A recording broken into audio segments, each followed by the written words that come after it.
even pro sports as they like evolve, like MMA and you have like in the UFC and a lot of these other organizations, you started seeing like Dana White went from wearing t-shirt. Well, Dana White's a bad example, but Scott Coker, for example, the guy that owns Strikeforce and Elite XC, Testing. out t-shirts that wear suits every day, right? Like even the WWE did that. You would see like Paul Heyman wearing, hats Yeah. and like whatever and leather jackets to now he wears a three-piece suit to every event, right?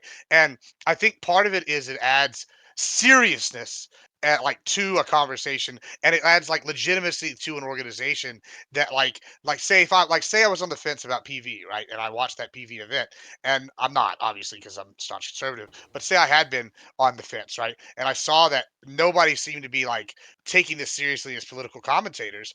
I think that that takes away from your message some. Whether that's fair or not, it's a whole different debate. But I see it a lot in like streaming events, like in IRL streaming events. These people don't have like any sort of like presentation, and I think that's an issue. I think Well, that so Yeah, wearing sweats and dirty shirts. I can to agree debate with you. spending Like, there's two aspects. Like, if you're concerned with an optics game in a debate, I agree appearances matter. I have no problem conceding that I don't really care about optics. I'm like, if you don't take me seriously and you're trying to you will only engage with what I say based off how I look, I would say that that's on you. That would be me like at least for me akin to like, traditionally, at least in STEM or the biological sciences, largely male dominated. It'd be me like saying, well, you need to dress more masculine as a woman in order to be taken seriously. And that would just be a I don't know. ridiculous message. I will wouldn't be a say, ridiculous message. Gibbs, be glad you weren't there because half of DDG needs to discover what fucking deodorant is. Yeah, would you trust? Would you look, trust hold the on. lawyer? Would you Can we- trust the can we- lawyer if they were just in like hold a on. t-shirt and jeans Hold in on, court? hold on. Can we separate? Don't this forget the leather things? jacket. Because The because FUBU jacket. there There are two things. No, this is just leather. There are two things being discussed here as if they're the same thing. Okay. And Corey, I'm not trying to be a dick, and I don't know if it's because there's maybe a miscommunication, so that's why I just want to clear it up. Fair. There is the concept, right, that like one ought ignore somebody completely based upon their dress as an unserious person, right? Which is, I think, what Corey is fighting back against. And then there's the concept that what you wear communicates to other people your level of seriousness, Yeah, what that's you kind of what I'm feel, saying. and communicates like a lot of things that are unspoken via your dress and your mannerisms, and that there is an understanding that as an institution becomes more serious, the kind of the crowd and the people that engage with it expect a certain level of seriousness in dress as society defines it. And I think these are maybe two different things, because I feel like you're both correct, but maybe you're talking about different things. Yeah, like I agree with. I don't really disagree with. Like, I can engage with the reality of like I understand the reality that people, unfortunately, they are concerned with how people look, and for whatever reason, just as in our politics, Why is that unfortunate? Because I can steel man it. Why should I ever take a fat person seriously? Sure, I'll take that. But again, what you've done Doesn't that is show? no. These are two different things. Again, what you've done is you said, why shouldn't looks matter at all? Which is they should have 0%, right? And then you changed it to never taking a fat person serious upon any domain. And the answer is that like there are plenty of times where you should take a fat person serious. And there are times where a fat person might even be a boon, right? Which is like if I go to a soul food place and I see like a skinny Korean back there versus like a fat black man, I'm more likely to positively judge prejudice the cooking based off of a fat black guy doing the cooking than a skinny Korean. The idea is I think that's that on you. humans discriminate. I mean, never trust a humans skinny cook. discriminate, and discrimination is good. Discrimination is how we survive and understand things until we have better information. If you obtain better information, right, it should change That's not your necessarily what I'm initial saying, though. assessments. I'm saying, But like, like, I think it's the act different like we than. shouldn't is to deny humanity. So I was kind of pushing back on the like it's not the same as like telling a woman what to wear. That's not what I'm saying.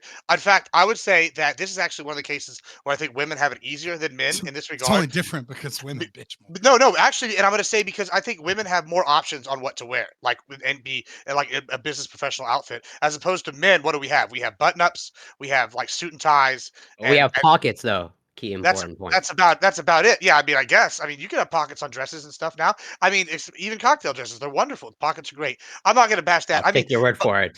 hey, listen, Papa gives no. I No own a judgment. fashion company. I own a fashion company of some sort, right? So the thing that like I'm saying is I think it shows like the seriousness of an organization, right? So like if I'm hosting like a panel or not a panel, but like if I'm hosting like I guess it would be a panel, but it'd be like an IRL event, right? If I'm hosting an IRL event, like you mentioned the deodorant thing, Tiberius. I already know how like streamer events go. People don't wear deodorant. Like anybody that's like internet It's culture, gross. it's bad. It's Yeah. a problem. This- Yeah, it's disgusting. But like I don't care how famous I am. I will fucking I could tell spray you you in some the face horror with a water stories bottle if you you wouldn't need even deodorant. believe. But like I mean, like to the point that even like DreamHack, they had showers on site on the main floor for people to go and use because they knew that the deodorant problem was so bad, right? Like it's bad, right? So like, but then you go and like I said, I'm sitting next to Boomer on the announce desk, and I'm sitting next to Lonnie the hottie, and she's got a 3-piece suit on with a pencil skirt, and like and then this guy's over here in a t-shirt like that's skin tight. He's like, yeah, I've been working out, and like then you have every other announcer in like suits or like button ups, and like you can tell which one of these guys is taking this seriously and which one of these guys is taking a check. Like I don't know. I find that like to be a real thing that people judge off of. Uh, Go ahead, Yeah, Sherry. well, just to back up like what Corey is saying, because I don't disagree in a vacuum, right? Like what Scott and like what you were saying, Gibbs, is true, right? But it's especially like with the sciences, there's a kind of thing, at least in the STEM field, that I've noticed where people will deliberately dress down to show as a vote of confidence in their data, that they are so intellectual, that they are so well researched, that they know their things so well that they don't need to wear the 3-piece suit. And then you see the flip side of that, where you see the guy that wears the 3-piece suit. And I see this like I see this where I work, where people will overdress, and the fact that they overdress and the fact that they're buttoned up, it actually like makes them seem less confident than the person in blue jeans and a t-shirt. It's actually like But you're describing a meme. So scientists dress like they're in the Big Bang Theory. You're describing the concept Worse. that like the Worse. outlier proves the rule, right? Like Howard was dressed pretty bad. Justification. Hold on, hush. No, the justification that you're giving, I do agree with you, right? That there are outliers, and what you're describing is a specific outlier that may be heavier within academic conferences. But nevertheless, what you are describing is actually proving the rule that Gibbs and I are talking about. Maybe a little bit, maybe Gibbs and I are communicating it a little bit differently, or maybe we feel slightly different. But you're proving the concept that the way that you dress and how well you choose to dress is a communication tool that is subconscious to other people. Like I agree with you that that you might be correct in that regard, and that there is something kind of a little bit different to academic conferences, and also there's also something different with like I would see this at like APA events, right, where they give out awards, where like there is like a like humility is sometimes often displayed by down dressing, so that when you get the award, there's like a oh this isn't really a big deal, like I'm so thankful for all of you guys, etc. Like they're trying to communicate that they don't feel super full of themselves when they get this award. Like there are different things, right? But again, that's just the exception proving the rule. I want to. When I'm teaching in speech class, one of the big things is how should you dress, like for debate tournaments or for speech tournaments, things like that. And I also one of the things that I teach them is you got to dress for the occasion. So, for instance, many moons ago, I worked at corporate REI, which they sell tents, sleeping bags, and things like that. And we would set up like these big like conferences where somebody would come up on the stage in front of 300 people or whatever, like Boy Scouts or something, and teach them how to pitch a tent, or like the best way to do low impact camping or something like that. And if you walk down that stage in a 3-piece suit, that would lower your credibility as somebody who understands the outdoors, right? You want to be dressed like an outdoor, you want like flannel, or you want like, something that communicates that that you're part of that tribe. So the way that you dress, you can overdress, or you can dress like in the wrong style. And sometimes casual is the way to go. Yeah. I mean, there's definitely exceptions. Well, so I want to address multiple things, but totally like what you alluded to, Fairy Queen. I think academic conferences, at least, I only have experience in the STEM, are like super interesting, because totally the phenomenon that you're talking about, dressing down, totally happens. You see the range. I also observe the phenomenon of, like, as you alluded to, Scott, of like, pretty much, following the norm where it's like, yeah, so it's implied that you're supposed to dress up. But then what I observe, it's like, it's clearly this professor has just like dusted off their 20-year-old suit that is like untailored and ill-fitting, but they're dressing for the occasion, and so like they're going through the motions, just in the attempt to be taken seriously, but it ends up like undermining. Right. And like, actually, ideally, which is of course their dress kind of showing you their seriousness, right? Is that like it proves that they're just doing it because they're supposed to, not because they want to look nice or not because they think that they respect the event, etc. But instead they're like, oh, I'm checking boxes, which is again might communicate something to you about their research, which you just did. You just gave me like a bias that you showed based off of the dress that they wear and how they conform to the event, which is again proving my point. No, well, if anything, I would prefer, like, if I'm giving a presentation, like, I have no problem if it's like the Masked Singer. I'm just like wearing a mask behind. It's just a voice. I don't really see why the person has to be there to present anyways. Let me like, hit you with something. At the end of the day, like, I don't think appearances should be taken into account, at least for academic conferences. So I mean that's fair. I'm not really arguing the academic conferences. I'm really more arguing, I guess, the internet culture at the moment, right? And Tiberius alluded to people smelling bad. I don't know how many events y'all have gone to that were like streamer based or like gaming based or like whatever. But like the meme is true. I remember going down to DreamHack Atlanta and they had this elevator and they had what we called the smell level. And you would be about halfway. Yeah, you would be halfway down this elevator and like escalator. And as soon as you hit about halfway, where the air pressure changed and went to like the low floor, it was like hitting a wall. The room temperature got hotter. It got stuffier. It smelled way worse. And like I would gag every time I'd come down, and then you would go nose blind to it after like 10 minutes. But like you would hit this wall. But how bad do you think Rainforest smelled? Where you don't know about Rainforest, the furry convention? Oh yeah, I don't even banned across America, where they were crinkling everywhere, so people were walking around in like dirty diapers. Like, how bad do you think Rainforest smelled with all those fursuits? Yeah, but I mean, my point is though, even with that, like, is this like internet culture? Like, I guess that like there's like same with academia. I'm kind of mentioning like how there's like separate little entities that are acceptable, right? But like internet culture is like usually what I would consider. This is gonna sound weird when I say it, but like on the cutting edge, by the meaning that like I hear like the talking points of these panels about 2 to 3 weeks before you see. They're younger, yeah. Yeah, straight mainstream rubes, right? And so it feels to me sometimes people are like, oh, the internet culture thinks this is fine. So I'm gonna go walk in there wearing my leather jacket like Lactoid here, looking like I was on a fucking anime, and thinking I'm cool. I'm a cool bad boy from like I am a cool bad boy. Cowboy Bebop villain. Yeah, Cowboy Bebop villain. Yeah, exactly. Whenever it's like, hey, we're sitting here supposed to be talking about, I don't know, serious political issues, or like talking about like major players in this gaming event or something. And like I think that really is harmful to organizations' images, whether they agree with it or not, because the people that have money are the older generations, right, for the most part, and those are the ones you want to take you seriously, especially if you want them investing. It depends on your target audiences. Sure. Right? Like if I'm Nike, right, I recognize that like the elderly and even upper Gen X are probably not my target audience, even though they have a lot more disposable income. I know as Nike that like those people are probably going to buy Reeboks, they're going to go buy New Balance, they're going to buy internet shoes that like have like cool social things or supposedly ergonomic shit, right? Like they're not here to buy high tops. So right, so that they can look cool on the court, right? I like, don't know, man. I think you might be wrong about that. Like some of them, sure, but like a majority of my income is going to come from most likely millennials and like some Gen Z that have money, right? And so like that's also going to determine like if like whether or not I as a brand am worried about being associated with a product, because like if I'm associated with some company where everybody's dressed hip and cool and dressed down and it's not that serious, well, all of a sudden that shifts my target audience to a younger kind of situation. And that's fine for me if that is what my brand's target audience is, as opposed to, vice versa. And you see this too, like in the extreme circumstances, right? Like people like,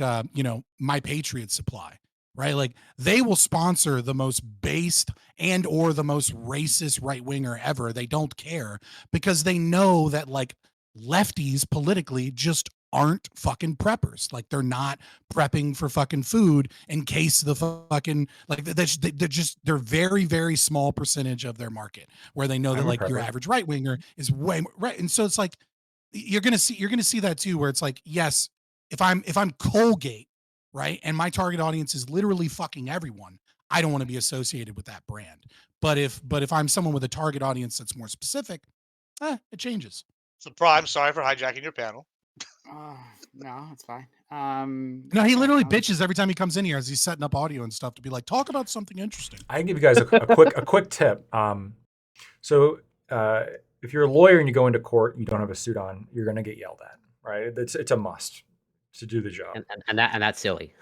Yeah, and you're saying My Cousin Vinny was an accurate film. I agree. Great movie. You will get yelled at. Great Judges are usually, I mean, obviously they're going to be older. They also tend to like the feeling of control, obviously, and they like to tell you to do things. And if you don't show up respecting their and they authority, think it's disrespectful to the court. Yeah, they think it's disrespectful to them personally, and then they'll And it is. out. But if you are like if you got like a traffic ticket, now if you're if you're like a defendant in a criminal case, do whatever your lawyer says. But for a traffic ticket, I have heard, I've got a clean record. I don't have anything, right? But you might not want to show up to traffic court in a suit because then they're going to think you have a whole bunch of money. So that's something to consider. It's not necessarily true. I don't want to get anybody in trouble, but I'm just saying.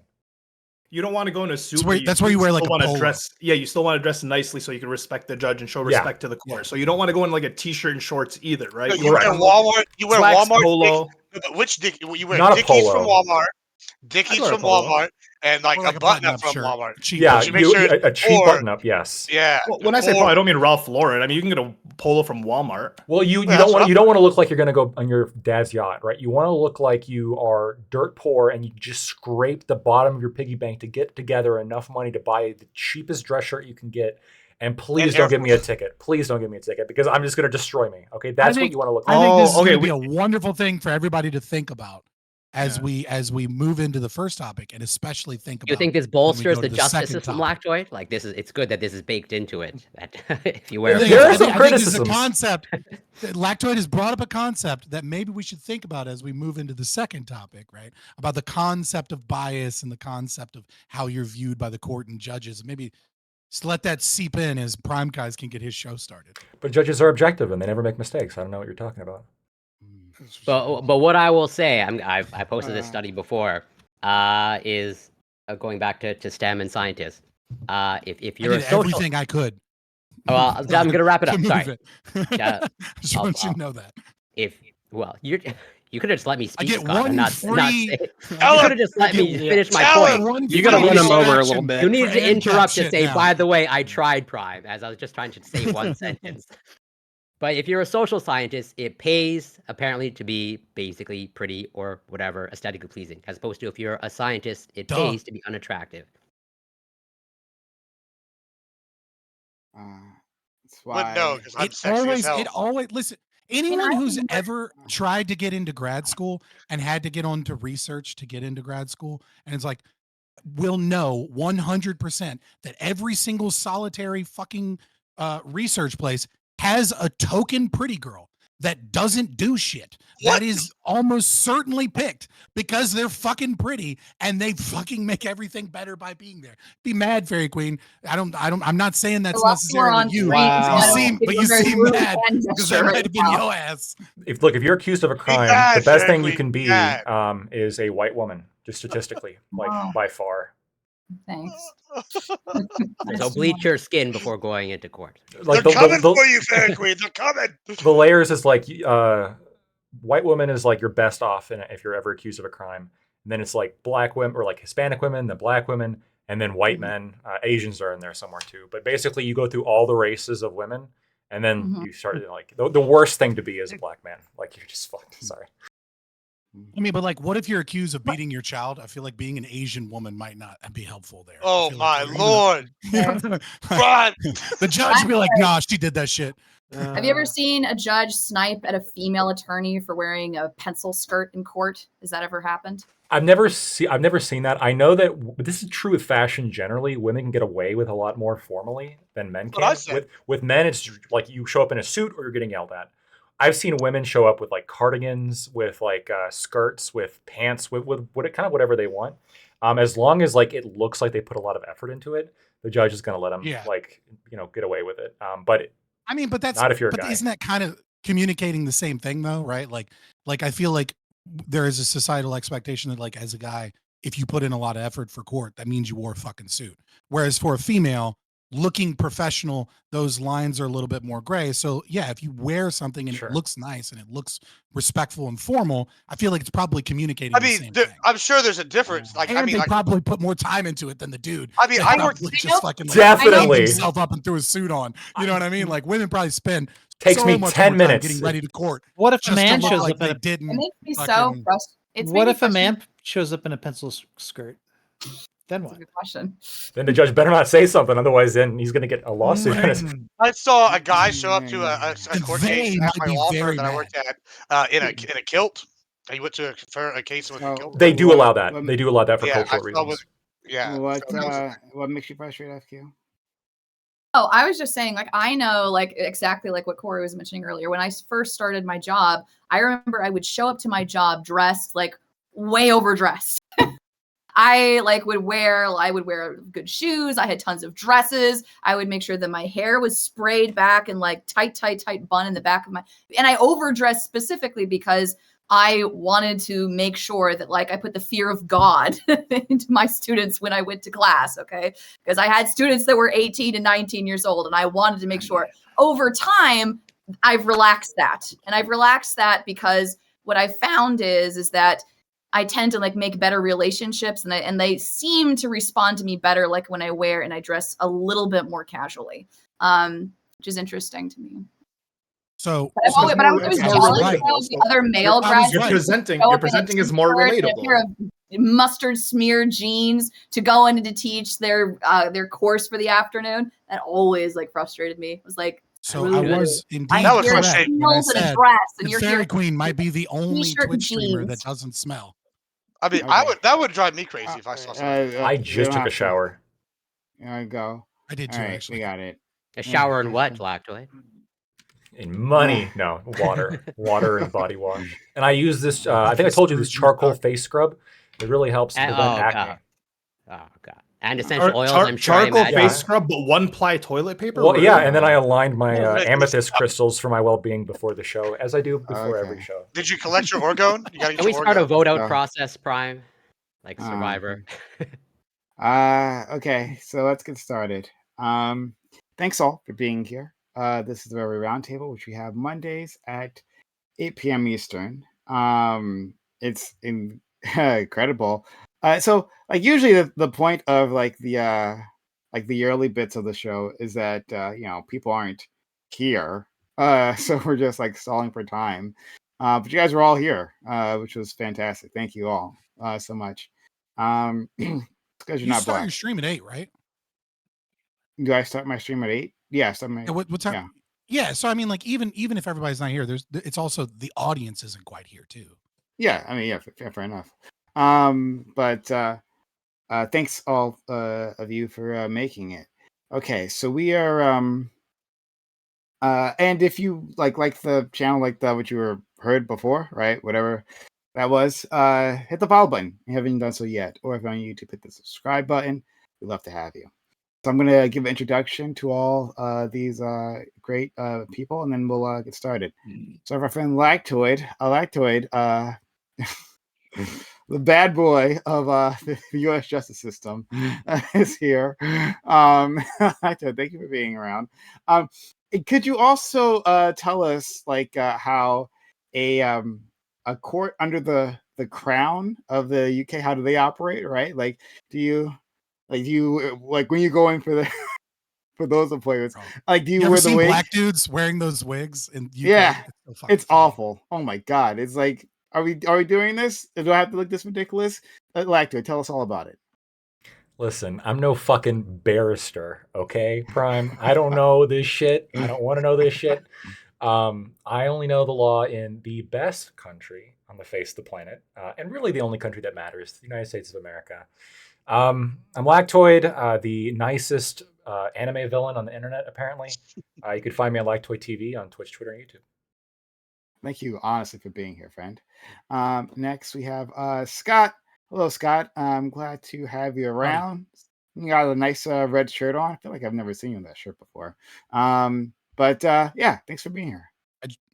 I just threw it on because I'm so mad about these topics. No, yeah, I'm Scott. You can find me Fabian Liberty pretty much everywhere. I am a libertarian, anarcho-capitalist. I am the most extreme of the most extreme of anarchism and libertarianism, and that means I'm right.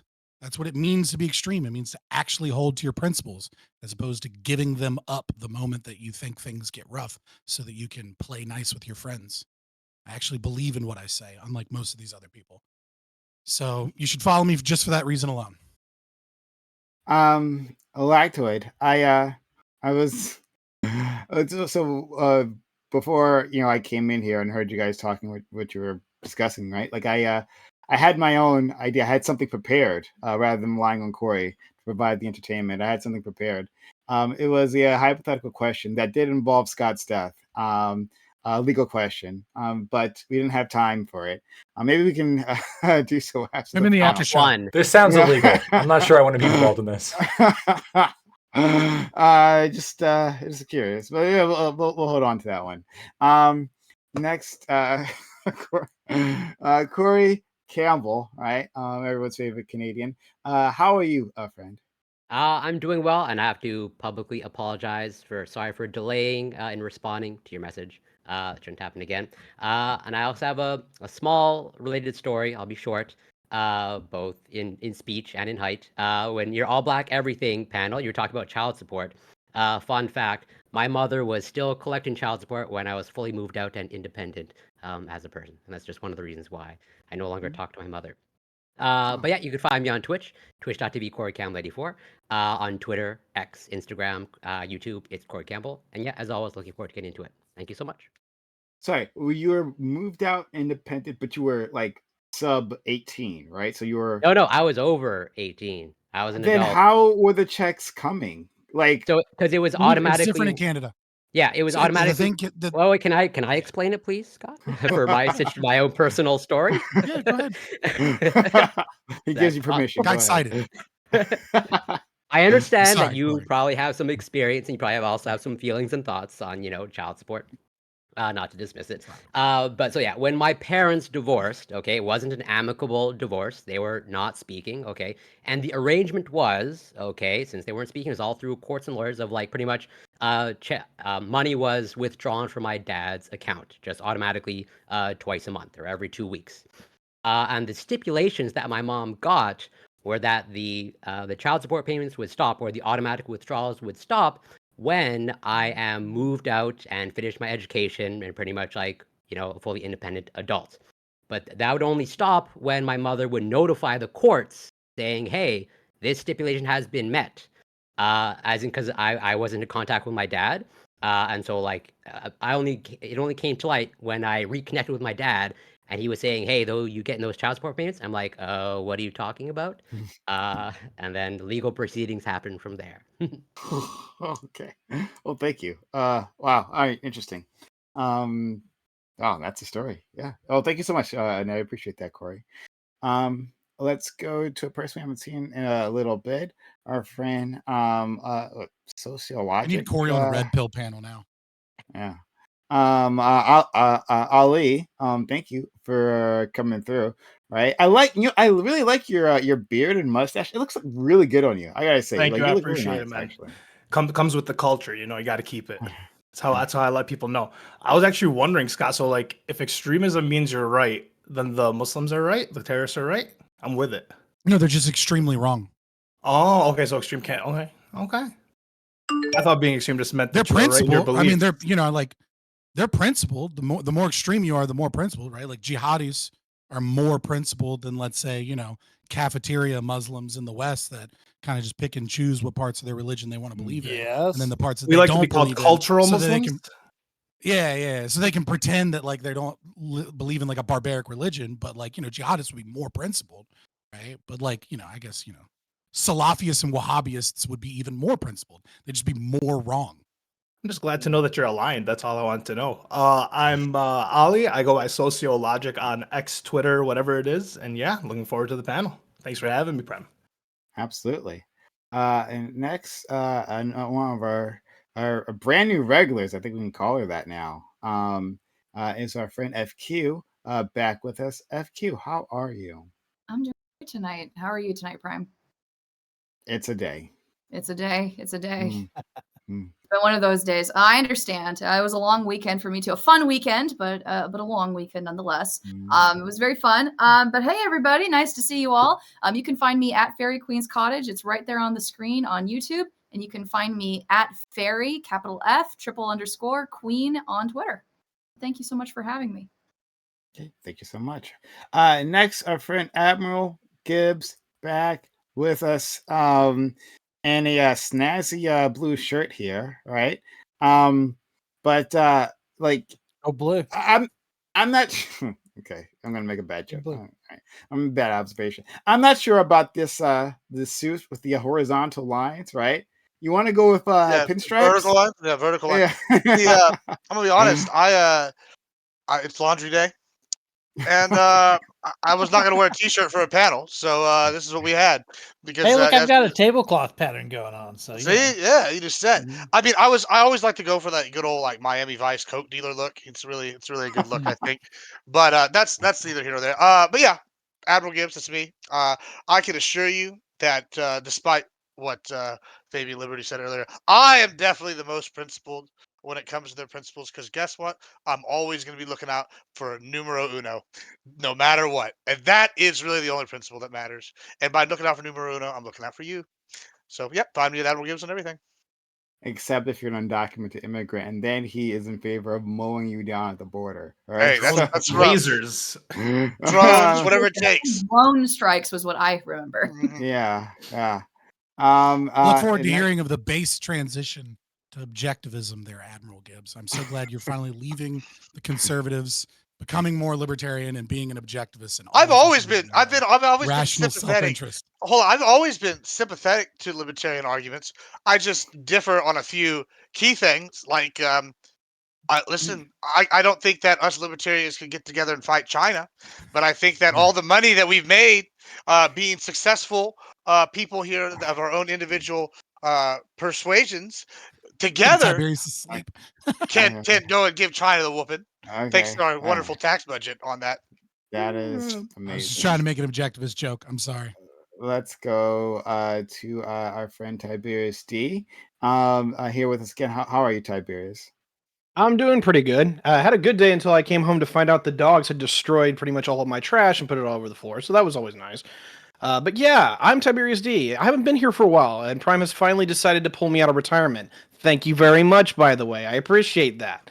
Outside of that, if anyone isn't knowing me for some reason, I'm a center-right Republican. I come from the hills of Indiana, and I think MAGA is trash. Please vote for Joe Biden over Donald Trump. He's a piece of shit. Thank you very much. Let's have it out. Thank you, Aiko. Yeah. Our debate coach extraordinaire. Thanks also for stopping by. I'm really glad that you Sure. could make it. I wasn't sure yeah. if you would, but yeah, thanks. Yeah, it was touch and go today because I thought I might be working late. But this whole conversation, like during all of the different openings, sort of reminds me of one of the kinds of debates that events that I teach, and it's called Lincoln Douglas debate. And the way that it works is you set up a framework, and you do that by picking a value, and you say, this is my value. And then you set a value criterion that determines whether or not you've met that value. And then the debate proceeds from there. That sounds a lot like how Scott is describing like his method, right? Is that he picks a principle and then he follows it. But I've always been curious, and I've mentioned this once before, but I'd like to have a longer conversation one day about this, about how do you pick your principle, right? You have to start with the material world and all of your particular observations of the material world, and then you've got to use inductive reasoning to arrive at that principle, right? So all of that precedes the principle. It's not just deductive reasoning going from the philosophical value to the particular world, but it's also prior to that, when you're picking your value and you're picking your framework, you have to do that by starting with the particulars, right? Starting with the pragmatic sort of realities of the world, right? And I'm No. always curious how that works. It's So very how do you simple. pick your Very value? simple. They come So- from so God. I discovered argumentation ethics, and then I discovered the argument that backs it up via objectivism, starting with existence exists. So into existence exists, into logic, into argumentation ethics, which creates a value that is impossible for me to stand against. But you have to start with axioms, right? Things that you have to assume are Yeah, true. the axiom is existence exists. To deny that axiom, How That's can a, we? that's a one of two bold claim. possibilities. I'm not sure about It's that a- one, Chief. it's right. It's either primacy of consciousness, which is what Christianity uses, right, and Islam and Judaism, right, which is that logic is given by God. In the beginning was the word or logos. Right? Revelation Like- does make like- things easier. Yeah, for sure. Right. So it's either the axiom of Christianity, right, which I disagree with, the primacy of Mhm. consciousness, or Right. existence exists. If you do not have either of those axioms, then you can't substantiate formal logic. If you can't substantiate formal logic, then everything that you say, I need not listen to anyways, because it's all gobbledygook nonsense, because you don't believe your axioms aren't grounded before formal logic, so you don't necessarily believe in logic. You just say, well, I'll accept it for now. Obviously, so, this isn't for today, but one day I'd like to Yeah. see how you get from existence exists to being an ANCAP. Like there's steps in between, right? Yeah. It's a Quite long a few process. steps, I'm sure. Yeah. Yeah. You're asking for it there. I think we've actually gone through it at one point in time. And Okay. I've gone through it without explaining each step, just telling you what each step is. Well, that was I Yeah. was asking you, and I wrote notes. We didn't actually wind up having that conversation, but I had some issues with. Bitch, my some of the DMs steps. are open. I know. Okay. I'm not. You didn't dodge it or nothing. I'm not saying that. I mean, he will tell Making that you clear. consensually or not. He's gonna explain it to you. So we are. I'm here to spread the word of our true Lord and God, Murray Rothbard. Oh my god. All right. Moving on. Finally, topic 1. Instagram will stop recommending political content on their platform. This follows similar moves by its sister platform, Facebook. This is supposedly being done to increase the enjoyment of people using other platforms and decrease acrimony caused by that sort of content. Do you think that politics makes social media worse? In general, would it be better if we didn't discuss divisive issues, or at least suppressed their visibility? Under this new rule, what do you think should count as political, quote unquote? Or do you think that this is a heavy-handed censorship? Yeah, so I just ran across this story in an article, and I mean, interesting. Like, this isn't the first platform, right? Like, again, Facebook is also working on this, but YouTube like suppressed political content, right? That doesn't come from the established news sources. This is like a known thing. So like your CNN and MSNBCs, they all of a sudden they got a bunch more views on their clips when before they got nothing. And other independent news sources were having that, like YouTube does these things. But at least from the sounds of this, they didn't say there were going to be exceptions, but we'll see like in the metrics later on. But from the sounds of this, at the very least, that this is political talk of all stripes. And is that a good thing, right? Like, should we want these platforms? Like another one that I didn't mention here was Threads, actually. So they're Facebook's version of Twitter, and they started off saying that they didn't want this type of content. Actually, they started off saying that we want a place that people just kind of get along, right? Positive. And try to opposite Twitter, exactly, right? Yeah. And so with that in mind, yeah, does it make sense to say, well, we'll like no political talk? Not that there's no political talk, but that if you have it, that simply won't be pushed out to others.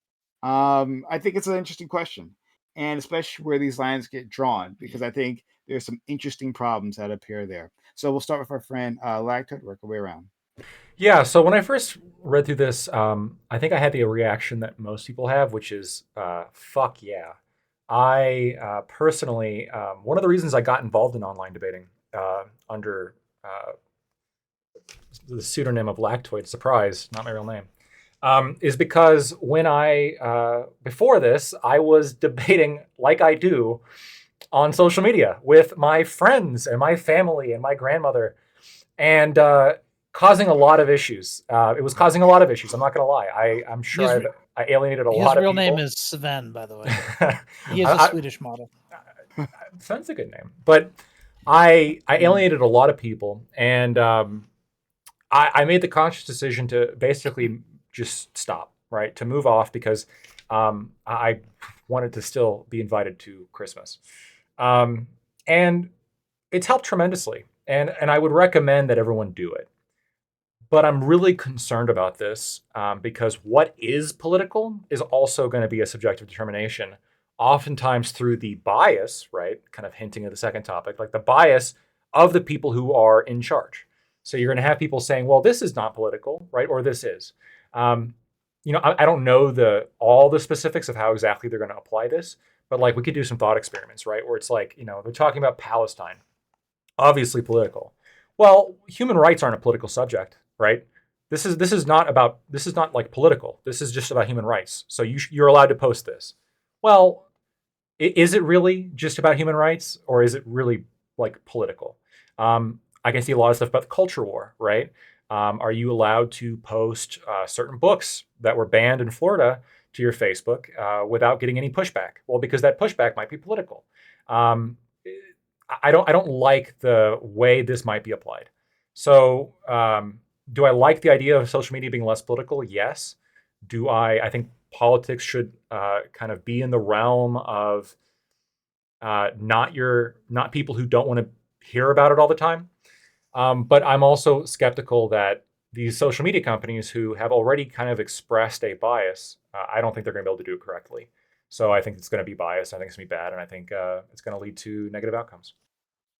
Okay, two things. One, Admiral Gibbs, thank you for resubbing for 5 months straight. Thank you so much for being a real one.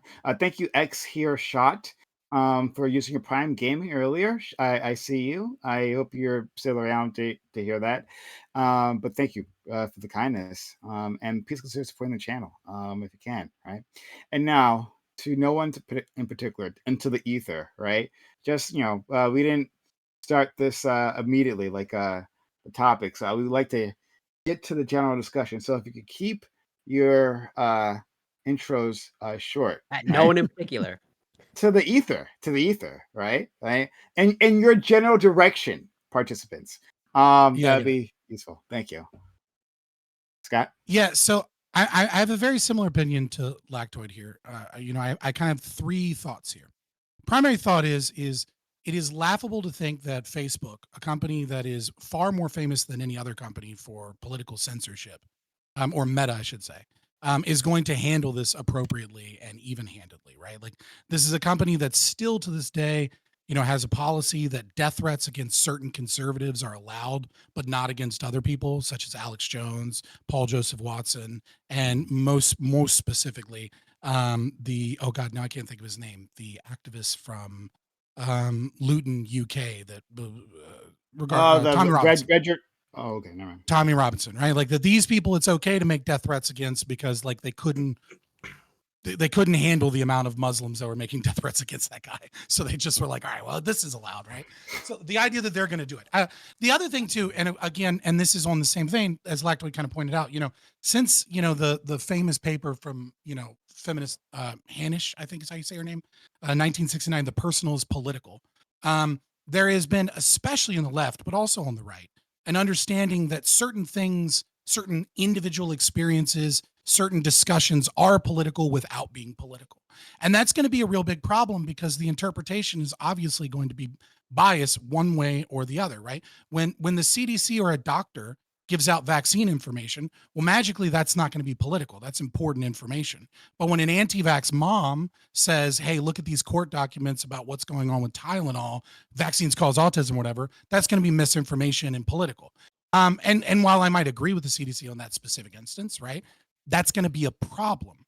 The second thing is, where is this actually coming from? This is most likely coming from the fact that a few days ago, Facebook has been freaking out because they don't know what to do with the term Zionist. They want to put Zionist as a term to be that they use similarly to Jew or Jewish as a means of hate speech, but they're also super worried that this would basically stop any discussion of like what's going on in Gaza and the West Bank, etc. And so they have no idea how to appropriately put this into their algorithms as whether or not it's hate speech, because it's both being used as genuine political discussion and as being used as hate speech by like different people, and it's really difficult. And so they're going, well, this is very clearly why they're rolling this out now as opposed to like getting it better. The third thing, I posted a research study from in the Discord that I think is really important. And I posted this specific research study, one, because it's from September of last year, which makes it very recent.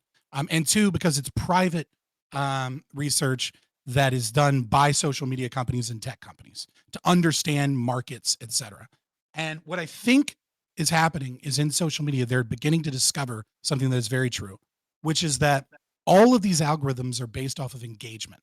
That almost all of these algorithms are designed to keep you on the platform for as long as possible to maximize the amount of advertising revenue that they get by maximizing the amount of ads that you see because you stay on the platform for longer. And that research shows, I think, in a very unbiased way, because it's talking about hate speech, but if you actually look at the methodology, it's not quite about hate speech. What it shows is that when people see political views that they perceive as abhorrent or as a part of the other group, it makes them think negatively of any advertisements that are attached to it and negatively of the platform itself. And so what I think is what we're going to start seeing is that they're slowly but surely realizing that they might be able to sell more ads to companies by having more clicks and more, instances of hitting ads. But once companies realize that all of this negative engagement can have negative impacts based off of their ads, well, either the advertisers are going to pull away or they're going to make demands of the company. And I think that's what we're going to start seeing is we're going to start seeing algorithms and things try and stop pushing so much political things in general, which I do agree is a good thing. I just don't think that Meta could ever be trusted to be one of the arbiters of that, because they're the worst. And the only reason we think of Twitter as worse is because Twitter was the only one that got exposed, whereas Meta's been caught with their pants down a ton of times without ever being a proper investigation on how much the government and how much they have been doing to censor people's speech. So there. So I tried thank to you make so- it quick, but it's 3 important points. Mission no, thank you accomplished. so much. Yeah, I do appreciate it. That was really interesting. Let's go to our friend Corey. Oh yeah, I'll try to be brief. Well, so I have mixed thoughts. Where there's the question of like Facebook, or rather Meta, and these social media companies seem to have the right, at least as of now, to more or less do whatever they want with their algorithms and what they censor or not. And whether that changes or not in the future, I guess we'll see. But then there's the other question of whether, as you're pretty much implying here in the question, is this is a good thing? And I'm sort of mixed on of like, I can see it going either way. As in, for me, the positive in sort of censoring political content, the data are mixed, but there appears to be data that hints that, social media might be contributing to echo chambers and sort of maybe increasing polarization. Maybe, but the data are mixed.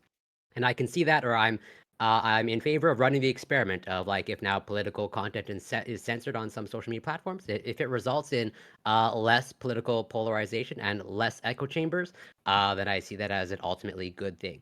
But I can also see the opposite end occurring, where it may be even more polarization. So as of now, I don't know, but I'm in favor of running the experiment. I'll leave it there for now. Thank you so much. Next, Admiral Gibbs. So yeah, I mean, Oh, did I say Admiral Gibbs? Oh, no, yeah, Ali. I was like, okay. Yeah, I let it go. Whether or not it's good or bad, I don't know. I don't think they're going to be able to do it. People that are engaging in political content online are going to be searching for it. So the best that you can do is shadow ban the people that are engaged in it. And I just don't know if that really does anything. Maybe new viewers don't get to see to it, but if people are going to be continuing to share share the content and everything and get new viewers that way, banning it, I don't really see doing any good. Or suppressing it, I don't really see doing any good. People want to have these conversations, and then honestly, I think the internet becomes more boring. They're trying to make it more enjoyable for people, but it seems that people want to be engaged. They want to debate. They want to argue. They want to have these conversations, whether or not it's under their name or a pseudonym. But I don't know. Suppressing it, I don't think would even work, much less to say if it's good or bad. And I didn't make this clear when I was introducing this, but like by suppressing, what they said in the article is that that content deemed as political, however they'll do that, won't be in your recommendations or your feed, right? Or your wall, or whatever. But you can get it if you're already subscribed to this individual, right? If you're Yeah, already or followed. following the channel, then you'll get the you'll get the post. Yeah, Yeah, I don't let's know how go they would ahead. do that because wouldn't a debate be political to a certain extent? Well, You that's have, exactly you have what we'll ideologies you're pushing. discuss. Yeah. Yeah, So, yeah. FQ, please. Okay, so I'm going to sound like I'm repeating everyone, but my initial response was also I felt that this was an incredibly based decision when I saw it. And there are some some quick points to point out about the app. So the app specifically, so not the app, the article specifically says that it's a setting that allows users who still want to see political content recommendations can still opt in to do so. So it's not as though Instagram or Facebook are completely eliminating political like content or recommendations on their platforms. They're simply making it an option that if you as the consumer do not want to see that content or you want to see less of that type of content, you can choose to opt out to do so. And I think that that is a very important point to bring up because that's not the same thing as Facebook or Instagram sitting behind a desk deciding, well, what is political or what isn't political. Whatever that means, even if it is incredibly biased, which it more than likely will be, the point is if you don't like it, all you have to do is go to that setting, click that button if you want to have those recommendations pushed your way anyway. So I think that that's an important point to bring up when we're talking about potential issues regarding bias. I like this because I think that it puts the power back into the hands of the consumers as to what it is they want to see or what type of content it is that they wish to engage with. And I will agree that there is a conversation to be had about like what does it mean for something to be political and what does it mean for something to be apolitical. But I'm going to offer another perspective to this. So this is and we'll get into this a little bit more further down the line. I'm concerned about the conversations that we have where we criticize people's access to social media as a vault for information. And I would say that I am concerned that by criticizing, people having access to social media, by people using social media to engage, that in fact that encourages, that has a few negative outcomes. One of them is, number one, it encourages a lack of personal accountability in terms of what personal information you consume. So an easy thing that some people can say, that an easy argument that people will say, like when you don't agree with something that your opponent says, is you'll say, well, you're just biased because you are sitting behind your laptop and you're just looking at everything that you've looked on Twitter, but you haven't actually looked at the evidence, right? You're looking at your incredibly biased version of Twitter. So what's the cause? And on the one hand, is that true? It's true to a degree, but it leads to wonky consequences where if you sit next to somebody who's a full-blown tanky and you tell them, hey, have you heard about the Chinese re-education camps? They will give you an 80 IQ take about, well, haven't you heard of Noam Chomsky's manufacturing consent? And can you really trust anything that the American media says or anything that you see that's promoted on Twitter or anything that you watch when you open up Instagram? It creates a wonky, warped perception where all your opponent has to do to disregard a piece of information, a New York Times article that you bring up to them, is to say, well, I don't have to read that and I can disregard that because you pulled that off of, because it's biased or influenced in some way. And I think that that's not good. I don't think that it's good to, anyway, we'll get into this more. I am concerned that by implying the idea that the fabric of society is being ripped apart by easy access to information, that by doing so and by pounding that into the average person's head over and over and over again, what you're really saying is you're too stupid to be trusted to actually decide what it is that you really think or want to believe. And therefore, you should listen to me and what I think, and here are my list of highly great sources. And nominally, of course, that's true. Of course, like you should look at peer-reviewed research. Of course, you shouldn't read the first thing that pops up on Twitter. Until, of course, you're sitting next to the tanky who wants to deny the existence of the Uyghur genocide going on in China, right? So we'll get into more of this, but I think that I'm skeptical of the skepticism about social media. I am skeptical of it because it seems to me to be an attack on the average person's intelligence and it's an extremely condescending way to view people. But we'll get into it later. Thank you so much. Let's go to our friend Admiral Gibbs now. Really, for serious. Lady and gentlemen, let me teach you all about how to be quick. I got 3 points, and this is actually going to be quick. 1, companies can do what they want. Capitalism. 2, which leads me to 2. What do they want to do? They want to make money. Happy people that are enjoying their content produce more money. Real simple. 3, all that would be well and good, but that'd be fine. But it's conservatives who are punished disproportionately, and the evidence supports that. End thread. That's all you need to know about this. I already won the debate. 3 sentences. Admiral Gibbs understood the mission, and I appreciate him for that. I'll be All back. right, let's see Okay, if Ty topic does. 2 now. All right, yeah. That was quick. Am I up now? Yeah, it's a All right, fantastic. All right, yeah. First and foremost, Meta has been basically told to get its house in order. The FBI is consistently coming to them and telling them that their algorithm is making extremists over and over and over again. They pretty much are getting told behind the curtain that they can't keep going the way they're going.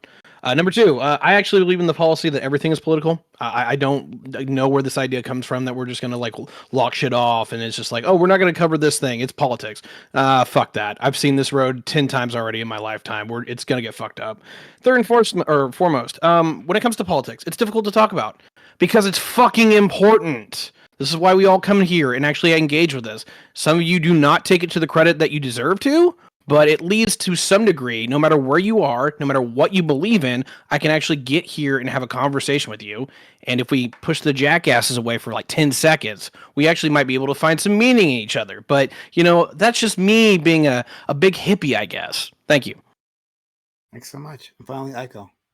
Yeah, the point that I find most interesting is that everything is political point, because that's absolutely true. But it's really hard to find. So I think maybe if what they're really saying is like extreme political opinions are what they're going to look at, we're always going to have a difficulty finding the line. But it's not just about extremism, right? Because that's not what the policy says. So what, okay, there used to be a lot of stories about Joe Biden's dogs, right? Is that political? Like a lot of people talked about it, created a lot of engagement, but does it have anything to do with policy? No. Would that go if it, what about if you're covering the Super Bowl? That's political right now, right? Because Taylor Swift's boyfriend just won everything. Can you talk about that? It's a psyop. Just her showing up, according to a lot of conservatives on Twitter right now, just her showing up to the Super Bowl is an ad for Joe Biden, right? Just her face being on the camera, in that.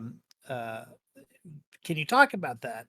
There's so many things that appear non-political in terms of at first blush. If you're talking sports ball, that's not going to be particularly political, but then it is. Right? With basketball, it was the kneeling thing, right? These things constantly pop up. I don't understand. And the other thing is, like, just to respond to Gibbs, it's been proven over and over again that political content and negative political content and outrage drive engagement. So it's not happy people going to social media that makes money. It's anger that makes money in the world of social media. Okay. Yeah. To be well, I'll because I do want to like jump in here at some point, but go ahead, Scott. I want to clarify something because I think there is a confusion, and I want to maybe make a prediction. I don't know if I'm clarifying or maybe making a prediction, or if it's a little bit of both. But when I say that I don't trust Facebook, Meta, Instagram, etc., to be able to distinguish between political and non-political, and everyone says, well, everything kind of has some level of politics in it, right? And I brought up, the personal is political, which is that early kind of second wave feminist literature that is describing the idea of telling the story of my sadness at home, like the feminine mystique that was so famous, right?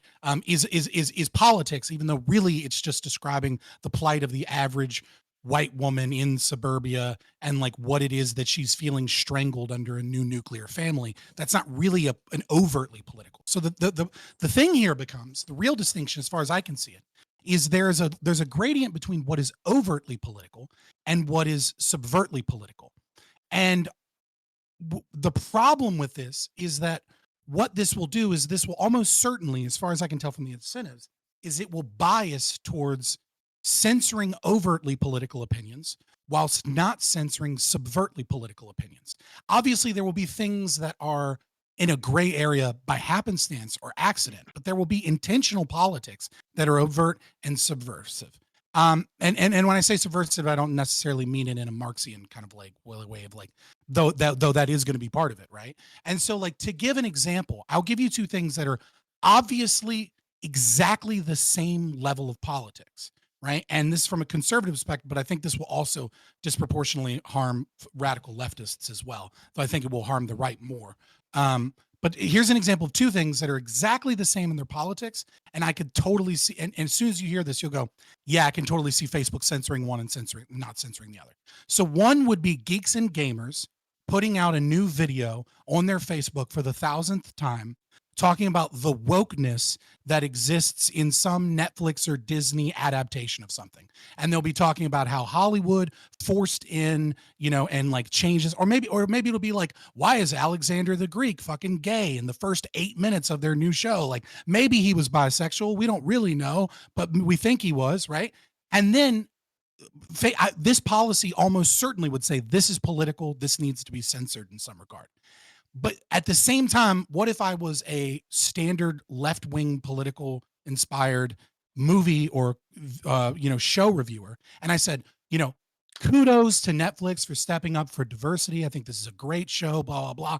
That is a very subtle thing because that is within the Overton window of what we find acceptable, what Hollywood deems acceptable, what the tech industry seems acceptable. These are equally as political. One is celebrating diversity. One is saying that the diversity is forced and is like a part of a message that is, anti what we should be. But I can guarantee you one will be censored and one wouldn't be, because one will be seen as overtly political by attacking Hollywood and attacking this piece. And the other simply celebrating and saying, hey, it's a great show, would likely be seen as non-political.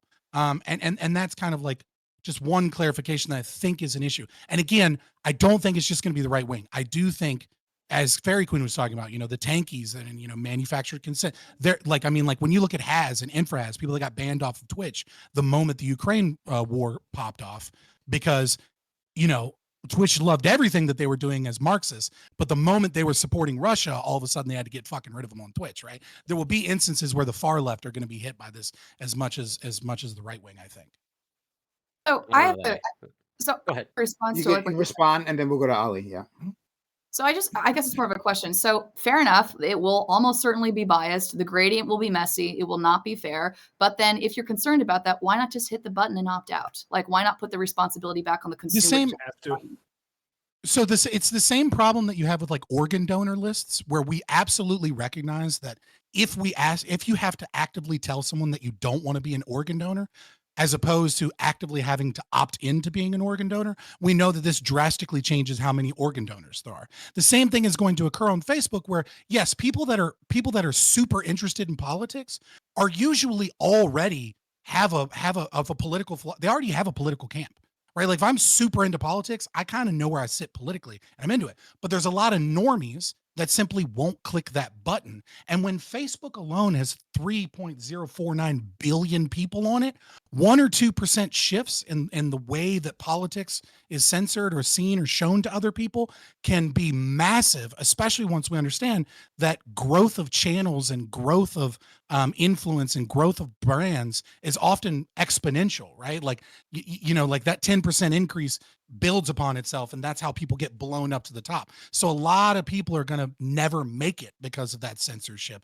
And like I said, even if it's just 1%, right, then you're talking about 30 million people that never see something on Facebook alone, right? Like, so that'd be my response to that. Ali? Yeah. So I mean, like, rather than censorship, go with the TikTok algorithm, how they have it.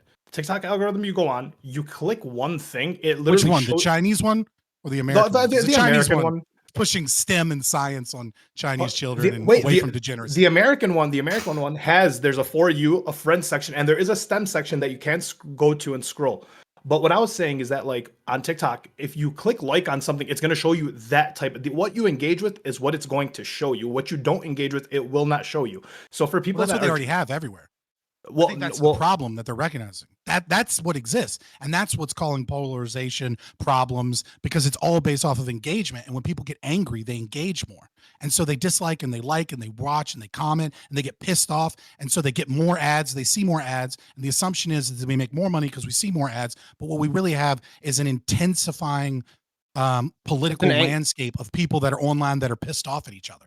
Yeah, And it's I an think anger that factory depends, now. I think that depends on the platform, right? Because like I mean, yeah, Facebook True. for sure and Twitter for sure are Some going to are be like worse than anger others, yeah. levels, right? But like TikTok is like people are almost omitting political stuff. They're going strictly for the shits and the giggles, and Instagram is supposed to be about ass and cars, anyways, right? So Yeah, but usually TikTok is Yeah, so that Gen too. Z. yeah, That's so part if of you're on the problem. but if you're on Twitter, you're looking for political content creators for people to follow. If you're on YouTube, Twitch poll, if you're on these apps, you're going to be looking for these people anyways. How do you censor them without what does censoring them mean? Because they won't get recommended to you. You have to actively search for them. Or you have to press, or if you go and find a button somewhere buried in the settings that will allow them to be recommended to you again. I mean, I don't So know. I'll go to Aiko and go to Corey. Quickly, I just this is where I was gonna jump in. So Fabian, Scott, excuse me, has Either already one, it don't like matter. touched my the point. I was gonna respond to that out um opt out comment from FQ. Like this is. So I'll tell you exactly how this is going to go, like from a design standpoint, right? You're going to go into Instagram on one day when they finally roll this out, and it's just going to give you a notification saying about this change, right? If you want to like opt back in to the applicable content, go into your settings, right, and click this thing, right, and then under that it's going to be the close button. You're going to close that message, and that's the last time you're ever going to See that recommendation. yeah, see that at all. Period. Right? That's it. That's a problem. Like, I'm Worse. biased. You can say that I'm biased because It's I gonna be do worse than- political content. It's gonna be worse than that. You're gonna do it, and then you're gonna check the right box, and then 6 months later you're gonna get a fucking update, and it's gonna uncheck that box when they did a random update, and you're gonna Oh be my like, where the God. fuck is all my political content after like a month, and then you're gonna have to check it again. Yeah. It's a problem. Yeah, that could happen too. So like, it would be better if instead it was a opt in. I think I'm using that's the one I want. Opt in one. Yeah. Right. And then here's what you could do. Right. better if it So was like opt as out. you're scrolling through your feed, there could be like political content, things that have been deemed political, and you could have a banner across each and every one that says, if you don't want to deal with this kind of content for whatever reason, hit this button, and you're opting into the censorship. It's Right. just gonna end up shadow banning. No, it's not. This is not shadow banning. This is not shadow ban. So you're not shadow banning the channel. You're saying that like you're altering your feed altogether. It will. Hey, yeah. But if enough people But, out like, of it, it'll you- shadow hold on. ban that I think channel with without Primecast, what you're other saying, people. yeah, that's the problem. Is that like YouTube, for example, like you and I know, right? Like we put out videos on YouTube, and like you can tell basically how well a video is going to do the moment you see that demonetized or like not safe for advertiser, right? And then you look at it and you go, okay, is there a way that I can fix this? Can I trim some of this? Probably not, because it's a debate, right? But okay, I'll request a review and I'll wait a couple days before putting this out, because maybe now it's a few days less relevant, and then it's still banned, and then you put it out there and you get like 300 400 views instead of 1,000 2,000 views, because now Facebook, YouTube knows that this is bad content that advertisers don't like, and which means they're going to show it to less people. Like the same thing is going to happen like with people on Instagram. Is that like even if the opt-in opt-out works the way that you say, it's still going to automatically find people that have this tag and recommend them to less people in general, even if they're opted into the thing, because it's still going to be considered like bad stuff. That might be a possibility. I can't be Or- sure about that. But like I'm working with, so I don't want this policy in general. So like to be clear, like I think this is a bad policy. I don't think Fair. we should have it at all. I was surprised that so many people thought that this was a good idea. Because my first reaction to this is awful. And because of all the caveats, we haven't discussed them yet, but like all the caveats are going to be involved with this is clearly a train wreck. So I'm actually really surprised that everyone has, well, most of you have a differing opinion on It's that. like, don't look at me. Yeah. So But that's why I'm saying like working within this paradigm, right? A better solution within a bad paradigm is to have an opt-in thing, right? It's called an internal critique. Yeah, sure. I think it'd be better to have an yeah. opt out. Opting out would probably be better than opting Opting out in. of the politics, right? Yeah. It should just be standard that the politics come with it. And if you want That's to what opt he's saying. out, opt out. That's what He's saying opt into the opt out of policies. Oh, okay. Yeah. As Yeah, yeah, opposed yeah. to like automatically being opted out and then having to opt into Because- the political Yeah, section. it's because the way the censorship sounds, so like if someone's banned on Twitch, oh, sorry, go ahead. Yeah. Well, I mean, like, sorry, I don't know if I'm getting confused in my head as to which one I want, but you understand. I mean, the Yeah. opposite of what's being proposed, right? Yeah. And that, Mhm. like, you specifically have to go and decide that you don't want political content, right? So Yeah. I guess that would be opt out. Whatever, it's fine. Yeah. But that would be a better way. I think I have sympathy for those who don't want to see who want to engage with social media in a kinder, gentler way. I do understand why that would be important. But because of all those caveats, and again, we'll get to that soon. Like, I think this is just disastrous. So let's go to Aiko, and then we'll go to Corey, and then we'll go to Admiral, and then we'll go to Ali of Q. Yeah, I was responding to Fairy Queen's question too, and I think the answer really has a lot to do with Section 230, right? Because the problem is it doesn't really matter what the blowback is or what the effects are of what they're doing with their moderation, because social media companies are not liable for anything that happens on their platform because of Section 230. It's insane to me that this happened like way back in the day. And every time I talk to anyone who works in social media, I used to live in Seattle. There were a lot of people, a lot of contacts that I knew from back then. They all tell me it would be like a disaster for social media, like to eliminate 230. But at the same time, there's got to be some incentive to be responsible for bad outcomes in your system. And it seems like the least bad solution that I can think of is civil courts, like handling it that way, so that, like fear of creating bad outcomes like becomes something that's a financial consideration for companies, and it's not, because Section 230 protects them from all of that. If FQ, you want to respond to that, that's fine. Then we'll move on to Corey, and then Admiral Gibson. Trying to make a comment. Folks, you're witnessing a marvel today. Today, the libertarians have joined forces with our resident leftist, and the resident feminist on the panel is going to join forces with the right-wing Texan, okay? Folks, okay? This is a business. It is their decision about what it is that they want to put on their platform, and they are responding to what their consumers want. This is not simply, at least according to the article from what we read today, and I think the reason, Prime, why most of us are having this reaction is I think that this reaction is a fairly normal one. I've spoken about this to other people. Most people, when they talk about social media, most of them complain about the political content that they engage with and that they see being shoved in their faces when they go on. They complain about it all the time. You've probably heard your own family members. I know I've heard my family members complain about it too. This company is responding to the needs and desires of its consumers, and that's why this policy is going into place. If you don't like that, then all you have to do is click out of Facebook or click out of Instagram and go choose and go somewhere else. You can go to Twitter. You can go to whatever other social media platform there is. You don't have to participate in Facebook or in Instagram. It's your individual responsibility to choose to do it or to not to do it.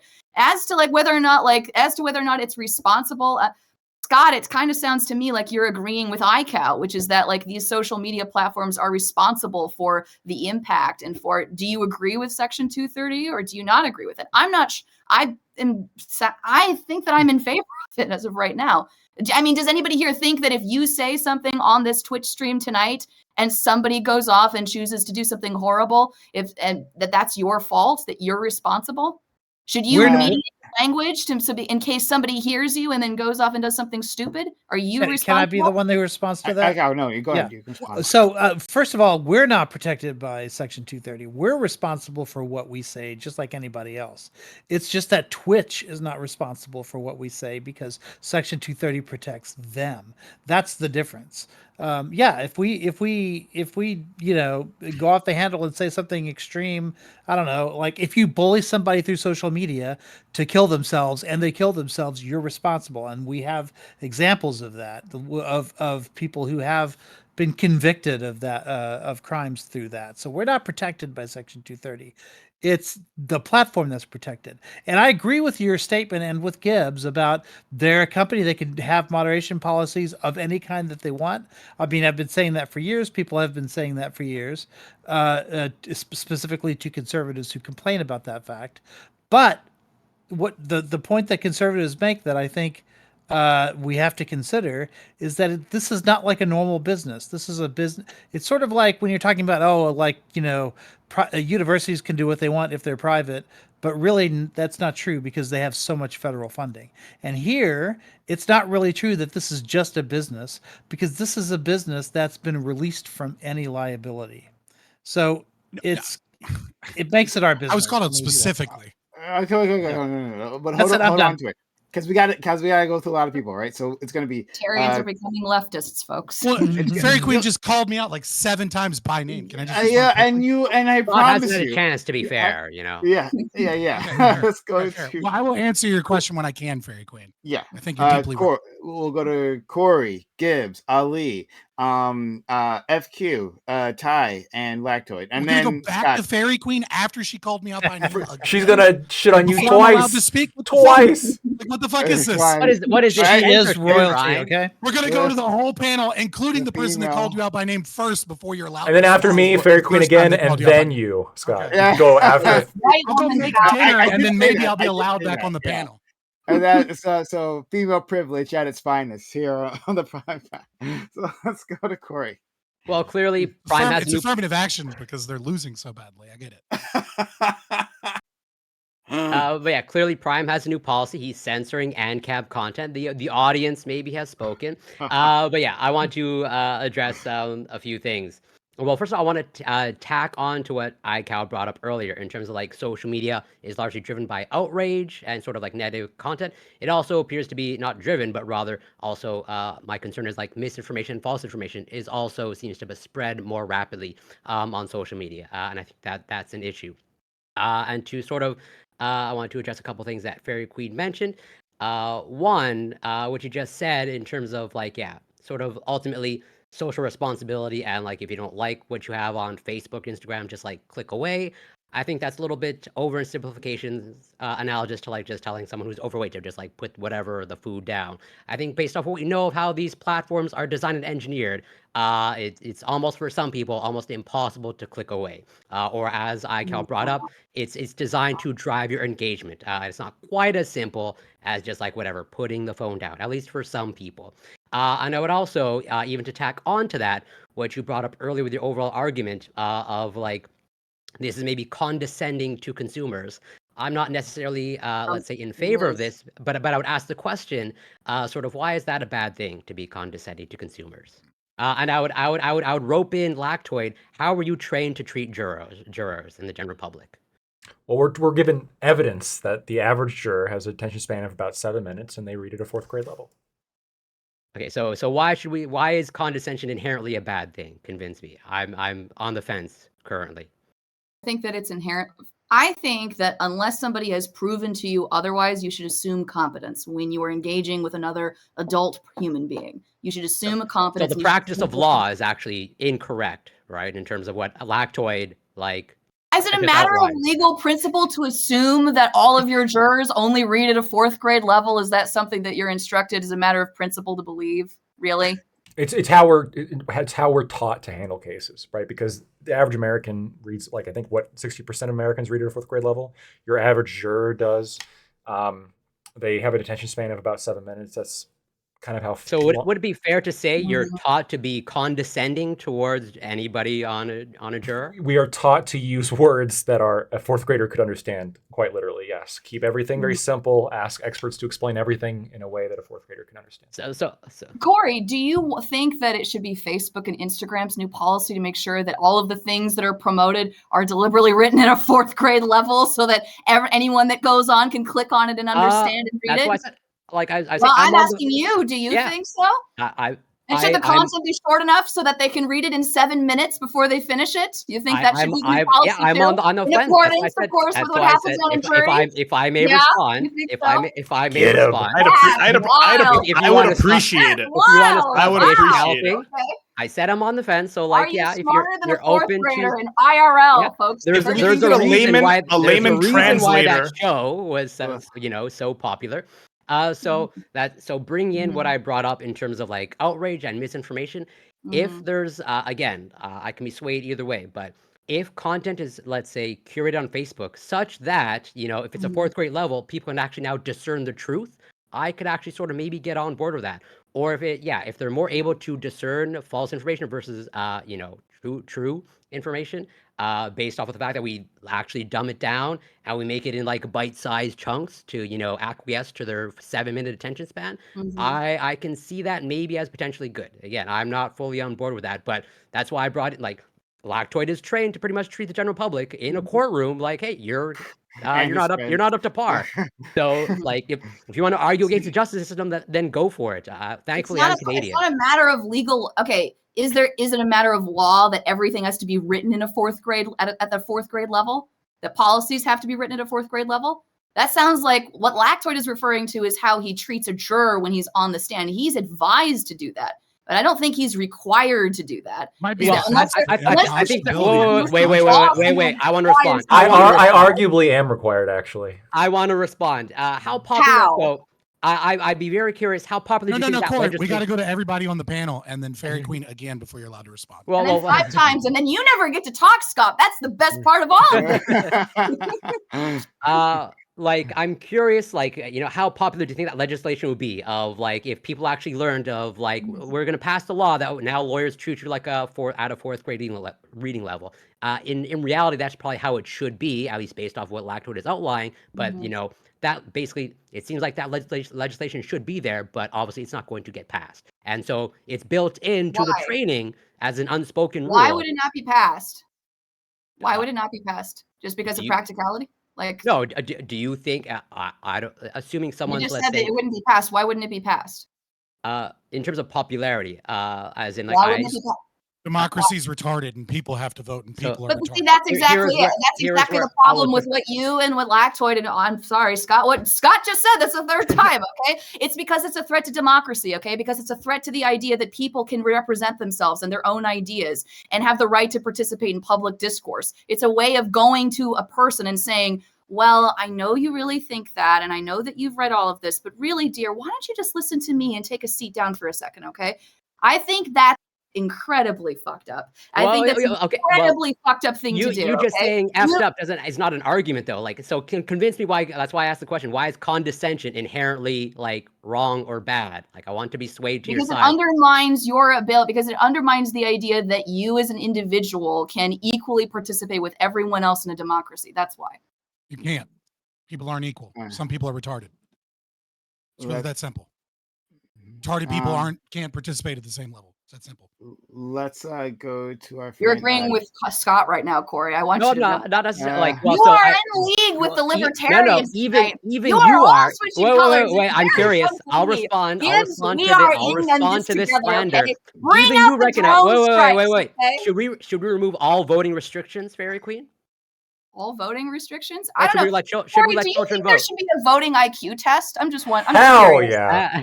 You do I've you had this- think so? I've had this conversation with Lactoid. Like, I'm on the Lactoid makes compelling arguments. On the okay? fence. You're on the fence. Wow. Okay. Well, so did you answer my question? I answered yours. Should we you remove answer all mine. voting restrictions? Do you think there should? You're on the fence. You're not sure. Yeah, I would say I am not sure. Yes, I am not sure. Okay. So do you want to say I'm not sure about voting restrictions in terms of including children? I think that like the reason like we don't let children vote is because they're not agents with responsibility. That's why they can't vote and they I'll can't let serve the Lactoid army. pick it up from They're there when he gets a retards. chance. Boy, yeah. They don't have now the you judgment. They're not capable. We have to be condescend towards them a little bit. Yeah. Open the door Well, as soon also, as you say that. Okay, so let's go to our friend Gibbs, who's been waiting quite patiently. Like Gibbs, Ali, FQ, Ty, Lactoid, Scott. Gibbs, you're muted, friend. Muted. I gotcha. So yeah, on the surface, I'm sitting here like I want to sit here and go, oh, it's terrible. The conservatives are the ones who are being taken advantage of by these systems because this is where free speech happens now on the surface, right? Like this is what we do. The people, it's like the old school editorials in the newspaper. It's our version of like playing chess at the barber shop. Like this is what you like. People go and talk about these issues, right? On the surface, but then I start thinking, and the idea that happy people don't spend money. You can Google that. There's been numerous studies. Whenever I do sales, I've done sales my whole life. The whole job is to have the customer leave happy. Why? Because that means they're going to come be a repeat customer. All right, these algorithms and these companies that are Facebook, Meta, or whatever, Twitter, Instagram, gobbledygook, doesn't matter. All these companies, their goal for the most part is to make money. How that may be is to keep these people engaged on these platforms, right? So for them to sit here and go, hey, we should come in and we should take this hard stance where we need to regulate what these companies do is really laughable to me. And I get that there's the whole free speech argument, and I'm a conservative. I already know that if I get to a certain size on like any platform, that I have to be much more careful than my liberal counterparts because everything is perceived as draconian or evil. That a conservative says whatever you say is going to be like what they want to take down. But on the same side, if I'm using their services, who am I to bitch about any policy decision they make? Because that's their right as a company. And so it's really crazy that we've turned into all these libertarians have all turned into leftists tonight, as Fairy Queen has said, and they've all sat here and suddenly started to argue against capitalism. And I don't really understand because it's kind of like it's a slippery slope. Once I you can start telling explain these, when it's my fucking turn. sure, while you're yeah, I mean, Sanders. it's all right. I mean, I Maybe know next that. Stay week. mad, Scott. Stay But I mad. mean, it's as these companies go. Like I just lost my train of thought with that. But the point is, it's a slippery slope. That's where we're going. It's a slippery slope. Once we start, coming down to these companies saying you can't run your company that way, then what's to stop the next company going, hey, we're going to do this? And then Lactoid, he's a legal expert. He's fixing to be on the Supreme Court in the future. I'm sure one day you're going to be a very fair and unbiased judge when he gets there. I'm sure that he's going to go look and be like, look at the legal precedent set over here, and then they're going to use that to their advantage. So it's really entertaining to me to see the leftistarians tonight, and I just don't even know what to say. Leftistarians. I love my friend Lactoid. If he was on, if I was president, I would not nominate my friend Lactoid to the Supreme Court. Now I would nominate him for like Attorney General. I've also palmed this to Pisco, right? To Pisco as well. I told him I wouldn't nominate him to the Supreme Court, right? He's a fucking corporate hack. No way I would allow him there. But like, but yeah, you guys, Attorney General. Well, hold on. Who gets Attorney General? It's only one slot. Well, fights to the death, of course. But Better start working out there, Lactoid. My money's on Lactoid. We've seen him shoot a deer. We know he's going to be all right. Let's go. Lactoid's going to be armed. That's going to be the difference. Yeah. Well, Prime sets the rules of warfare. Unless Prime tries to get rid of the Second Amendment, right? Then I'm. I mean, like if you're not going. If you bring a gun to the fight, clearly you've already disqualified yourself. Well, what happens if the other guy's dead then? There's not really any argument once it's already happened. Fair enough. Let's go to Ali. And FQ Ty Lactoid. Scott. Yeah, so to Gibbs and Fairy Queen's point, I mean, yeah, they are companies. They can do whatever they want. I think this is going to hinder them more than it's going to help them. We keep talking about how it's negatively affecting some of the consumers, but there's positive effects too, right? So like for me, if you want people to be engaged, you want them to see the content, and then you want them to comment on it, like it, keep reading about it, then engage with it. So like anecdotally for me, I wouldn't have been here on this panel if I didn't watch a Fresh and Fit panel with Destiny 9 months ago, and then follow Destiny. Get to follow it, get to Twitter, follow Wick on Twitter, argue with Wick a little bit, get on his panel, then come here. And I think that's like a positive engagement, right? So it's like you have people that are engaging positively. But that's an outlier. Wouldn't you say that's an outlier? Like when you I don't think so. But when you look at like games, right? They ban political content in games, right? Because people don't want that. Once you start getting people going in there and be like, I don't know, some kind of I was gonna say some wild shit, but they say some wild shit in there, and then like you don't want that, and like they stop playing that game, right? So like games have already decided this was what makes us money. So although you might have an outlier. I think games are different. Earlier, I think games are different than social media. The rule. I think games are different than social media. A game is like you want a specific thing, right? If I want to go play Mario, I don't want to play Mario and have a Joe Biden or a Trump advertisement within the Mario. I'm trying to escape from the world that I'm in. Versus when you're on social with media, you're Instagram. going to socialize with people, the people Yeah, that same you're thing with Instagram. I following. want to look at some ass and some cars, as they said Yeah, so then- earlier. so- and then all of a so sudden, then- now I got Joe Biden Yeah. posting a photo of, exactly as planned, Which with red was- eyes. Which was to my point, which is they should go with the TikTok algorithms, in the way that if I don't engage with political content on Instagram, I don't see any political content on Instagram. All I see on the explore page on Instagram, food, ass, cars. And that's because you have to work with your algorithm. You have to dislike things that you don't want to see. You have to click and hold and say you don't want to see this content. That's how it works. If you're not doing that, you're not an engaged consumer. And to that, but to Corey's point, why shouldn't that person be condescended to? If you're not an engaged consumer, that's your fault. You shouldn't be able to complain. Oh, I'm seeing political content. Stop engaging with that political content. Let's go to that's really interesting. Let's go to FQ. And I'm just quickly Googling because I was just curious. I was looking to see if people with intellectual disabilities have the ability to vote. And what I found is that apparently, according State by state. it's state by state. And there are some states that, in fact, do allow people with intellectual disabilities. And those include, let's see, so states, let me see. What about What late is it- stage Alzheimer's? Yeah, but, How what, about yeah, that? but what is an intellectual disability? Is ADHD an intellectual disability? Now we're gonna start It's banning being- ADHD. No, what I'm It's being libertarian, intellectual. It's being determined by Any a learning court. disability is an intellectual disability as well. I'm just saying As far that as the also DSM is sounds like a concerned. slippery slope to me, What kind of about thing. But But CTE? yes, I'm But as all football Lactoid players. said, it wouldn't like you have to have your rights taken away. Yeah. Right. Mhm. And so the way that your rights are taken, it's not the same thing as like I went to the doctor and the doctor gave me Adderall for my ADHD. It's like I tried to do certain things and then I tried to buy a car and then I got arrested because I don't know, I did something out of the norm. I broke some laws or something. And then people were like, oh, this person is too mentally deficient to be able to operate in society without a guardian appointed to them. And then in many states, they'll have their right to vote taken away in that regard because they can't even be trusted to walk down the street. yeah, but so let me ask this then on that, because I would like this clarified if somebody knows this. So for example, my grandmother, she started kind of slipping towards the end, but she didn't have on dementia. But we ended up being me and my father ended up being the executors of her estate. But as far as I know, she was still able to vote, even though she was Mhm. even though she wasn't a financially literate person or whatever. So what's the line on that? I guess The I guess line y'all is say that the state by court state. determines it, right?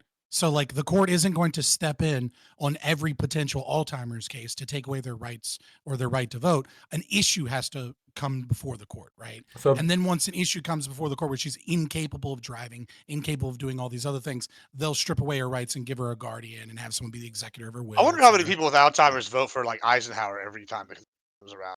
They go and vote. Who knows? That's what I want to know. I like I George Ford over here. They got really confused by that Super Bowl ad yesterday. Then RFK ad. yeah, that was wild. Let's go to FQ. Was that it? Okay, so I don't know very much about this, so I'll just throw this out there as a possible reason. So suppose, for instance, that I go to vote, okay, and I take the voting IQ test, but I flunk the test. But I work, I have a job, I pay taxes, I am a participating member of society. I just don't pass the voting IQ test. Do you think I shouldn't be? Do you think that's okay, Corey?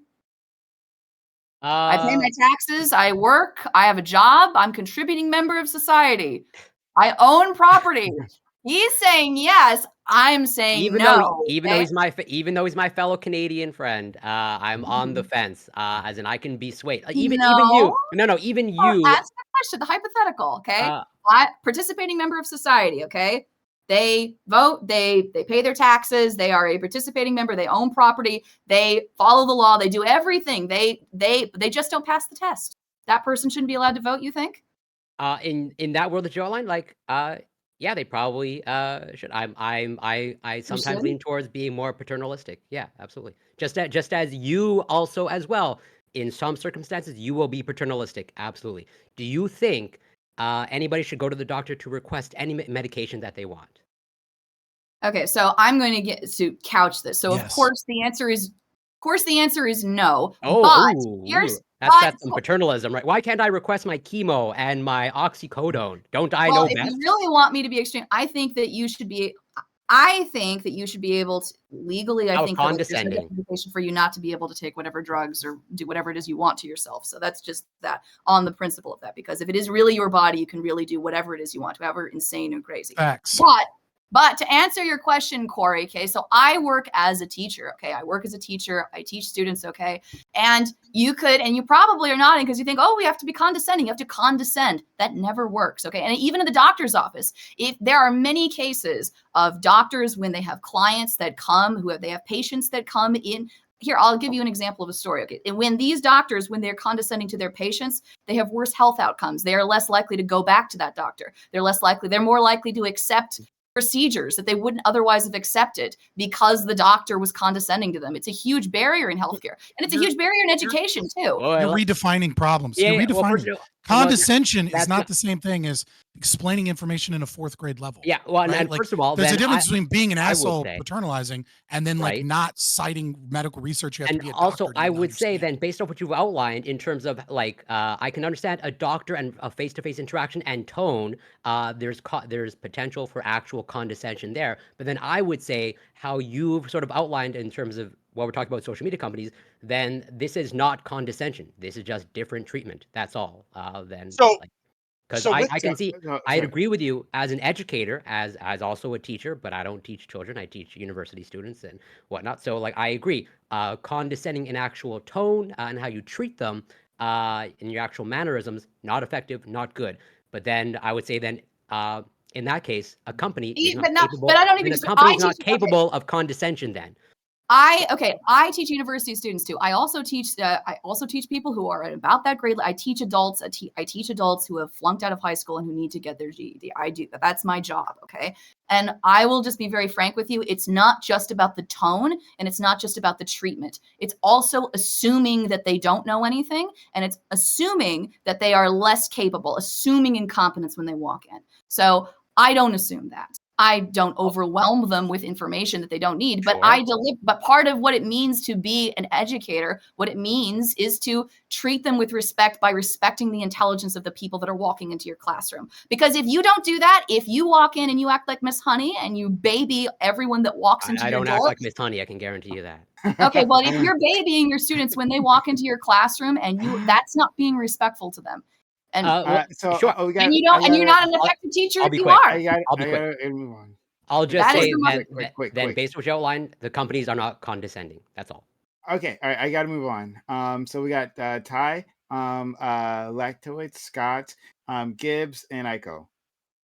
Yeah, I'm gonna wrap both of these conversations together. As much as I despise the lies at the speed of light conversation, it's real. It has very disgusting results, and I think most of us can agree. Like the political plurality here that we're dealing with is a pain in the ass. I do have to ask a question to the panel. What is the point of our republic if we can't trust people to be participants in it? Right? How far does this go? Because part of me as a social conservative wants to have that parental guidance over the body politic. You kind of need that to enforce some level of trust. But also it goes both ways. If you can't trust people to even vote worth this shit, how do you even have a republic at that point? We're just asking for civil war.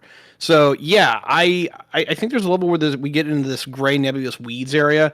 But I'm going to say, at least on this bottom level, if you just can't even say, hey, here's some information, can you figure out how to process this shit, and people can't do it, the republic's over. Okay, thank you. Let's The go quote, the and great take- Dr. Alfred Lanning from iRobot. That detective is the right question. Thank you. 100 bits from my friend Aiko says that Scott should put all his comments into cheers in the channel, and then he can get his comments read faster. Just like it's a thought, a hype chat or Yeah. super chat. It's just a thought. Not happening. Okay. Not All right. happening. So okay. Well, Scott, right? I've been with him for years now, and he has taught me about the immediacy in the market, right? That if you want something, right, you'll pay for it. He clearly doesn't want it, right? He's Does telling that me, mean I like, should to his get bumped to dollar. the top now? I to think look it like does. I get think it stuck does. in That's Scott's proven through his market behavior. Let's go to Lactoid and Scott. Yeah. All right, Okay. so Really quick, the argument for restrictions on voting is not anything to do with them being like a productive member of society, paying their taxes, whatever the fuck. It has to do with whether or not we trust this person to have a say over other people. That's the reason why we limit children. That's also the reason why we should limit people with poor judgment who demonstrate poor judgment, such as, we can determine that using other terms, IQ tests or other kinds of tests. It's more of a harm mitigation as opposed to like a question of like, can somebody have a say over themselves? In Have you ever 1980, seen poll tests? I'm not talking about bringing the ones back from the fucking pre-Civil War era, okay? I'm not talking about just those saying, ones. you know what I I'm mean? not Like- talking about those ones. God, you have to okay? add Let's something see every what the time someone fucking government talks. does when they're in charge of that. They're going to be It's like I pretty- can talk about how bad China did this shit 3 times over ago, but we don't have to add your comments to every fucking thought that somebody has, please. It's going to be better. It's going to be better. No, okay. In 1980, there was a decision called Pruneyard versus Robbins. It was the Supreme Court interpreting the Californian Constitution.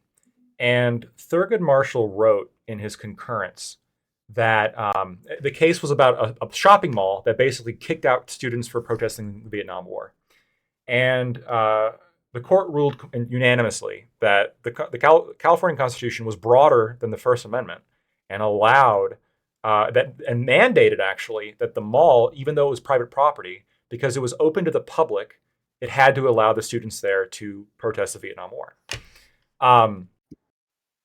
And this is where I think Thurgood Marshall writes something very interesting, which is that if we view public discourse, I'm paraphrasing here, if we view public discourse as not, as being able to be controlled by the owner of the private property on which it's occurring, and we are rapidly seeing all areas in which you can meaningfully have public discourse becoming privatized, there will be a point at some point in the future in which you won't be able to say anything because you will have nowhere to go to say it, right? And I think we're seeing this no better than when it comes to social media, where if you are removed by the social media gods, you have no say, right? And you can go out in public, right now at least. During the pandemic, you couldn't have, right? The government was stopping you from doing that. So you couldn't do shit, right? You were just blocked. And I think that demonstrated why, yes, I fully empathize with this desire of companies can do what they want. Trust me.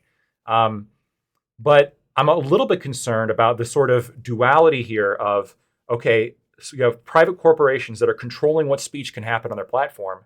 And then we have the government that they're kind of in bed with, putting restrictions on where you can talk in public or how you can meet in public, right? And they've controlled discourse at this point.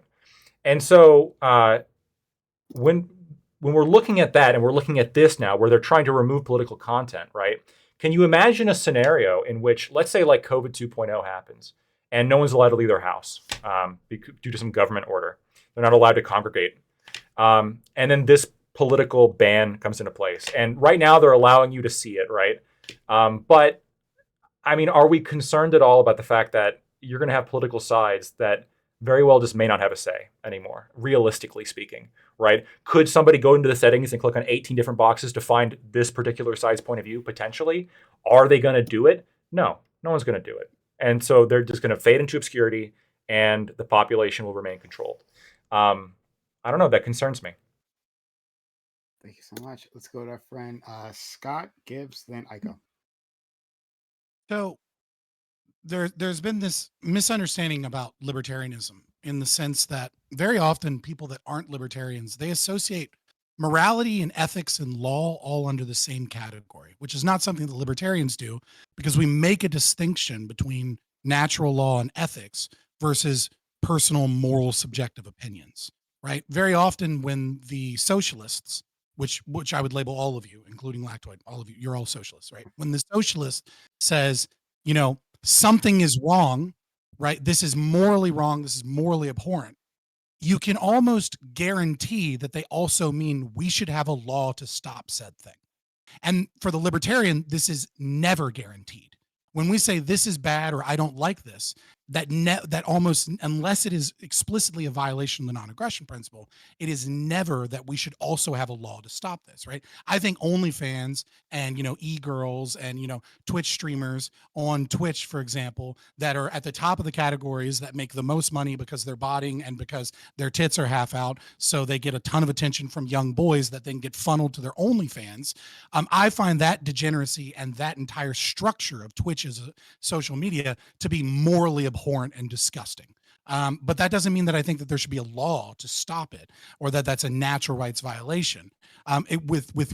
Unless there's some intentionality in certain specific instances, right? So when I say that I don't think Facebook should do this, this is not me being anti-capitalistic. This is me having a moral opinion about what I think is bad. That doesn't mean I think the government should step in.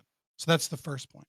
And the second point, to respond towards that same accusation, is the concept that social media companies today are private companies, therefore they should do whatever they want, is about as laughable an assertion I can think of, because the concept of a private company in a market where Section 230 has been brought up many times, and I would say proper understanding of Section 230 would be both of the dissents written by Clarence Thomas, or the cert of denial. Sorry, not dissent, cert of denials, because there wasn't enough to bring it to the case.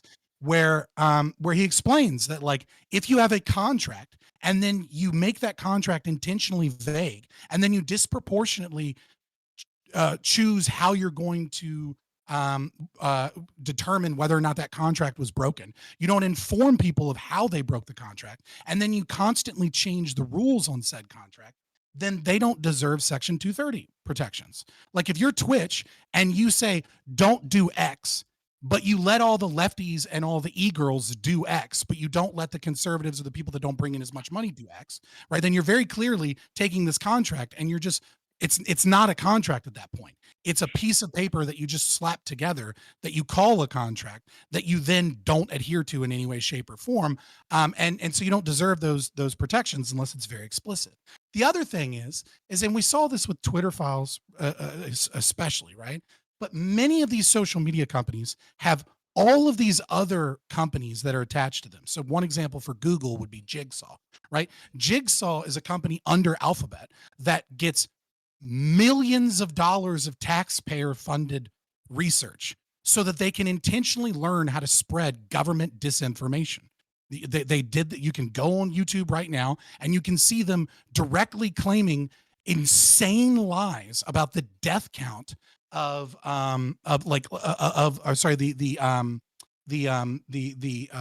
rates of interactions with vaccines, and comparing it to like car deaths and like this crazy, like it's made up bullshit, right? And they say that this is going to be pre-bunking. This is how we're going to stop misinformation from spreading, but they're getting your tax-paying dollars to do this.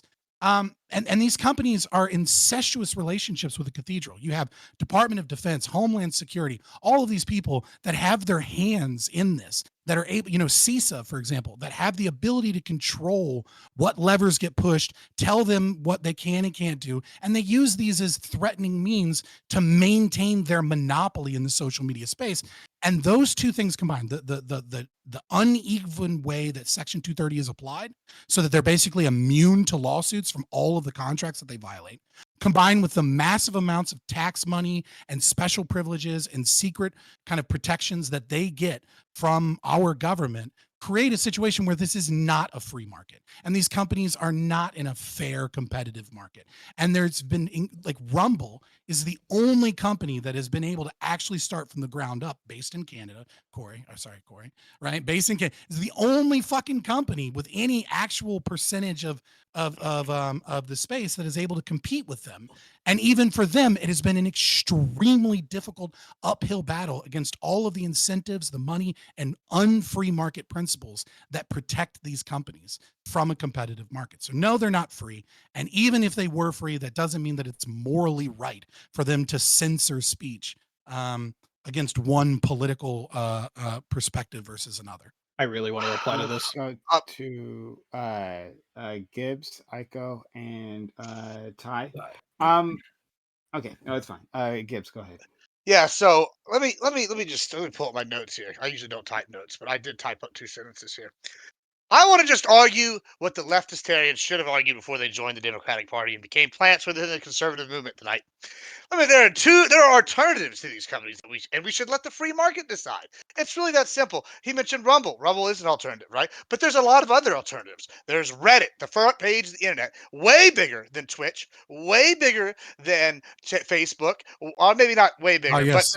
they're Conservative bastion of free speech, Reddit. hold on. I mean, there's more though. There's I mean, Reddit does have conservative. Definitely no bastions on it. subreddits on lockdown. None of Yeah, them there's. like I banned. mean, yeah. I mean, there are, but you could go and The you can Donald's go and you still can find it. flourishing.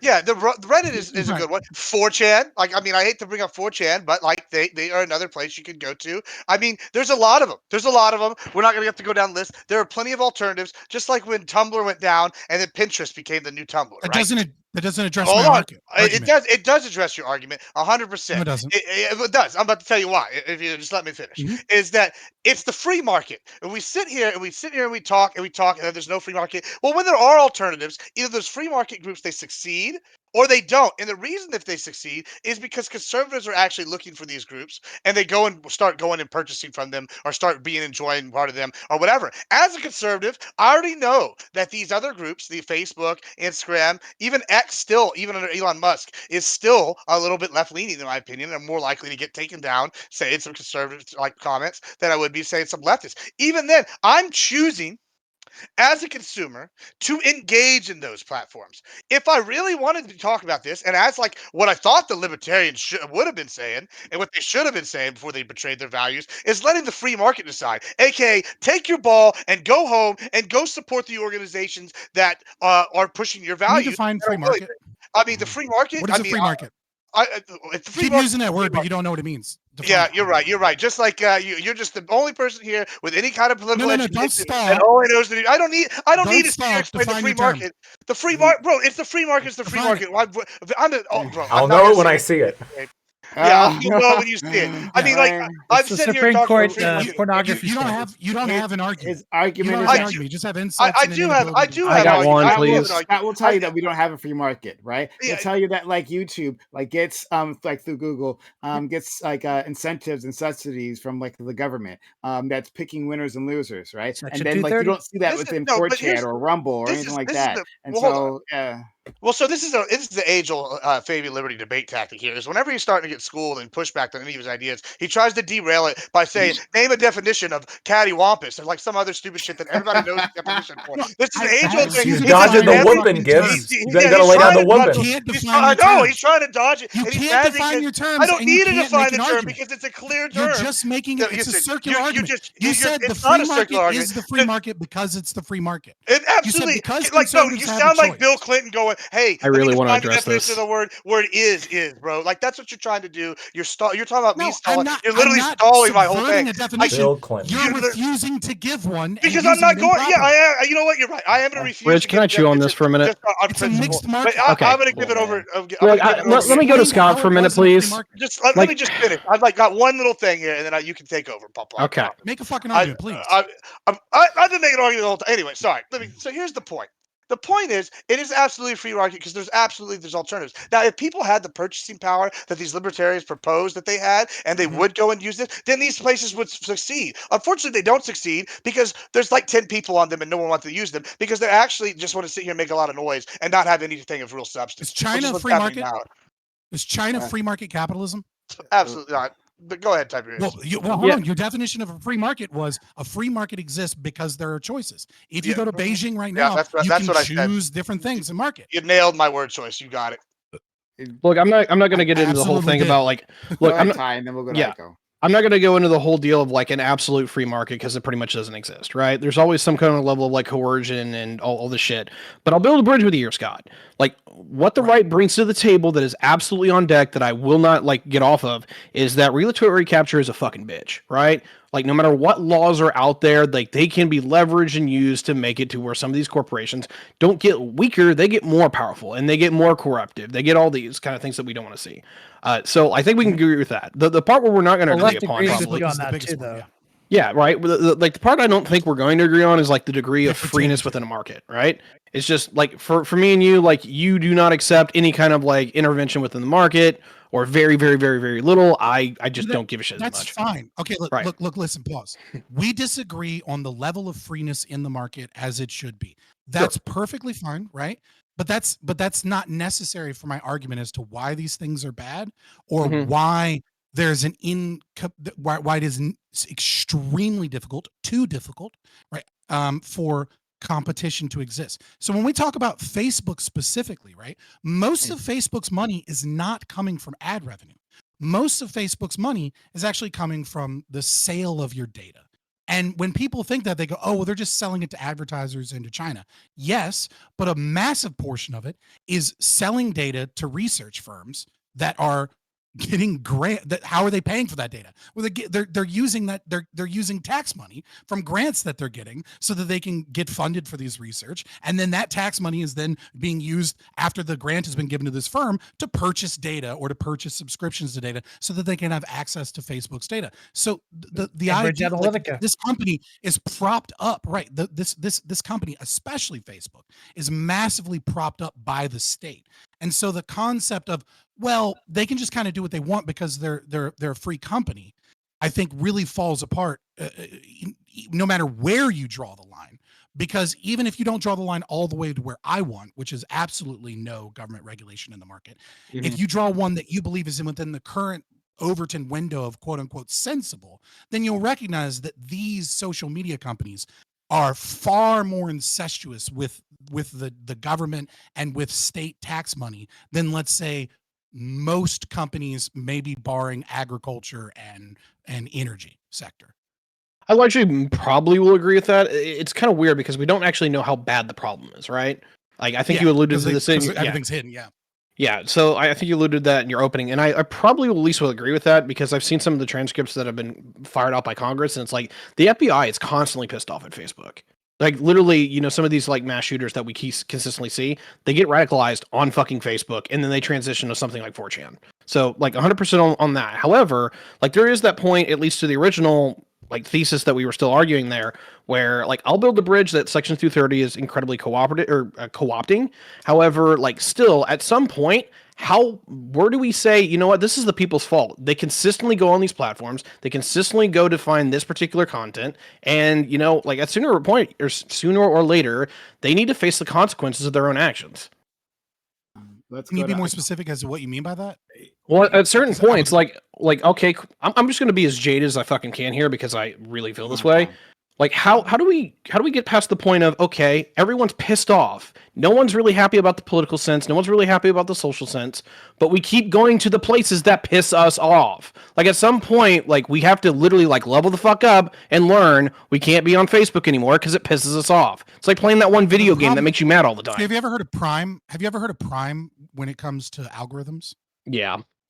Yeah, so the algorithms are specifically, it's not just the stupid that get caught by algorithms, right? We all get caught by algorithms. And the question is why? Well, it's because cognitive psychologists that are really, really good at their job don't work in university, right? Like they don't try and get tenure for a fucking job that gives them $70,000-$80,000 a year, right? They go make $200,000 working for a fucking research firm that doesn't publish their research publicly because they work for Facebook or they work for these companies. And one of the things that they have discovered is this concept of prime, which is the algorithms are designed to hijack our specific biases. And it's 4 specific biases. It's prestigious, right? So whether or not you personally view this person, so like a doctor or like an expert in their field or like someone that like knows a lot about it. So this is probably good, right? So this would be, you know, in the typical pathos, ethos, logos, right? This is ethos, right? Like, you know, and that's probably good. But the other 3, not so much, which is in-group preference. So they try and find what your in-group is, and they specifically try and give you more of your in-group because you're more likely to believe your in-group, right? So this is what everyone was talking about when they talk about echo chambers. And then the last 2 are moral arguments.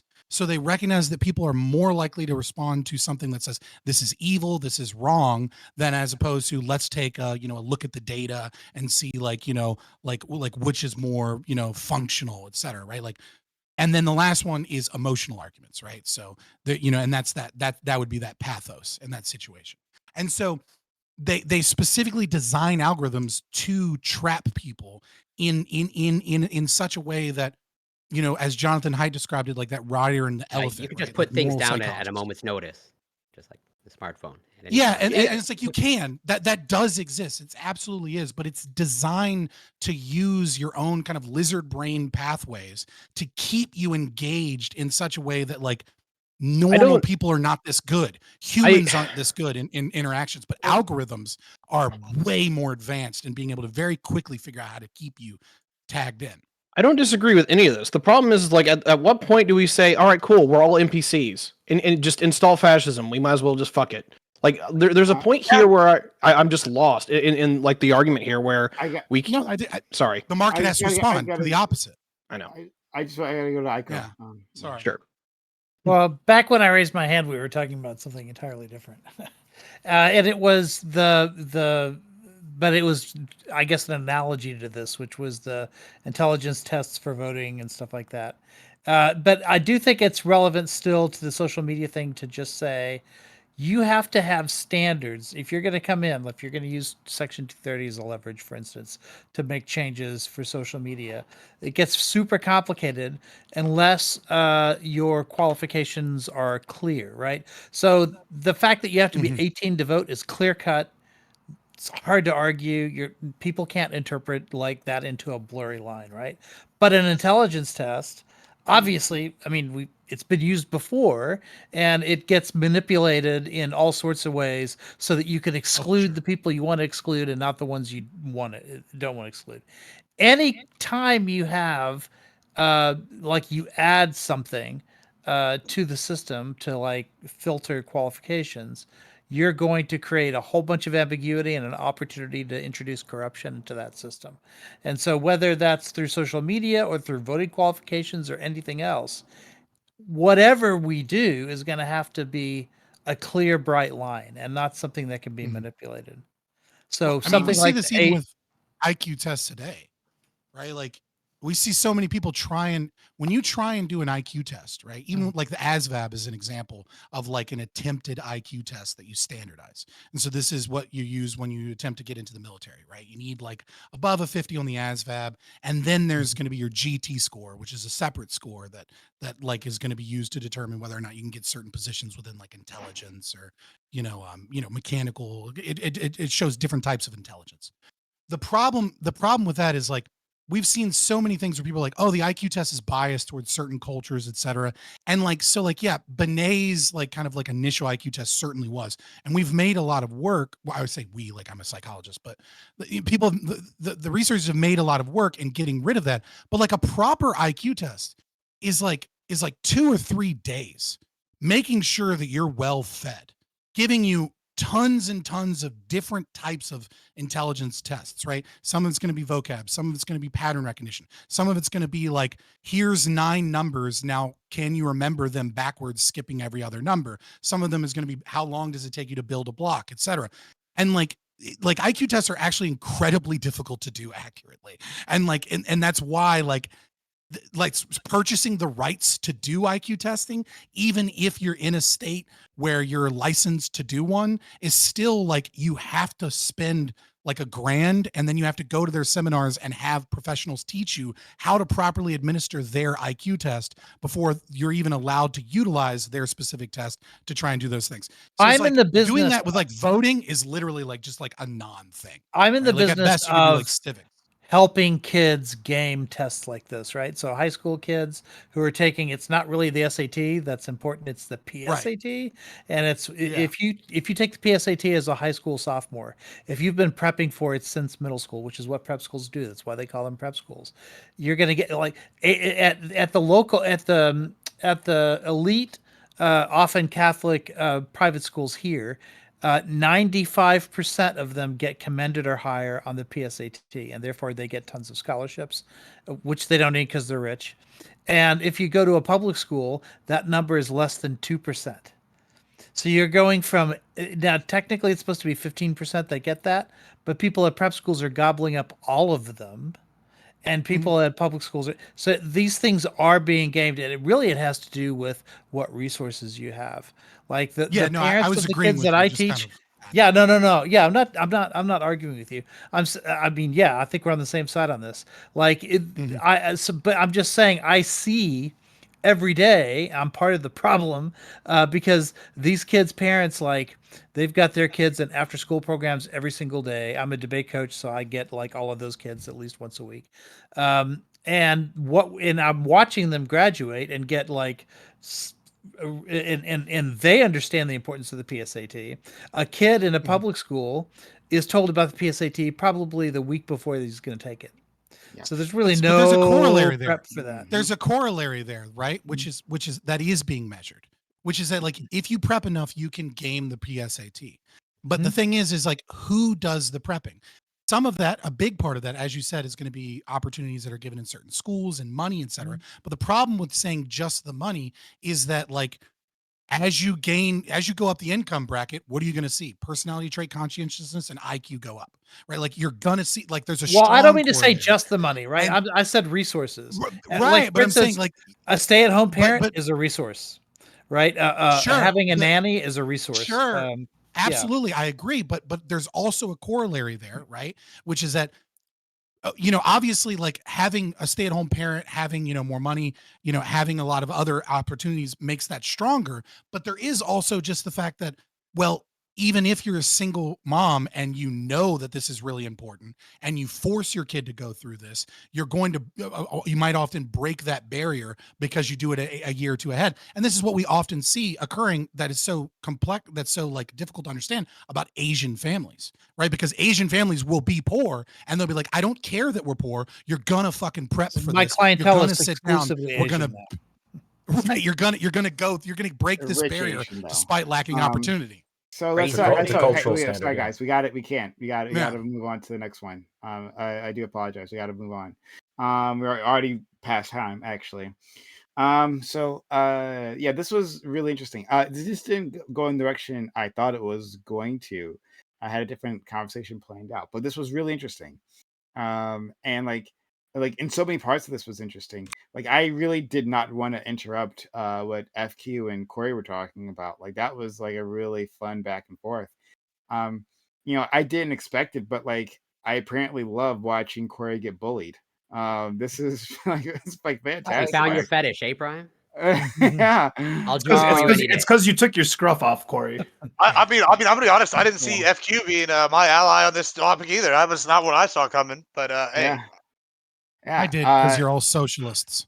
okay. Indeed. You were a socialist on this panel tonight, Scott. Yeah, Don't no, you- even try, okay? Fled to the left. That's Good, like his, good luck proving that in any way, shape, or form. I think That's I his- think you felt entitled to speak, Scott. I think that's fair. that calling him a social, that's his N-word, right? Like, you watch that. It's just funny because it's an accurate description of what happened The today. genocide tonight, Scott, just so you know. Yeah. Just so you guys are Um, aware, there's libertarian, which is this narrow slit of like anarcho-capitalism, and then it's socialist. Just the rest of the fucking political bar is just socialist. You- Binary. Yes. You're all Yeah. fucking socialists. Yes. It's And a binary. Yeah. socialists The are also- denazification of are Germany fascists. is Exactly. a fucking guise of fucking promulgating socialism throughout all I- of liberal Western And democracy. The fascists socialism won. equal fascism. I know this. So Our economy is far closer to fucking Nazi Germany than it's ever been, than it would ever be towards any other economic system in history. and you can talk about that. You can argue with him about that later on, please. Okay, so let's move on. Before we do that, guys and gals at home, if you enjoyed the content so far, consider supporting the channel. Thank you, like, for the people who gifted so far. But yeah, consider subbing to the channel, gifting bits or gifting subs or hype chats or super chats. Those will be read. We'd love to hear from you, right? If you want us to react to anything in particular. Thank you, Viceroy Xerxes. Hey, thank you for being here, Viceroy. 27 months in a row. Like, thank you for sticking with the channel for so long, right? Like, it's really kind of you. Really cool of you to do so. Shout out to you, Viceroy. But yeah, if you out there want to support what we're doing, if you like the conversations we get up to, follow the channel if you haven't done so yet, but also subscribe and the whatnot. Okay. Topic 2. And I hope this is a really good topic because I thought it was fun when I saw it. Um, an Oklahoma judge was recently forced to resign after being accused of sending 500 texts during a murder trial. She sent a wide variety of judgmental texts to her bailiff about the participants of the trial. A report accused her of gross neglect of duty and gross partiality in office. However, the judge steadfastly says that despite whatever messages she sent, it didn't affect her behavior. And even if it did, it wouldn't matter as it was a jury trial, so she wasn't acting as a fact finder. Do you think that this judge should have lost her job? Should it matter if a judge has expressed opinions on a particular topic? What if the judge has some level of oblique investment, as in handling a trial where a minority of their same race was killed in a hate crime? If the judge isn't handing down a conviction, should it matter at all that they may have an internal emotional reaction? So yeah, this is an interesting article. The judge was like, it was a murder trial, like the murder of like a 2-year-old, which I mean, in any case, that sounds bad, right? Like as soon as that gets out there, that sounds really bad. Person wasn't paying attention. They were like, you could see them, like there was like video camera footage of them like scrolling through the phone and then like typing out these messages, and they like uh were criticizing I think was the defense, maybe the defense attorney, and they were like calling them gross and whatever, and then Opposite. fawning. Oh, sorry, was it the prosecutor? They were pro the defense team and against the Okay. prosecutor, and like Excuse me, thank you so much. Yeah, saying they were like ugly and shit, like though. yeah, and they were saying like one of the the people in the stand was like super hot, like commenting on that. It's like it's extreme unprofessional behavior. We can all acknowledge it's unprofessional, but it's a matter of necessarily losing your job, right? Like maybe reprimand this person, right? Like publicly reprimand them. Hey, knock it off. We need you focused on your job. But should they have lost it on this one? So we'll start for our lawyer friend, Lactoid. This happens from time to time, okay? Every once in a while, a legal professional will do something grossly inappropriate.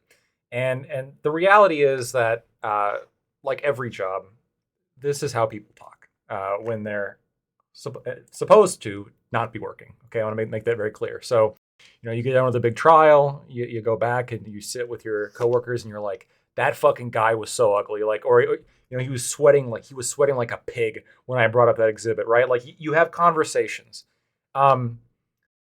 The problem here is that, first of all, lawyers are supposed to be partial, right? Zealous advocates. We're not supposed to be neutral parties. We are specifically intended to be assholes for our client. That's the point.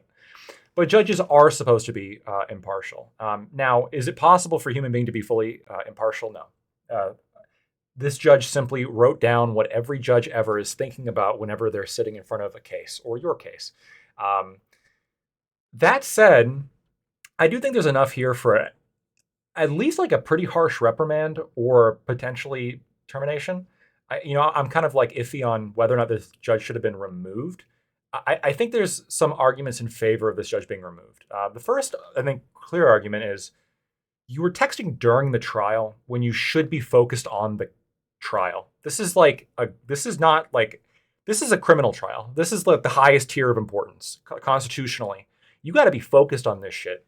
The other thing is, when you're messaging this to your staff, my concern is that you're creating a aura of hostility towards one of the parties, which juries can pick up on, right?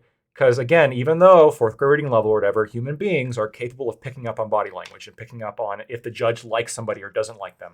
And juries love whatever the judge says, right? If a judge likes you, the jury's probably going to like you due to subtle body language cues that nobody can ever get rid of. But I think like a big reason here for getting rid of the judge, honestly, is going forward. I don't know how like the district attorney's office can trust this judge again, or really anybody, right? Like if you go and sit in front of this judge, what if they're just like not paying attention and just sitting there like talking shit about my beard the whole time? I'm not going to be. That's going to throw me off when I'm trying to defend my client against a murder charge, and I have an obligation to do that. When now I'm just worried about what this judge is, texting the bailiff about, and so I think it substantively affects this judge's ability to do her job. So, is the firing justified? Yeah, a harsh reprimand would have been justified too, but I think in this case, given that she was doing this on the fucking job, I don't know. It's so bad. Probably get fired. Yeah, thanks so much for that. I said this before, but like I was on a jury trial years ago, and like it wasn't covert, it was overt that my judge did not like the defense attorney, but they kept fucking up. They honestly kept fucking up, and like literally, like this woman was quaking in her boots, like when the judge was also female. Like I called her, 'cause, like. Oh my god, it's like Well, to add on to that, so a really cool, in the Kyle Rittenhouse case, when Judge Schroeder was yelling at the prosecution for flagrantly breaking the law, he asked the jury to leave first. There's a reason for that, okay? Because the perception of bias is critically important here. You don't want to yell at a jury or yell at an attorney in front of the jury. It does not look good. No, okay, but very quickly, right? So like what happened was that they were making mistakes, and like they like sometimes like called them out, but also like we were told to leave the courtroom many times, right? And then but when we left out, like what we ended up was in the judge's office, right? And like there's a thick door between that and the courtroom, and then we heard her screaming like, how could you do this? It was crazy. It was wild. And you can see her like the judge fuming at this like defense attorney. It was amazing. Okay, let's go, Scott. I don't know if I can follow that. But no, yeah, I mostly agree with Lactoid. The only I would maybe lean a little heavier towards the position that what you are seeing is an illusion break.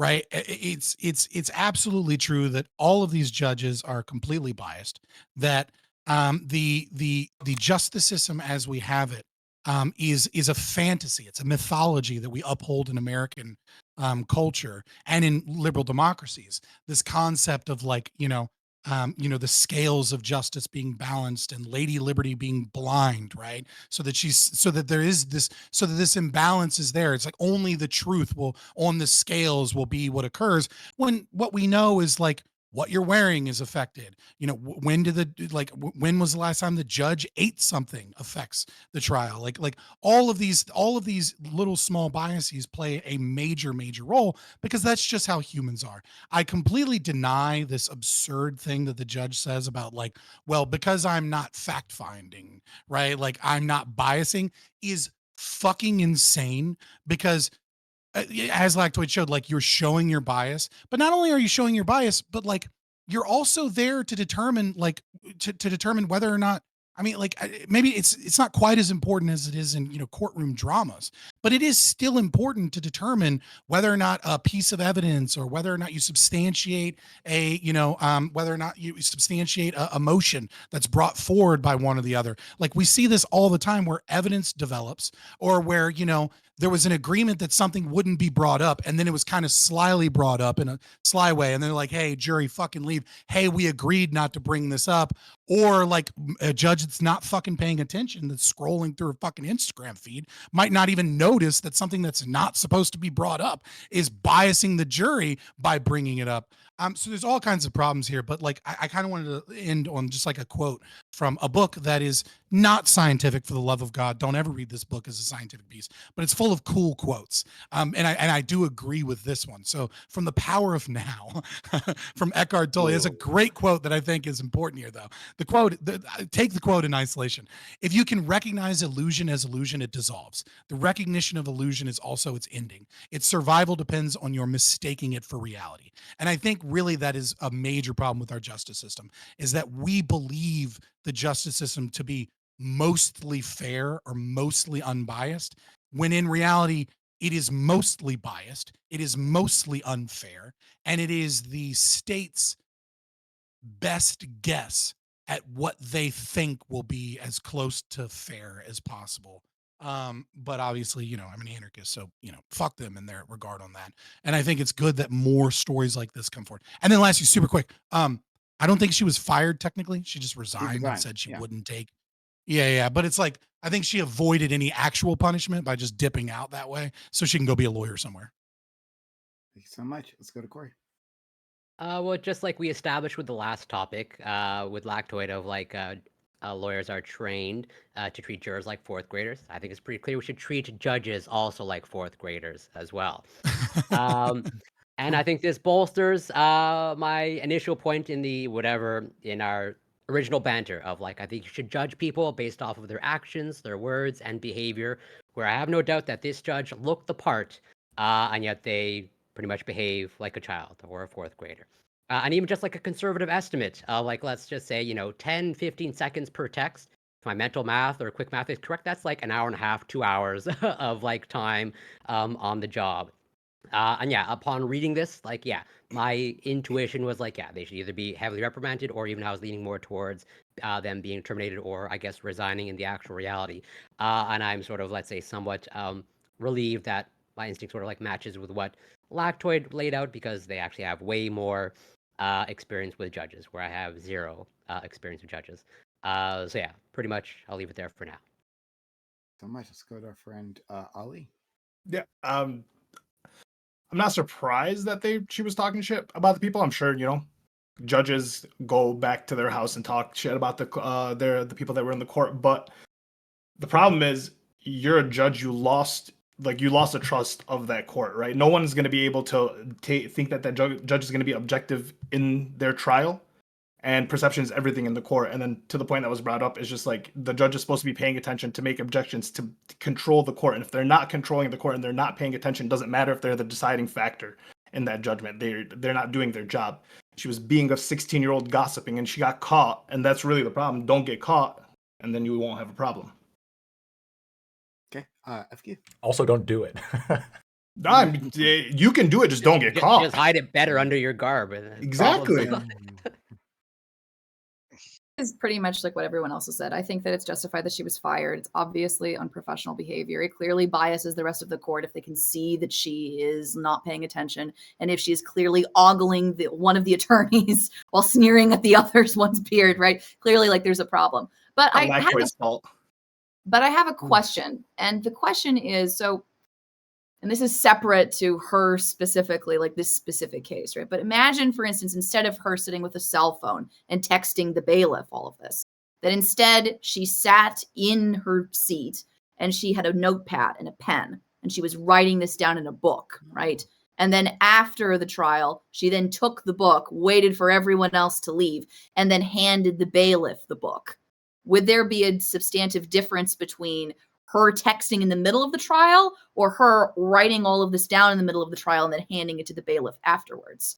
So, because, and I asked that question and we can get into it later, but that's sort of what I'm wondering, like how far is the judge supposed to restrict his or her speech, right? when she's on the stand? How impartial are they meant to be? They're not made of stone. Are they not allowed to have any reactions whatsoever? I've seen examples of judges when they are handing out sentences, like after the conviction is brought out, where they speak in their heavily biased ways. An example of this was one case. So there was the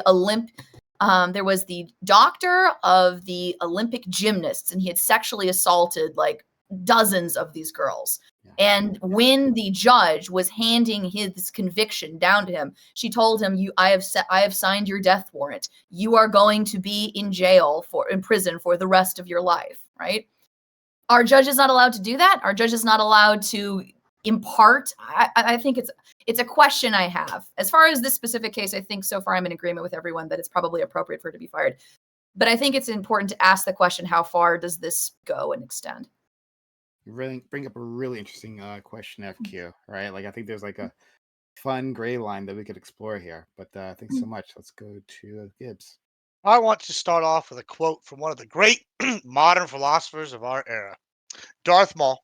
He says, "Justice is merely the construct of the current power base. There is no justice, no law, no order." except for the one that will replace it, right? So, with that being said, do I think she was within her rights being fired? Absolutely. People thought it was unprofessional, it was bad, whatever. But this is where I get to sit here and I get to laud the great nation state of Texas and our system with judges. And this is really wonderful. We have a second set of checks and balances that most other states don't. We vote our judges in. So if they are exhibiting biased behavior and they're acting terribly, then we can vote them out the next term. And there's no better system than giving the voice back to the people. And that's really what we should be striving for, to avoid these sorts of things, because they know that if they're appointed, they don't have to answer to anybody. But if they have to sit here and they have to win a vote, then they're much more likely to not sit here and do things like text people about how much they want to rub somebody's beard across the crotch. It's really that simple. I'm just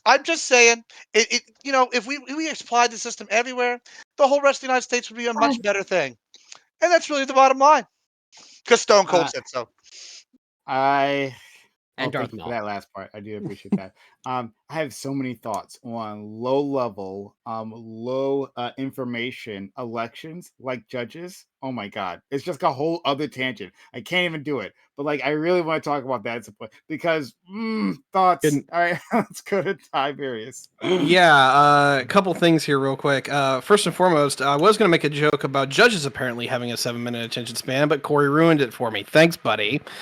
Second of all, though, I do actually believe that professionalism is very overrated. Like, everyone is biased, but there's a level to where you have to take your bias in some of these positions and have an ethical restraint behind it. This person, I think we all agree, clearly violated that. Lactoid, thank you for putting out so nicely and elegantly. So in the spirit of changing this conversation up a little bit, I was literally about to take it where Gibbs was. Fuck voting for judges. This is dumber than hell. All right. So if you want to engage with that when we can. Also, I had a wonderful conversation with my good friend Nate Dallin about this. What happens if we actually make it to where judges are putting away their neighbors? Like, does that level of personal investment actually make the system more transparent and actually more impactful to the people at large, or does it actually make it where they're all biased as hell and they can't even regulate themselves because their neighbor's their friend? Like, I would love to talk about that. Thank you. Thanks so much, friend. And Aiko, are you good to go? Or you have an issue? Yeah, I'm good. I'm good. I have a little bit of experience with this because when I'm not a debate coach, I'm a debate judge. Every weekend, I'm at like some high school or university judging like debates. Usually, it's high school debaters. And let's see. I'm gonna drop a link to like the notes that people take, and this is like one of the simpler sort of versions of debate. And I'm going to drop it in the StreamYard link too, or a couple of links. And these flows can go on for they go from left to right, where you're tracking every argument like sort of in a and you're connecting them all with arrows so you can see where everything came from. And at the end of the debate, there might be 30 or 40 threads of argumentation that you ultimately have to track. I'm sure like professional judges have have a level of sort of complexity in the jobs that they do too, at least with certain cases. This was a murder case. I'm sure that there was maybe more to do than in the average case.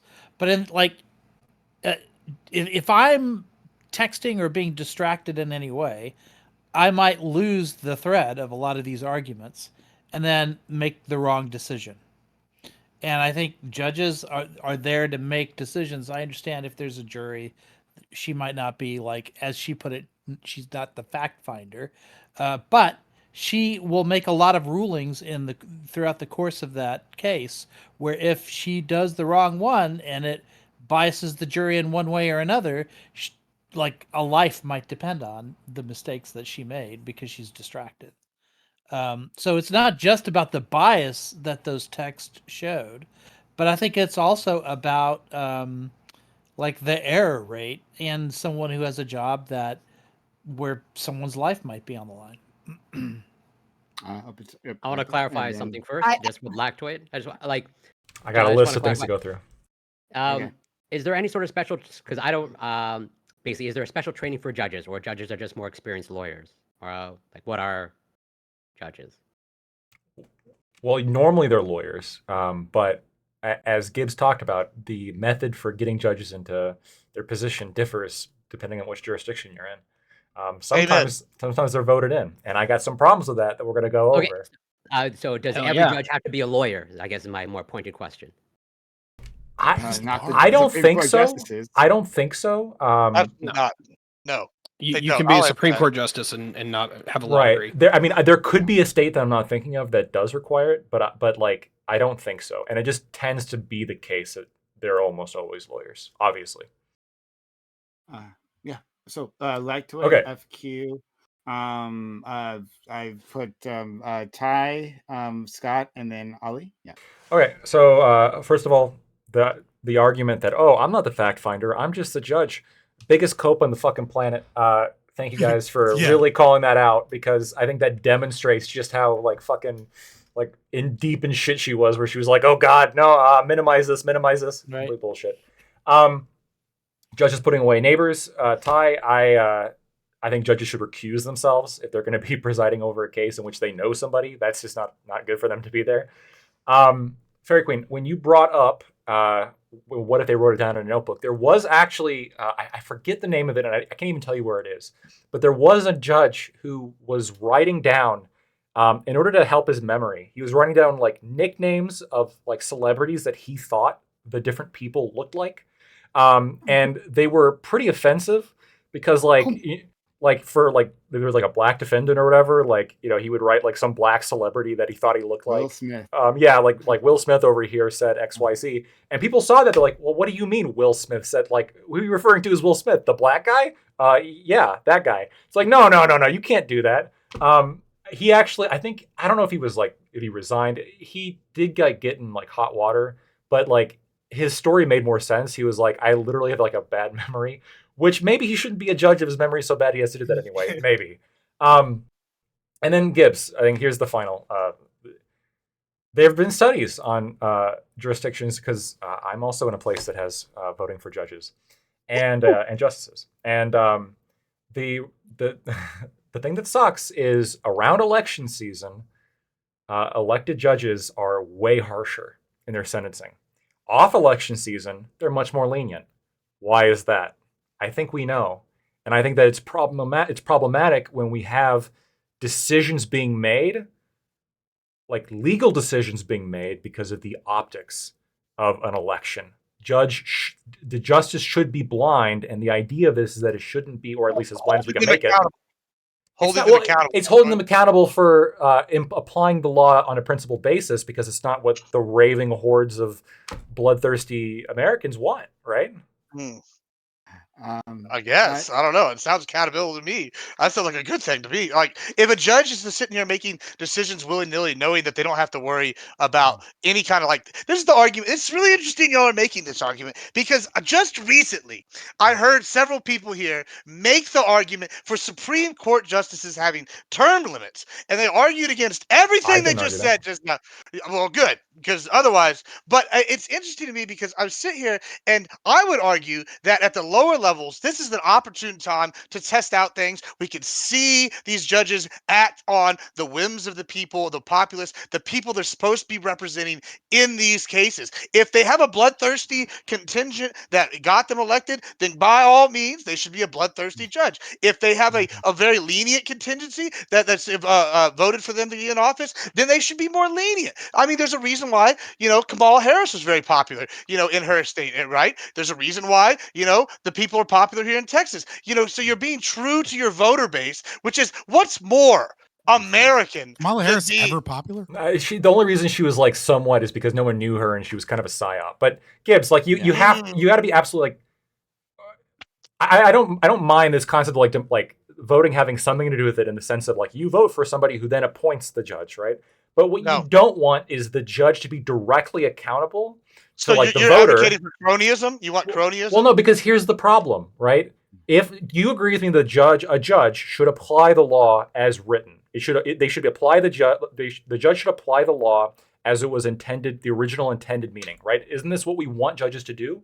Or do we want them to make decisions based on whether or not they're going to get elected again? I would argue that those aren't mutually exclusive things. Well, they are statistically, but they aren't. I like, so there's like strict constitutionalists. They want to interpret the law as it's written to the letter, right? To the letter. Then there are people that are like less, Originalist. yeah, right. Then there are people that want to So argue like, everyone wants to Original interpret it correctly. textualists. Yeah. well, right, Presumably, sure. yeah. And then they want to have there's people that want to argue the spirit of what was written.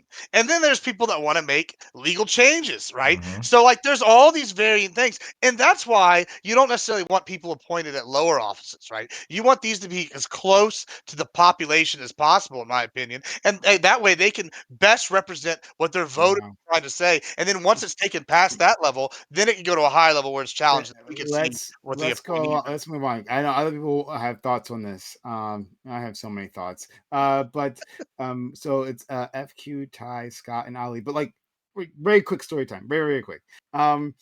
Years ago, I went to the Madame Tussauds museum in London.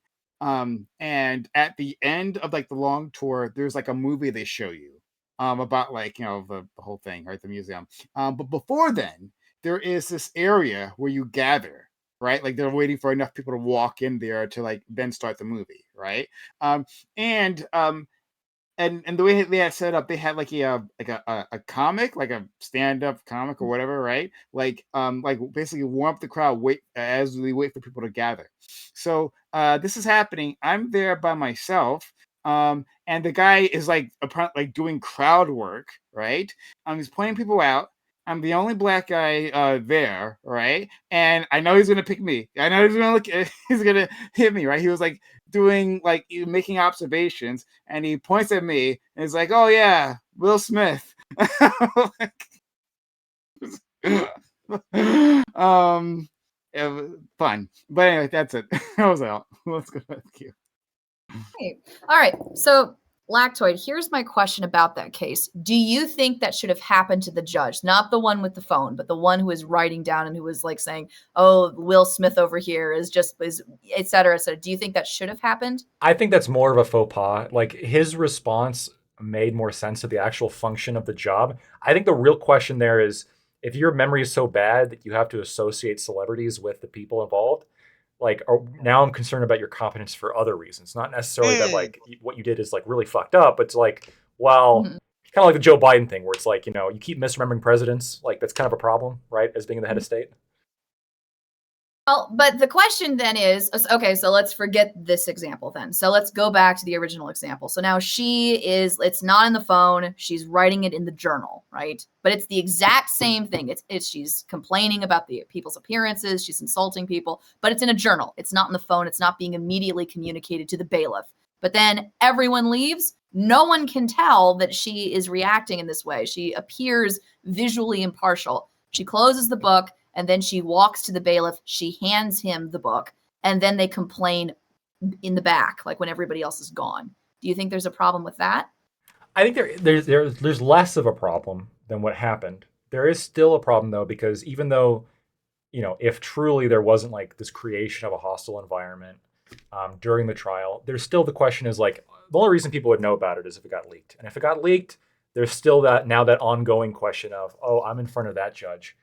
I saw what that judge wrote about me last week. Can I really go in front of that judge, right? Does this judge now have to recuse themselves every single time the lawyer that she called ugly shows up?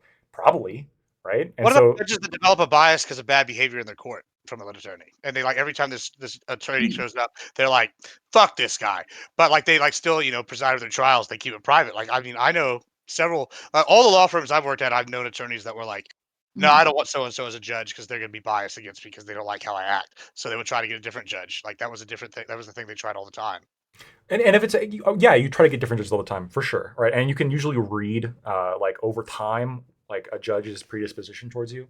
I don't know. I think that there's just the sheer level of extremity here, though, of we have these expectations that you behave professionally, and because you didn't, there's all these extra, all these additional effects of I can't go in front of you now because I know what you think of me.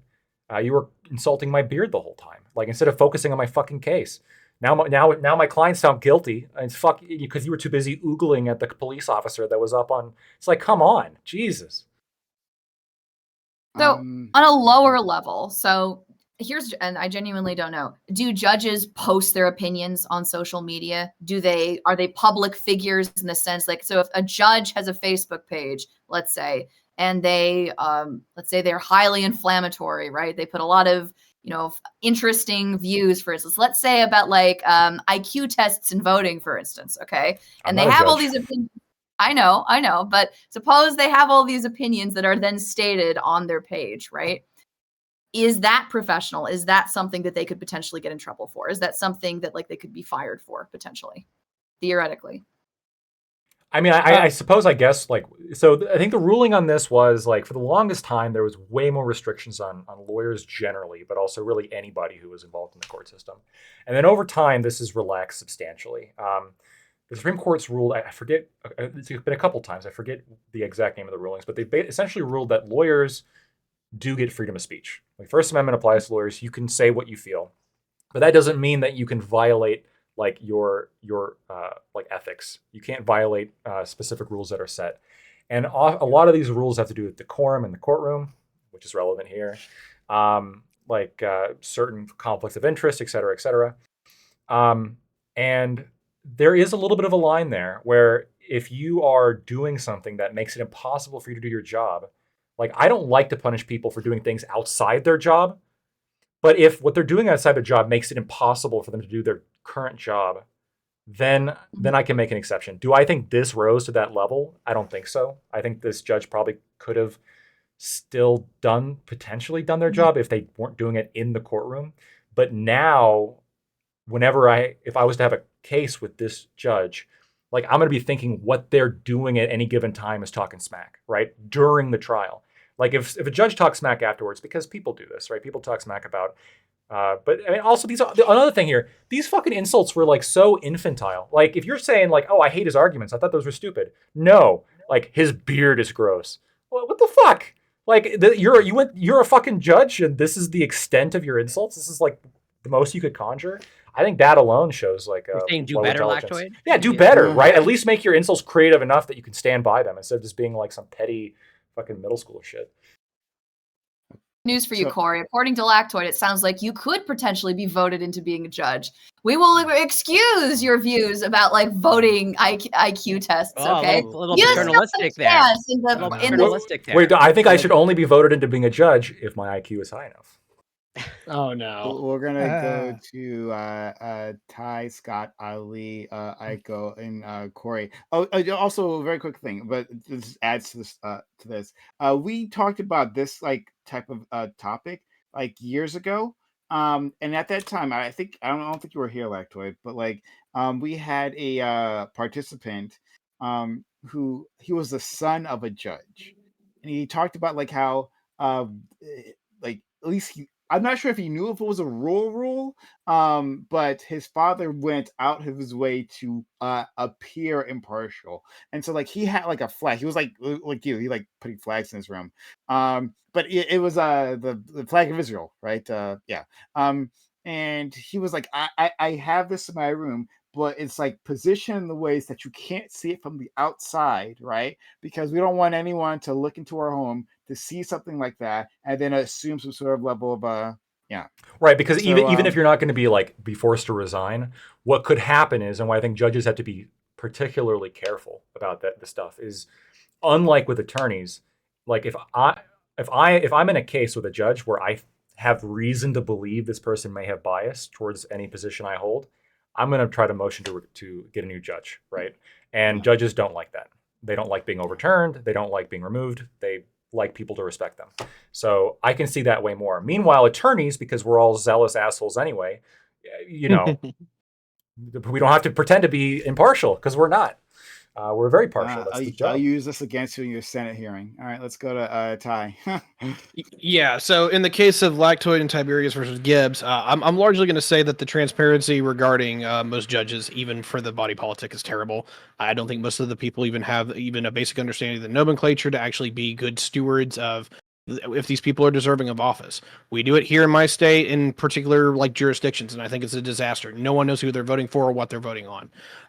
When it comes to actual like excuse me, when it comes to actually making sure these people are doing what they're supposed to do. Well, number one, they are bar regulated, and while that is some room for corruption, and me and Lactoid have gone squares on this, there is levels where we also have checks and balances. We still have, if it is a county position or a county judge, the county government can move to have that person suspended or disbarred. I think there's enough between the general regulation of the bar in combination with other forms of government that can keep this shit in check. I think the system actually needs to go more that direction, not towards a more democratic system. Thank you. Let's go to Scott, Ali, Aiko, Corey. So this is going to be another story time. And this is kind of one of the big events. I don't really talk about it a whole lot, but it's one of the big reasons why I'm a libertarian, in terms of my personal life. So we're going to call this person Tony, because I'm not going to tell you the real name because I don't want you to look up the case, obviously. So Tony, and I mean, if you really dug enough, you probably could find the case, but whatever. So Tony is my uncle, not specifically exactly my uncle. He's technically like a first cousin, but uncle in terms of age and as far as I'm concerned. And Tony lived in Memphis, Tennessee. Now, if you know anything about Memphis, Tennessee, there's a couple things you should know. Number one, they vote their judges in. Number two, Memphis, Tennessee is a predominantly black community, and it is bordered by Mississippi. And so there is a lot of tension, racial tension in Mississippi that is probably deeper than in most places in America, because there is a county that is a suburb of Mississippi that is a completely different state, right, than Memphis, Tennessee. They're right next to each other. And so there's a lot of racial tension just in general that is felt there because there's different legals. You can literally like go right out of Memphis and boom, you're in an entirely different state's jurisdiction. And that county has, so just trust me there. So I cannot prove in any way, shape, or form that the case that I'm about to describe to you went this way because the judge was up for re-election very, very soon. But I can tell you that it was a very big case when I was there and I was young. I can tell you that Tony, we'll call him, was a crackhead. And he was a crack addict, and he had a penchant, he dated black women. I can tell you that given the best available evidence that I saw, he was in some form of argument with his then girlfriend, most likely over crack or something, right? Who knows? And he was stabbed twice. And then the third time, he stabbed her directly through the heart, instantly killing her. I can tell you that immediately after that, he called the police and confessed and said, "Hey, I was attacked. I stabbed her. She's dead. I don't know what to do." Then he immediately went there and, high on crack and having just stabbed a woman in the heart that killed her that he was dating, he drove to his mother's house, scared. They called the lawyer, and he turned himself in later in that night, with cooperation of the police and his lawyer and everything. Now, when the trial occurred, he was a white man that murdered a black woman in Memphis, Tennessee, and the judge was up for re-election. And some evidence that wasn't allowed in the court when he was being charged with first-degree murder for this crime was the fact that she was schizophrenic. It was also not allowed evidence that the toxicology report proved that she was not on her medication. It was also not allowed in evidence witnesses, as well as another individual who was her ex-boyfriend who was stabbed by this woman, to show the history of the fact that she stabs people. And so I remember being, like understanding this trial and witnessing the bias that came from. And I remember, it's difficult to pull up all the memories, but I remember this idea that the prosecution played it as if this was a planned murder to get money and crack from her. And because no one on the jury and no one available other than us, the family, knew about her schizophrenia, knew that she had a history of violence, knew that she had stabbed people before. They made it seem like he ran away from the crime because he knew that he murdered her, when everything was painted as he was this heinous person that planned this murder. And so he was given life in prison with no possibility of parole.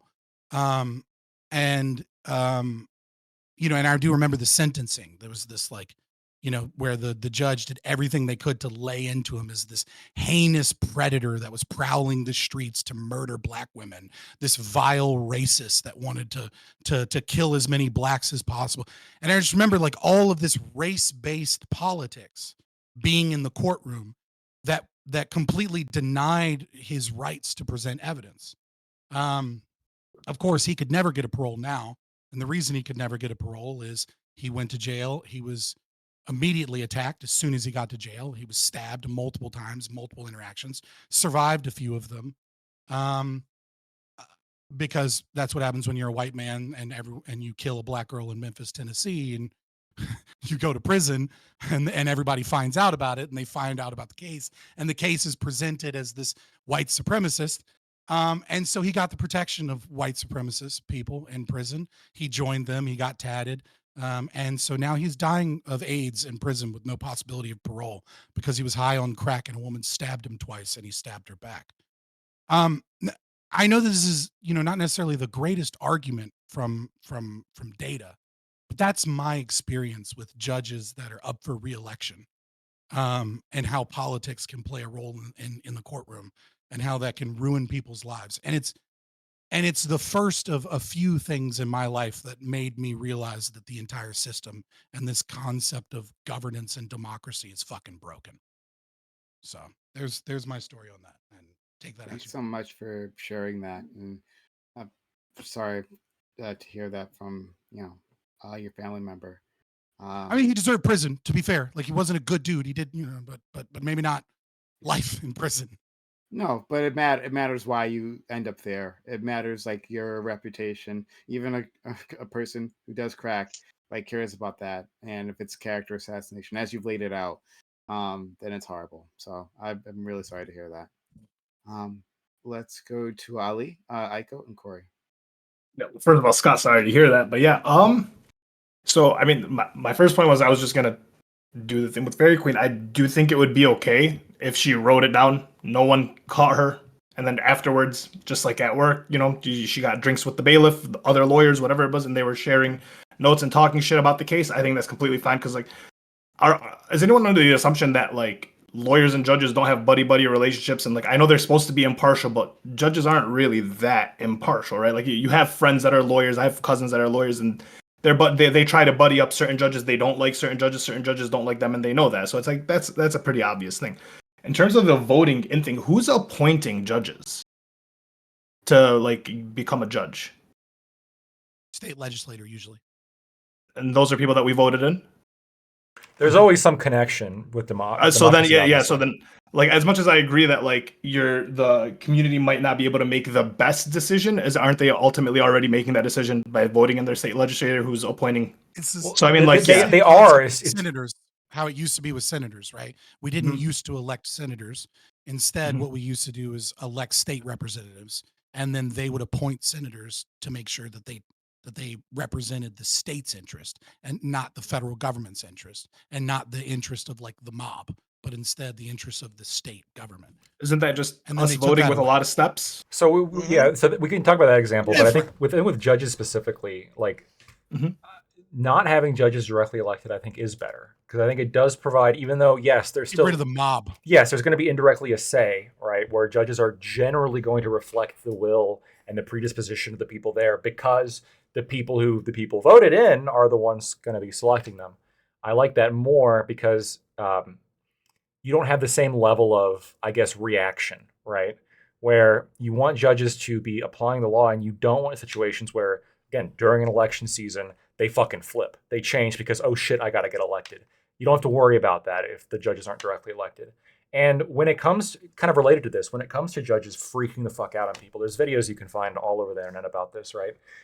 There is a fine line that you have to walk there, because I have seen videos where judges go too far. And there was one in particular where the defendant started talking back, and started just yelling insults back at the judge. And the judge freaked out and then went too far and basically said, oh, you know what? Oh, you're going to say that to me? I'm going to tack on another 5 years. Can't do that. Big no, right? So you're tacking on time because you're personally offended. No, like so that judge got in trouble for that. Pretty substantial trouble, actually, for saying that. So you can go too far, and I think generally speaking, I really don't like it when judges freak out. I think most of it has to do with optics. Not all of it, right? Obviously, as humans, they can react to emotion, but you see a lot of the big freakouts when they're elected around election season, of course, because they want to play those fucking ads. Look at how I yelled at this child abuser. Elect me. Worst. I was gonna say, it worst- seems counterintuitive because, like, if they're going throughout, well, I don't know how often they're getting elected, every 4 years, 5 years, 2 years, whatever it is. If they're doing one thing throughout the year, the people that voted them in originally would either like that. I don't see why switching up towards the end would show any difference. If anything, that would make the judge People less don't remember reliable. shit from 2 or 3 years ago. Yeah, short-term memory. People aren't going to recall, right? What they want to do is, okay, right now we have an election in like a month. This judge, I know this judge, he yells at pedophiles. This other judge doesn't. I know who I'm voting for, right? That's pretty much it. That's fair. God, you guys are really frustrating me with this. But like, let's go to Aiko, Corey, and Gibbs. Excuse me. The worst example I can think of is the Wisconsin Supreme Court. It has 6 extremely partisan justices. Well, I'll say 5 because I am not sure about the latest one who joined. There's a conservative on the court, Hagedorn, who's like pretty good in terms of like staying professional and not being political, like in his decisions. But that court has become famous for both the liberals and the conservatives just being explicitly political, constantly infighting, and then using their political opinions in ads in order to get elected because they are elected justices. That's how it happens over there. They yell at each other like fiercely and insult each other and stuff. It's bad. There have been fights. There have been like there's been physical fights between those justices, and I think one of them's just retired, one of the worst ones. But it's been like that. But this latest justice who entered, Protasewicz, she had already, long before the election, said what she thought about abortion rulings and all of that. A lot of the stuff she talked about sort of foreshadowed the way she might rule in the future. The GOP immediately, once she got elected, demanded that she recuse herself on any abortion-related decisions because of that. But then also they tried to impeach her because they were afraid of how she might rule in the future when it comes to gerrymandering there. And I mean, she hadn't ever ruled on anything. She hadn't even sat on the bench, and they were already going to impeach her. Well, we know how she's gonna rule. I mean, come on. Yeah, but what I'm saying is, well, first of all, like, yeah, future crime is not something that. I mean, I'm not sure what if the state standard for impeachment is.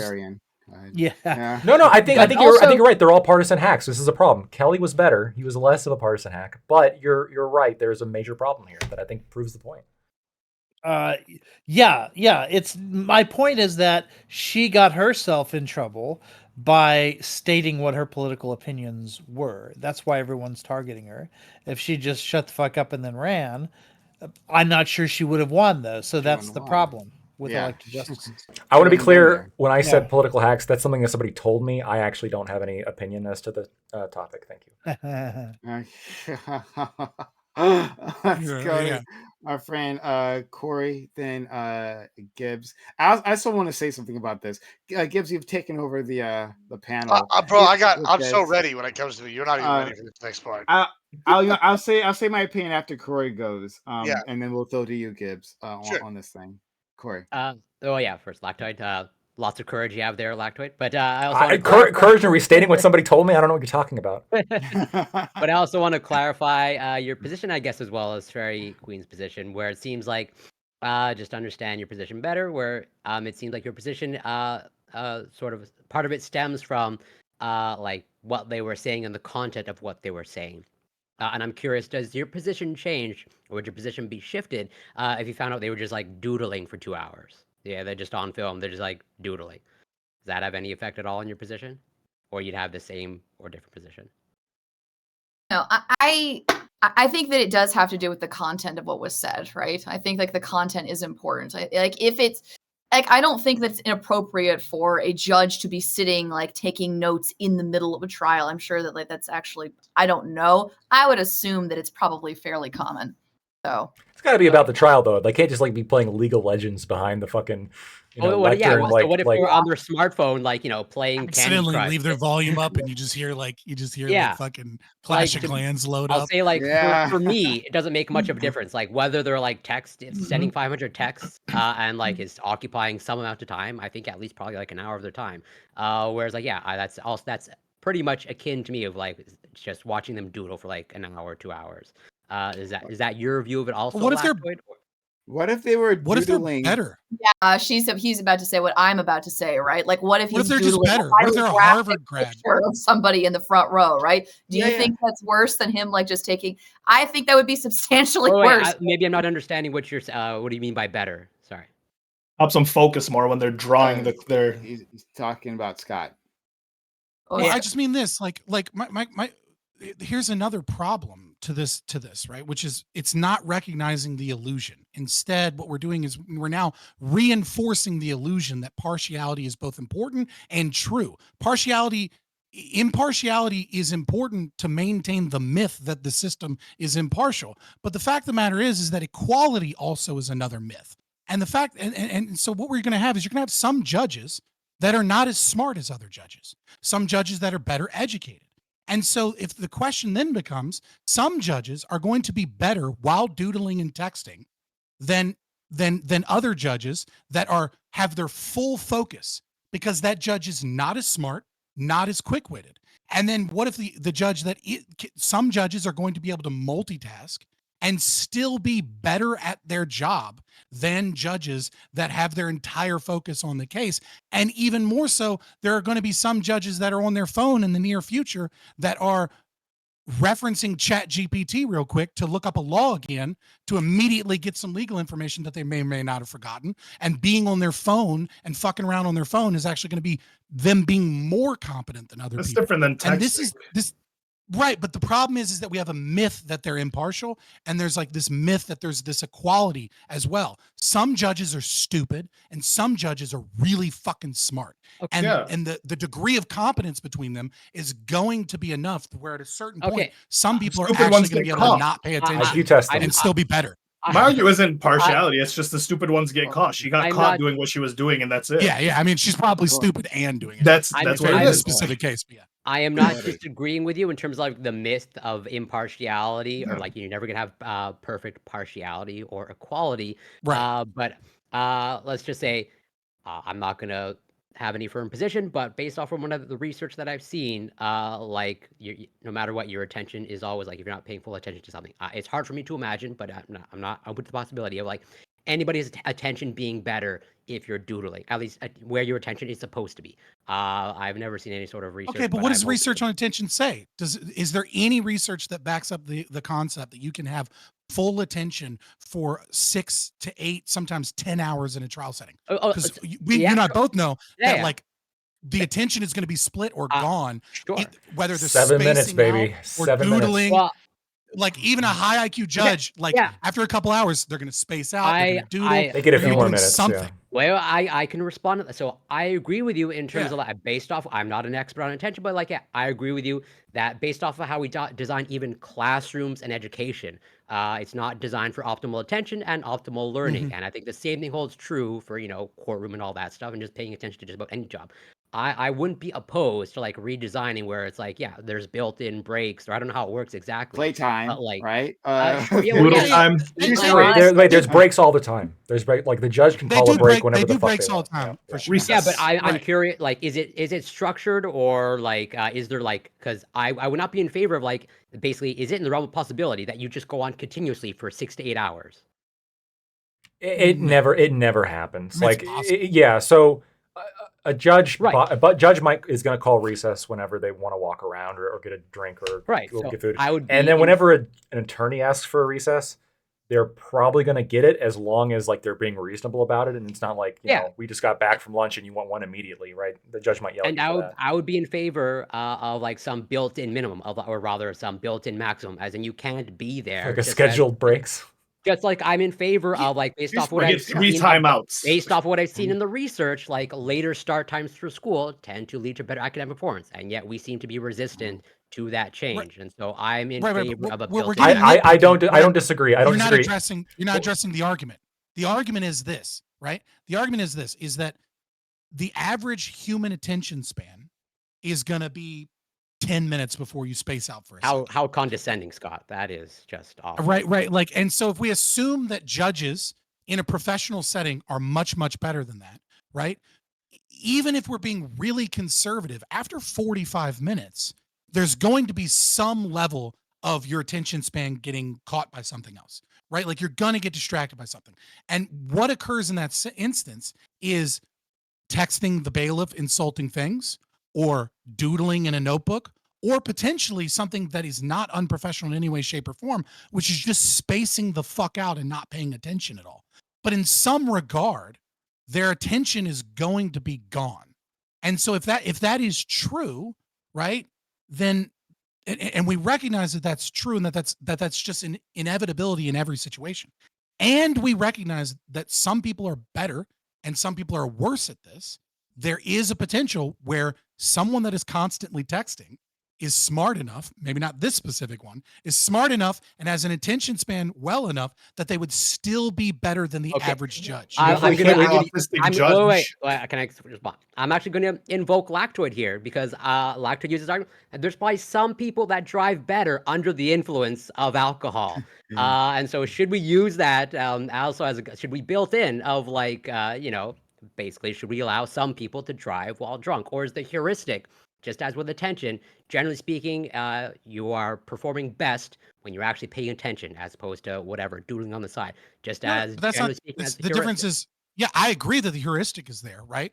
What I'm saying is that you can say that absolutely, and you're absolutely correct. The problem is when you say all people are equally good drivers, right? Like some people are just shit drivers and some people are great drivers. And once you recognize that, you have to also recognize that about the judicial system, that some judges are fucking retarded and some judges are brilliant, and that incompetency in the system is baked in by the very nature of the fact that humans are presiding over these cases, and that their competence is what runs a trial system. Yeah, sure. I don't necessarily I wouldn't use the R word, but I don't necessarily disagree with your assessment. Yeah. So I don't know what it gives, but two things. One, quick story time again. When I went on that jury trial, or when I was chosen, I was like shocked. Like, no, you can't choose me. Like, I can't do this for you. I'm sorry, right? They're like, no, you're already in. I'm like, It's your duty. but like I can't get off of work. I work for myself. She told me the lady, Terrible argument. Just look at them and go, I know what juror Nolman is. You'll get off immediately. It's fine. No, I guess I should have. Yeah. Just answer to one of like the I dumb was like, questions of I like, do you think people I should be can't held get off of- responsible for crimes? No. I should have. No, but it was already done. No so justice, no peace. I didn't. I should have done that when I was sitting in the bench, right, when they were like interviewing me. I should have done it there, but I wasn't. Yeah. I don't know. I'm sorry, Technically, it's I wasn't fraud. there, You right? were a good citizen. You answered correctly. Good for you. Yeah. And Just so, scream like, from the jury room. That'll get you kicked off. like they hustled me to another room because like, and I was like part of like the last group. I think they were like starting to get desperate because they had gone through a lot of people. And so they landed on me. And I'm like, and I told them like I can't get off of work. And they're like, well, just like ask your boss. Like they have to. It's the law. I'm like, I'm my boss. Like this is me. I was streaming, and it was back then I was doing 6 days a week, like 8 hours a day, right?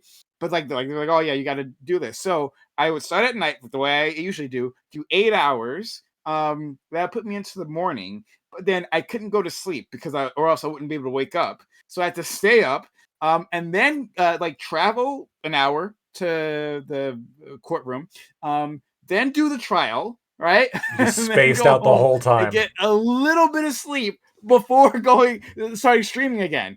It was, and then I like the judge like specifically picked me out, like as the guy like falling asleep at the back of the room.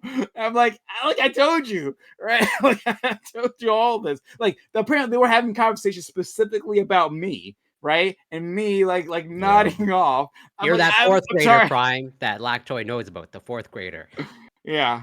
So it was just a whole thing. Anyway, so the larger point that I wanted to make to Gibbs that no one else made, which like frustrated me a bit, is that these are low information elections that people don't know, right? So like I can imagine there is some judge, especially like in a major city, right? A judge that has been like visible, like the judges that have worked on Trump's cases, right? Like in New York, right? Like I can imagine if that person is elected, then there's gonna be a lot of attention on their record, and like you can try to make an informed decision. Hey. So in my municipality, when we were voting, I went through everything because I was trying to actually make an informed decision. I don't want to be a low information voter, right? Even in my local elections, I actually trying to do the right thing. And so I It's too went much, down really. the Like to it's go so through much. all of a judge's cases is like impossible. It's so much, right? And so like, but not even just that, I was also like for my low level like representatives, right? Like I just like went through them all and like Yeah, tried to that's not like that bad. pick something Look at out, their right? voting record. But then when I especially when I went to the judges, there was like nothing there. There was nothing there, right? And so I'm making a decision on this person. I have like maybe if I'm lucky a paragraph that like represents like their thinking. This is what the problem with these. So when you're There saying used that to be like small town local newspapers, and you're exactly those right. those kind of reporters don't exist anymore. You got to look for Exactly. buzzwords. You got to look for buzzwords. If they use the word like if they use the word taxes, like oh, I'm gonna lower taxes, like for any kind of like local election, then you kind of know where they stand. If they're like a judge election or whatever, and they're saying like, we want to apply the law as it was written. Okay, they're a more conservative, originalist kind of person. So That's yeah, and that's if they've like got a direct quote to work off of. Like it's that bad. And so my the point is that I'm bringing to Gibbs, and I'm going to toss it to Gibbs, and he can respond to everything that he's been hearing. Is that you were saying that they were accountable to the people, but are they? Right, like this is the same thing in terms of like sheriff's offices, where people understand very little about how the sheriff office works, like what their record is, and so, like, are they actually being held accountable, or is it like an incumbent that just kind of ends up that gets there in the first place and just stays there for forever because people don't know and they can't make an informed decision? Please, Gibbs. Oh, so I've been listening to all these wonderful stories while I've been doing research, and I found some interesting things out here, which I couldn't believe helped my point. So, according to the National Darth Judicial Maul? College, right here, right, uh, African American judges have been cited in this thing, and I'll post the link to this. That saying that elections improve diversity.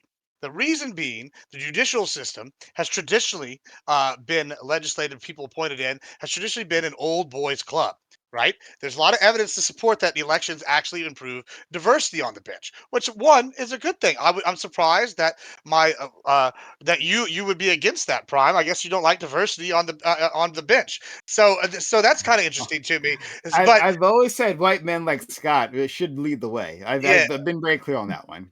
that's it. But then I started researching what kind of cases, how often do we have cases of corruption by appointed versus elected judge? Now, I'm going to be honest, I couldn't find very many examples of elected judges having corruption.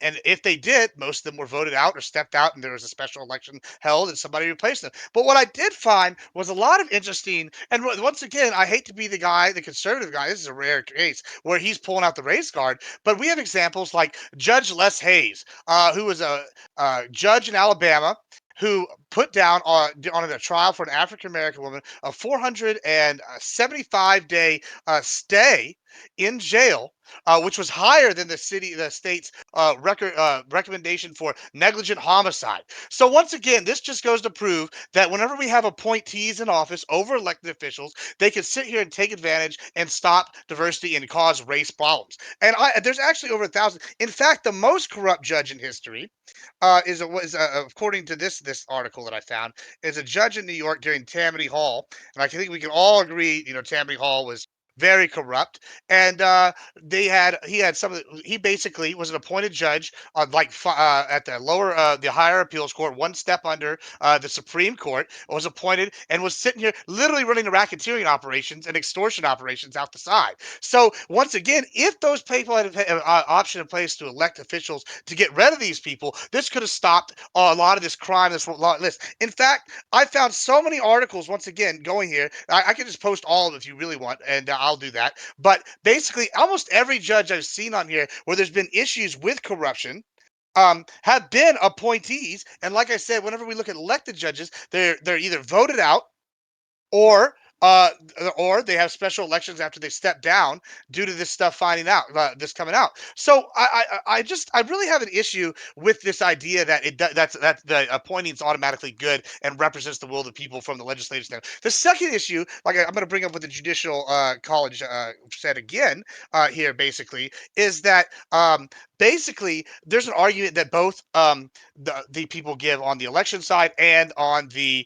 appointment side, which is that the appointment side, they worry that there's going to be special interest groups that get involved with the campaign. Well, I'll grant that. That's fine. But what's more concerning to me is if you've ever watched any kind of like legal TV show, there's always this like tick for tack thing that happens in a lot of these shows, right? And to some extent, I know it's fiction, but it is based on um, like on real things, right? Which is basically that if you do me this favor, I'll remember you and see if I get you appointed to here. So elected judges are much less likely to be affected by this tick for tack method of putting people in. Hey, you helped me out. I ruled in favor of your case. Yada yada. Let's do this backroom dealing. I said you helped my get my prosecution DA record up by sending the case that was maybe so to whatever, kind of thing, and then let's get this passed. That way my record looks tougher or whatever. And they're much less affected by this than, say, an elected judge who's not going to have that, like, hey, hit me up behind the back kind of corruption going on, right? So it's just really interesting to me that once again, am the only champion of democracy and republicanism here But amongst all these people that want to say they're conservatives whenever they're sitting here and advocating for appointment and removing the choice from the people, which is what we should have been doing from the get-go. But it sounds like you're describing the opposite of what you like. If you're trying to make your record look better, your conviction rate look better, or whatever, it's because you're running for office. You like if you're appointed, especially like at the federal level, like where you're appointed for life or whatever, you don't have to really impress anybody with your record, but you do if you're running all the time. And so those kind of backroom deals that you're talking about seems like that'd be more likely at the elected level. Can I just ask a question? So I don't know how long is a judge's term? Is it 2 to 4 years? Is that how long it is? It varies. It's different everywhere. I know. Yeah. Well, I know it's different everywhere, but like the reason I ask is because couldn't some of the concerns that have been raised 4 is the most common about judges like going extremely hard and like being more likely to carry out harsher sentences during election season? Like, couldn't you resolve that by simply extending their length of time in office? So instead of 2 to 4 years, that's a quick turnaround. You instead have them serve for 6 years or 10 years. Yeah. So some states have also introduced a hybrid kind of situation, right? So when we say elected judges, that doesn't mean that those judges aren't appointed, which is kind of weird. But like in some states, for example, what they'll do is the legislator will appoint a judge for 8 years, right? And then after that 8-year term, every 4 years or every 6 years, they're up for election to maintain the position that they were originally appointed to by the legislator. So it becomes this process where the legislator is picking people that they think, are qualified, et cetera, et cetera. And then what you have is instead of having a running mate where they're running against something, they're just running on their own record to maintain whether or not, like kind of like a pass or fail situation. And then they will have other people that are appointed to other. So there's a lot of different areas. So they're being reelected by the state legislative body. Sure. So like the thing is like it's always an incentive structure, right? Like everyone is describing different incentives. So in Admiral Gibbs' position, he's saying, look, the incentives of not electing judges are corrupt. in the sense that they're not held accountable to the people. And all they have to do is backroom deals with the state legislator that many of these people don't even know too, because the argument that you're a low information voter when you're voting in a judge is damn near the same for state legislatures, because people don't fucking barely vote or understand those people. So it's a very similar argument. And then the argument from kind of our side would be, well, yeah, sure, but there's this corrupt incentive to be tough on crime or to be tough on Right. racism, et cetera. And so, like, you're right that like extending that period might reduce that incentive, but it would also in a pendulum perspective, increase the incentives that Admiral Gibbs is talking about. But hold right? on. If So, we're going like, to say it's a that these balance people are there. uninformed voters, then that whole point about these guys being rougher on crime when it's election season goes out the window, because if the voters are never going to know either way, That's not true. That's and y'all not are true. just out there, y'all are just So- like, oh no, you can't have it both ways. You can't say Yes, I can, because no, it's you because I can't can say it. because I'm smart enough to hold two No, things in you my head can't. at the same No, time. you can't say everybody's an idiot, and then they're going to sit here I and know vote what on idiot I know preferences. what I would feel And like then if I they're going to didn't eat sit here breakfast and this turn morning. right I'm not around, kidding. and they're going to sit here and turn right around. I don't know what breakfast is doing with anything I just said, and turn right around and go, like, hey, everybody's an idiot voter. They don't even know what these judges are doing, and then turn right around and be like, oh, the judges are incentivized to go and say, hey, we're going to come after these people real hard because they're going to know that I came after them real hard. When y'all just went on a 30-minute rant, like between all y'all, about how nobody okay, knows what they said You're at the gish low level. galloping. You're gish galloping No, to try and I'm prove just your pointing point. out. I'm You're just saying pointing the out your same thing over and hypocrisy. over again. It's very It's called simple. hypocrisy. It's not called hypocrisy. It It's is not called hypocrisy. hypocrisy. It's That's just what you're you're not doing. smart enough Hey, to see wait, what's the the definition of problem. hypocrisy? What's the definition of hypocrisy? Okay, so it's You don't so even know what the hypocrisy. definition of hypocrisy is. You Hypocrisy don't even comes know. from. Oh, you're going to interrupt me? Hypocrisy is going to come from the hypocrites, which would be Which is a what you are.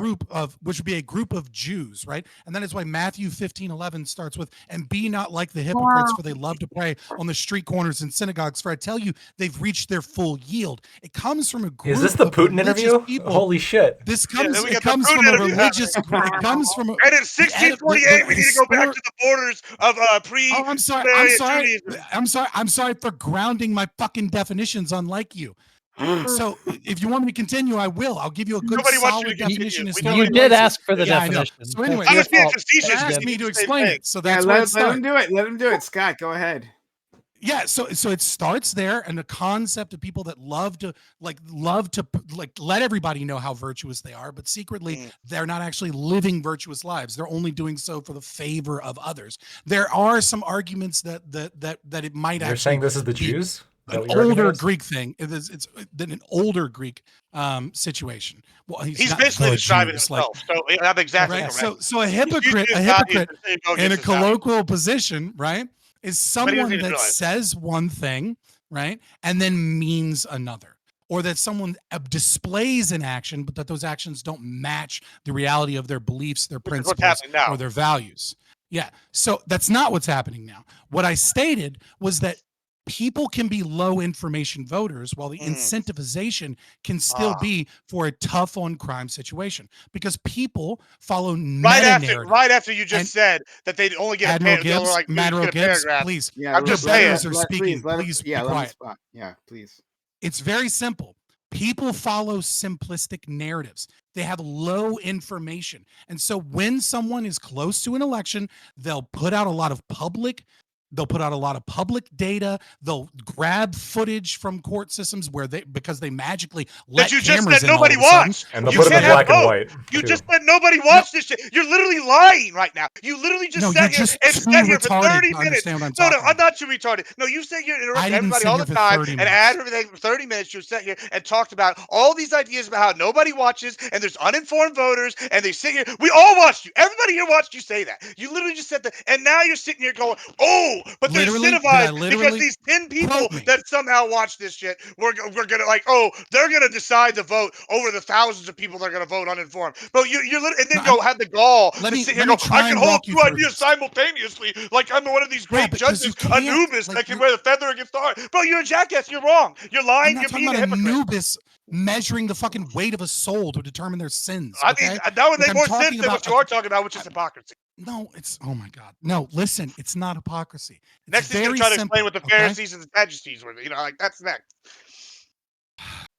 Admiral Gibbs, try and follow me. All right. Oh, Just I try and follow. I just think it's stupid as fuck what you're saying. fucking I'm just because I'm not gonna sit here Shut and up. use. Hey, I'm- Gibbs, up. Gibbs. Hold on, Gibbs, you Fry. gotta- I'm gonna push back against this because he always interrupts me every time, and I do it once, and now we got to move on. I'm just saying, like. But listen, at least No, when I you're talk, gish I'm galloping, entertaining. and I'm This trying guy to- sits here and and does a it's- and it's monologue silly. But like a Gibbs, fucking you want- Bond villain. but Gibbs, That's you want total him to bullshit. respond, And I though, call right? that. No, I don't want to respond. I'm done listening to his bullshit. It's fucking. Right, He's he just doesn't saying wanna the same- debate he's because gonna he's say, getting no, crushed. you're not debating at all. You're trying to- You want to you're talk about trying dish to galloping? run You're literally out making the a clock. circular argument. No, I'm not making a run out This the is clock. literally I'm not making a I've circular literally- argument. You don't literally know what sat any of here- these terms I You're are. getting the literally sat here- whoopings right now, Scott. I hope you know that. He's giving me zero whoopings. He's sitting here lying and acting like that's a win.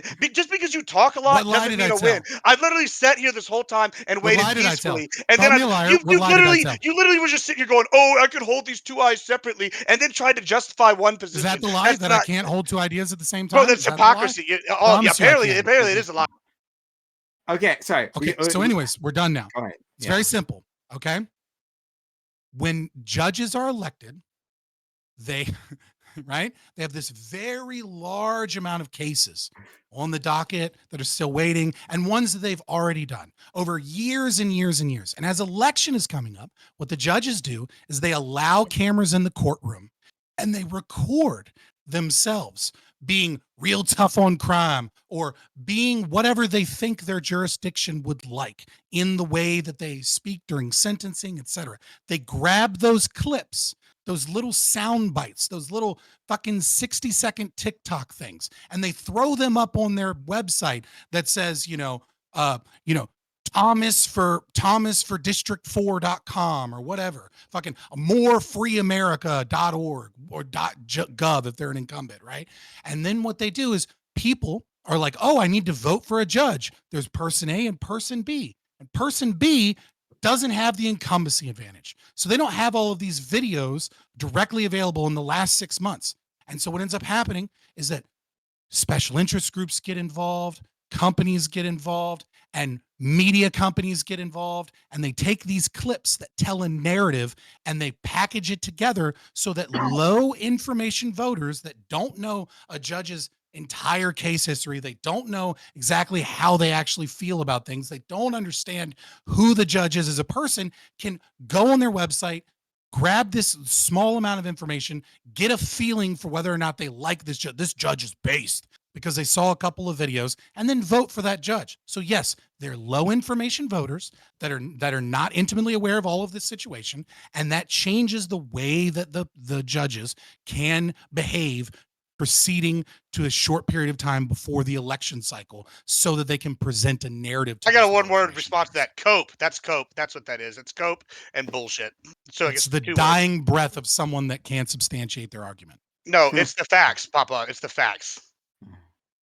I'm not going to dignify it with longer response because it doesn't need a longer response. Anybody that's like got half a brain, that's an educated voter, can sit here and go, "Hey, I wonder which one of y'all is telling the truth," and they're sitting here going, "Yeah, you're fucking on that bullshit right now." But that's okay. He is Cool. on that bullshit. No, I Cool, agree. Gibbs. I Well, definitely. at least it's okay. Yeah, Yeah, all right. that's okay. Well, That's a positive. Dishing out yeah. the whoopings as always, Gibbs. I know. It's It's hard work. Oh, man. Just letting you Oh, guys it's know, funny. it's 11:30 p.m. Eastern. So we've reached the end. But we can continue talking if you guys like. Well, I have It's something just to say. you are free to leave if you like you're not obligated, right? I won't send out the hounds for you. But yeah, Corey, did you have something to say? I almost don't know how to follow that. Well, it's okay. I'll try to compose myself. So first of all, Gibbs, I just did a very cursory glance at the articles that you posted. So maybe I'm misreading, but at least I posted in the Discord chat. At least in one of the articles, it seems like it looks like for me, if I'm reading it correctly, one of the elected judges was still corrupt. And also, your first link, at least for me, takes me to some sort of streaming service. So Uh-oh. maybe that's just me. But Are you questioning Gibbs' research? Like, come on. yeah, I'm not. Let's just say I'm not sure. I He, don't know. he meticulously did this in 5 minutes while talking about Yes, it. it's 5 minutes. 5 minutes. And to be fair, that one, yes, there is one of elected judges, but it says like top 5, I think, on that list, and then 4 of them are appointed, and one's But elected. I'm not. I'm The talking about top 5 Reuters. list? I'm That not was talking about. yeah, but there's a top 5 list. I really went hard. The on that. judge tier list. Yeah, Yeah. I'm not even talking. I'm talking about the Reuters one. Like All the again, S-ranked judges for I- corruption. Hey, we I went haven't- hard. We went hard on the appointed. research. I mean, it was really hard with all these wonderful stories that were being told. but I don't know for sure. But let's just say I'm a little bit uncertain about your research. But maybe I am the idiot. I don't know. It's possible. But I also pose the question to you, Gibbs. Do you think, let's say, for example, like also medical doctors should be elected? No, I've definitely said specifically on this issue that lower level courts is where we should be holding the elections. So I'm curious, like, where does your level of accountability, like, I guess I mean, maybe a medical haven't made doctor is a lot selected- different than a judge. I mean, like, I don't I want agree. everybody. Medical doctors also have people's lives in their hands, life or death situations. Maybe Sure, arguably but you're higher also not stakes. like making so a medical doctor is not trying to affect the will of the people. I mean, unless I guess they're a medical doctor on death row, and then maybe we should vote in which doctors are death row doctors. Maybe that's what we should be doing there. I don't know, but otherwise, yeah, I don't really see a fair comparison like with that argument. Will of the It's not- people is to not die in surgery. I promise. yeah, so you probably want the like most educated. Plus, you don't appoint medical doctors in the first place. They have to go and do their tenures places. They have to do not tenures. They have to go do their residency places, etc., But there are etc. bad doctors. Bad doctors exist. Sure. Yeah, Yeah, why and don't you then- want don't- and then the free- accountability and there? then- Wasn't Listen, Fauci? Wasn't Fauci and if they, appointed? and if yeah, there's well, that's a Speaking good of bad point. Look at- doctors, and look how Fauci said. And not only that, like if you kill enough people, then the free market decides that you're not going to be a doctor no more because either you get sued, and then the Actually, judges I that don't you think the voted free in, market. took I care of don't it. know if it's or, ever- you don't have Right. enough, or you don't have Oh my enough God. people coming That's to work for based. you to work because you kill all your patients. true. I think you're working. Or you're your in way out. Canada and they come to you because you kill them. Well, I Right, mean, there's think that this is- too. I mean, isn't this the ANCAP argument at some point, right? Like in terms of the judges, like an adjudicator, if you're an adjudicator who's like putting out these cases that doesn't represent the community, that like a private adjudicator, of course, that eventually the market forces will lead them to losing clients, maybe losing a job, right? Maybe that should be the way forward. Absolutely, obviously. Gibbs, I just I'm not What- going to go into what the was your- siren I song missed that. I Yeah, missed I- that. anarcho-capitalism. I know, I didn't do it. Gibbs. What, No, say but- this again. I'm sorry, I missed oh, it. oh, no problem, no problem. My cat was Um, doing something. It was. I don't know what it was doing. It was a bad sign. So I would like to make it the will of the people for Gibbs to debate Phil KOE. Can we see this, please? I don't know who that Oh, is, but wow. sure, I'll debate So anybody. loud. my I God. love it. That would be Oh, amazing. God. It would actually be amazing. He's a Prime guys wonderful- will be forced to moderate a 1v1 between KOE Nation and Admiral Gibbs. Yes. Yeah, Phil KOE is actually a wonderful human being. I love him so much. He's so beautiful. But Liberal use of that mute it- button. in the way that I know, right? In the way that I like Gibbs, I like KOE. So it's like not an insult at all. I mean, I actually mean it. I like him. In any case, I was just stating that like that's like you're like it seems like you were moving towards the ANCAP point where you could have private adjudicators, right? Those would be your judges, and like they can build up a track record of like how they operate within their courtrooms, and because having a bad reputation will lead them to have less people to hire them as an adjudicator, and then the market will filter them out eventually.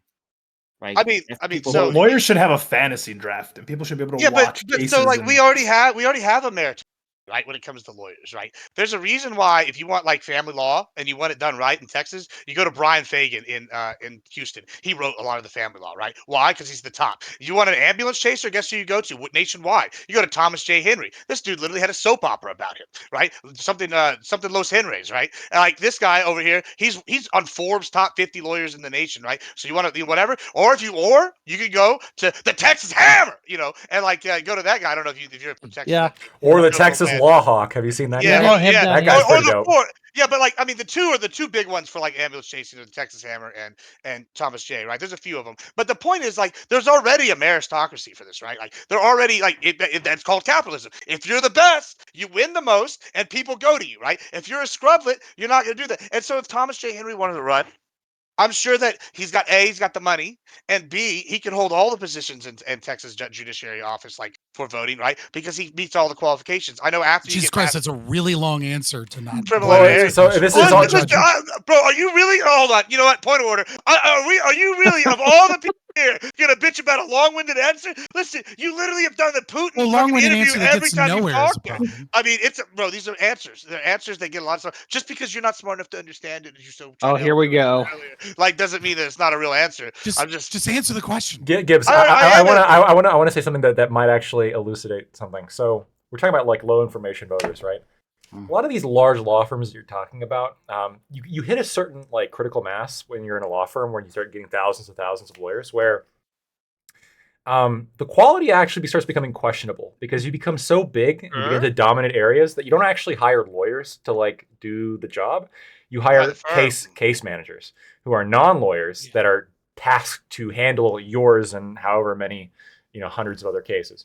And they're not particularly good, and there's some question there. But the firm is always going to get business because, well, they're able to afford every fucking billboard in your area. And if you've ever driven through an area and saw like the fucking billboards constantly, those are the big firms, right? So let me push back against that. They're convincing the low information voters to join their. But hold on, Lactoid. How did they get big enough to do that? They didn't just like come out of nowhere. As far as I know, Thomas J. Henry wasn't born in the money. The Texas Hammer prides itself of coming up from the scraps, right? Like, there's a lot of these people. I'm sure some of them, were daddy's money, coming up. But like, you have to win enough to be able to afford you to be on every billboard. This is very fair.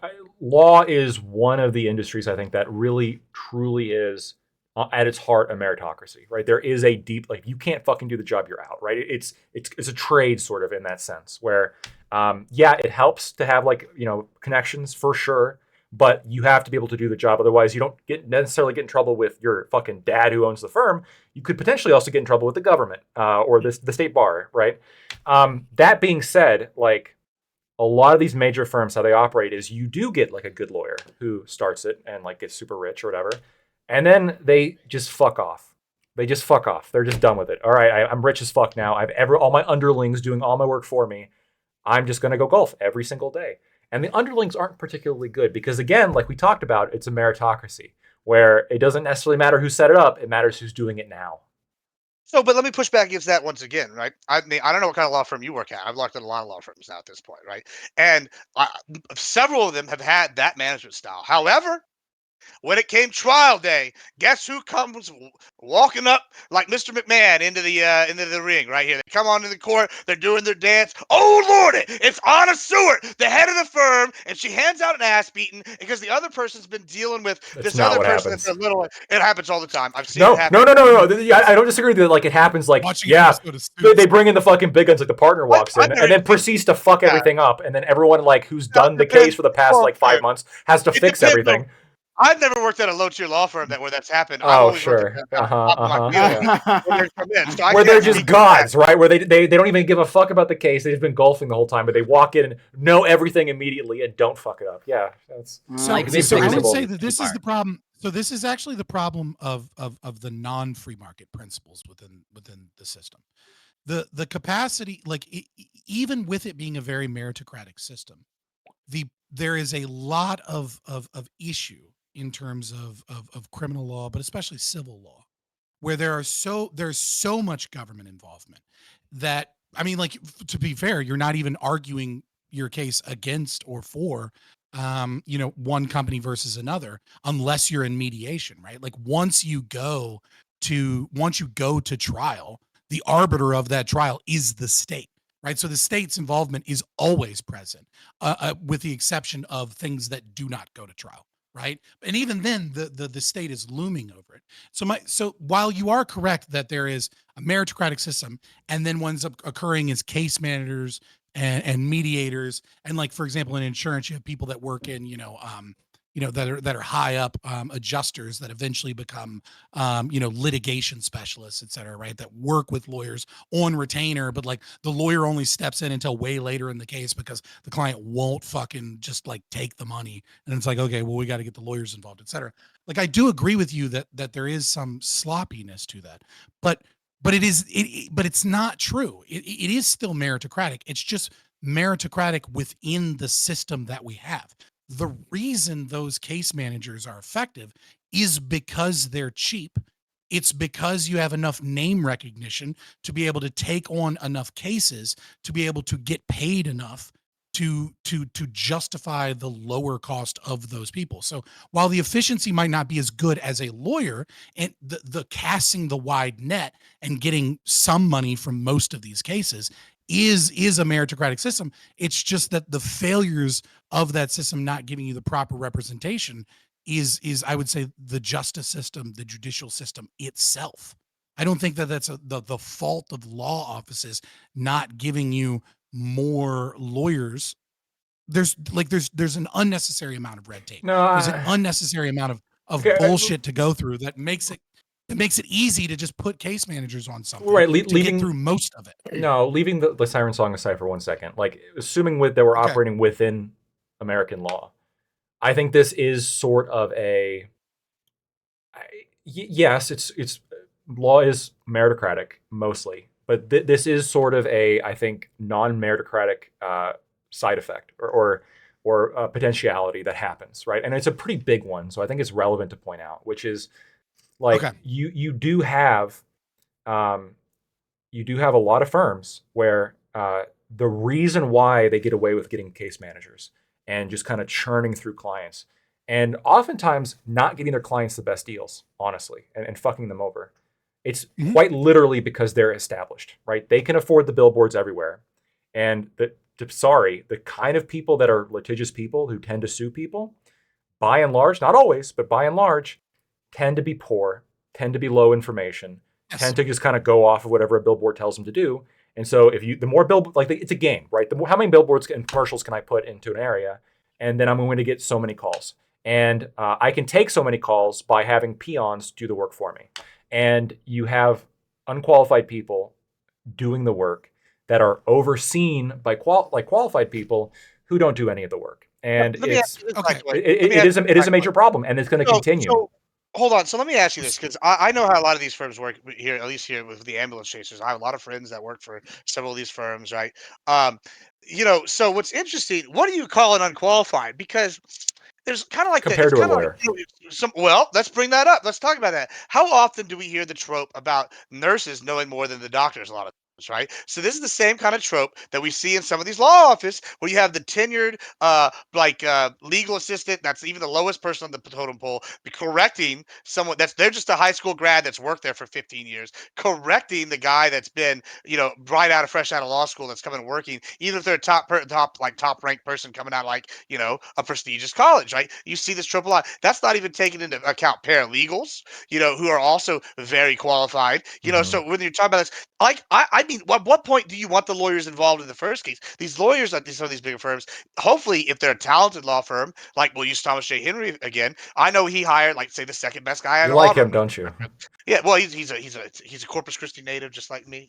No big deal. We got to represent our heroes like Whataburger and San Antonio here. HEB being number one grocery You saw his store. No billboards? big deal. I saw his billboards, but I also knew his daughter in high school. That's neither here nor there. But the point is, He's a family friend. That's why you like him so much. Sure, we can pick the Texas Hammer then, either way. So they over here, they're hiring people that are qualified and they have the money to pay for the better people, right? So even if you get a lawyer that's one of these lower tier lawyers, right? If they're at one of these major firms, the lowest tier at one of these major firms is going to be better than the highest tier at some of these, I don't know, mom and pop shops. No, it's just not the way the pyramid works. Like the reality is, you make a good point that there absolutely could be situations, and there often are, in which paralegals know more about a particular case than a lawyer does, right? But at most firms, like, the lawyer is the grunt, right? The associate attorney is the fucking grunt doing all the heavy lifting, right? And then it's the partners that kind of decide a little bit more of the strategic element. But at these giant firms where you have these emeritus partners that don't do shit, literally just do not do anything. It's not like they're passing the savings on to you. They're spending that money on billboards, and they're spending that money on their own profit margin, right? These people who are on top of these major firms are absurdly wealthy, astronomically wealthy, so wealthy to the point where I think Mississippi passed tort reform, and it killed the Democratic Party for decades because they were getting so much of their money from donors. Because plaintiffs' firms are major donors to the Democratic Party because they're getting so much money from just the top rich people in these major firms because they bring in so much fucking money. Now the grunts don't, of course, because it's highly stratified system. But you know, Okay, it is what you're meritocratic, but describing- asterisk. Just be very clear. What you were describing, right, Bring so- in some other so people because other people are Weber- sitting here. I want you guys. I'll to be part of super it, quick. too. Just to add to this, what you're describing though isn't necessarily like you're describing Weber's understanding of. I want to say it's the Thomas principle. Is it the Thomas principle? Correct me, anybody with a sociology education, if I'm incorrect here, right? But the concept is that an individual is like rises to the level of their own incompetence in a bureaucracy, right? That like when a company, a business, an institution is really Peter small, principle. the Yeah, Peter he's right. principle. Thank you. Cal Rich. You're right. It is Peter principle. I apologize. And so like when you have a small firm, right? Everybody knows everybody. Everybody is competent. And as it gets bigger, the really, really competent people rise to the top and you get more and more middle layers. And these middle layers that in most firms tend to be middle management are ones that the only reason they don't get a higher position is because they've gotten as far as they can get and they're no longer competent enough to get to the next position, which is to say, in a really large bureaucracy, you're going to have a whole bunch of people that are incompetent at their job or that like are basically performing at a below average level than people in another industry, et cetera. And so like, I do agree that as these firms get giant in America, you're going to have a bunch of people that are just kind of barely representing you. And so my question then is, would this position be solved by a more competitive market? And I think the answer there is unequivocally true in every example. We see over and over and over again that as these places get bigger, they use their money and wealth not as a means of competition, but as a means of trying to create a monopsony or sorry, a monopoly in some position, or that they petition the state and they get with lobbying firms to make things that make it easier for large firms to exist and make it harder for small firms to exist. And I guarantee you, if we went through things with it just a day, we could find all kinds of things that make it more difficult for small firms to compete in the market because of the way that laws and legislation are set up within these systems than these giant established firms that have already paid their dues. I guarantee you it's there. We both know it's bound to be there. I mean, I'm sure you could find some things that benefit large corporations generally. Like I think the biggest one I can think of would be like group malpractice insurance might be easier to get. But it's a function of the market, though. But then again, those are going to be often like individual anyway. There's also a lot of resources that are geared towards like lower like size lawyers, right? That is run through fees that are paid to the state bar. So I mean, there's a lot of those we can look at. I mean, there was a time, and I'm not advocating to go back to this because I think that it's wrong. But there was a time in which advertising was not legal. You couldn't put up billboards if you're a lawyer. Like this was restricted. I'm kind of at the position now where like unless we can go through and find some kind of other comprehensive changes, I'm not advocating for this change. But if you did ban advertising, I think that would be like the biggest thing you could do to like destroy the power of these large firms. Because like I'm telling you, like I've worked against these firms. Like they're not particularly good. And it's but they have tremendous amounts of power because people just name recognition. Oh, I was hurt. Who do I go to? Well, there's a fucking billboard every 10 feet. I know who I'm going to go to. I'm going to call this guy. I think maybe being a little stricter on the fraud might actually be another way to handle this too. Maybe being careful about the way that they advertise, because if they make a claim about how successful they are, et cetera, and they're actually not that successful, then that would be fraud. Wait, Lacton, hold on, wait. So if they aren't as good as they're advertising to be, how do they continue to advertise? Because as far as I can tell, at least in Michigan, the ambulance chasers and we have a big name, Jumanicare, we do a lot of insurance law. They keep winning, and that's why people keep going to them. We have like 2 or 3 firms that just, I can guarantee a certain amount. If I go to Jumana, if I go to Mike Morris Law, if I go to any of these people, I'm kind of guaranteeing the win almost. So you can't guarantee a win. Anybody? I know it's yeah. But anybody who says it's but they lying, do keep right? winning. The vast majority. They don't get. Yeah, like the vast majority of cases are going to settle. First of all, the vast majority, like only like 2% or 3% go to trial these days, and also, I would be skeptical. I guess maybe I should do my homework a little bit and trying to like actually look at the win rates. You can't necessarily base everything off win rates because these large firms are probably going to be more predisposed to take super easy cases they can just churn out using case managers, as opposed to like more complex legal services that are just naturally going to have a lower win rate because they're complicated. That's not necessarily like a metric of the lawyer, as opposed to it is just the type of cases that you're taking. Right? It's like Yeah, surgery. but hold on, bad. but hold on. It's very similar to surgery. But if Exactly. they are winning the Hold on cases, there, then like hold on. there is a level I of was trust. thinking- Or what it is because they have billboards everywhere, they get their pick of the litter of what cases they choose to handle, and they're only picking the cases that they can't fucking Is lose. Well, this Because like the our guy got orthopedics rear-ended. of, You're never going to of lose law? that. Is this Yeah, like but the hold on there. orthopedics of law? Like every like it tends to attract a lot of people because it's easy work and high paying work. And like the wins are like readily available for like orthopedics as So compared to No, but hold if on. you're- I'm if going you're- to push if you're back against that. feisty, you can make money in like over the long term. If we just look at like, let's say, if we just look at real quick, we look at insurance and we look at car accidents, right? And bodily injury. If you're kind of shisty, you can just tell your client, yeah, go to the chiropractor, go to the chiropractor, go to the chiropractor, go to the chiropractor, No, go to the no. doctor. Corey, I I'm know. not saying I know. I'm saying if you're a piece of shit lawyer.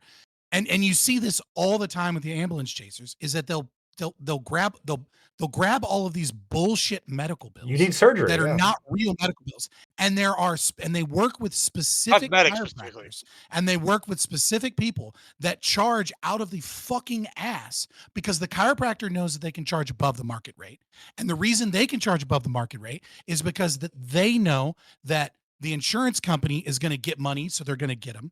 And then the lawyer knows that they can bleed Nationwide 9 times out of 10 out of way more money than is justified because Nationwide doesn't want to pay the money to have a lawyer, or well, they don't want their fees to go up because of how many cases they do. But it's kind of the same principle where they have to take things to court. So it's cheaper to settle.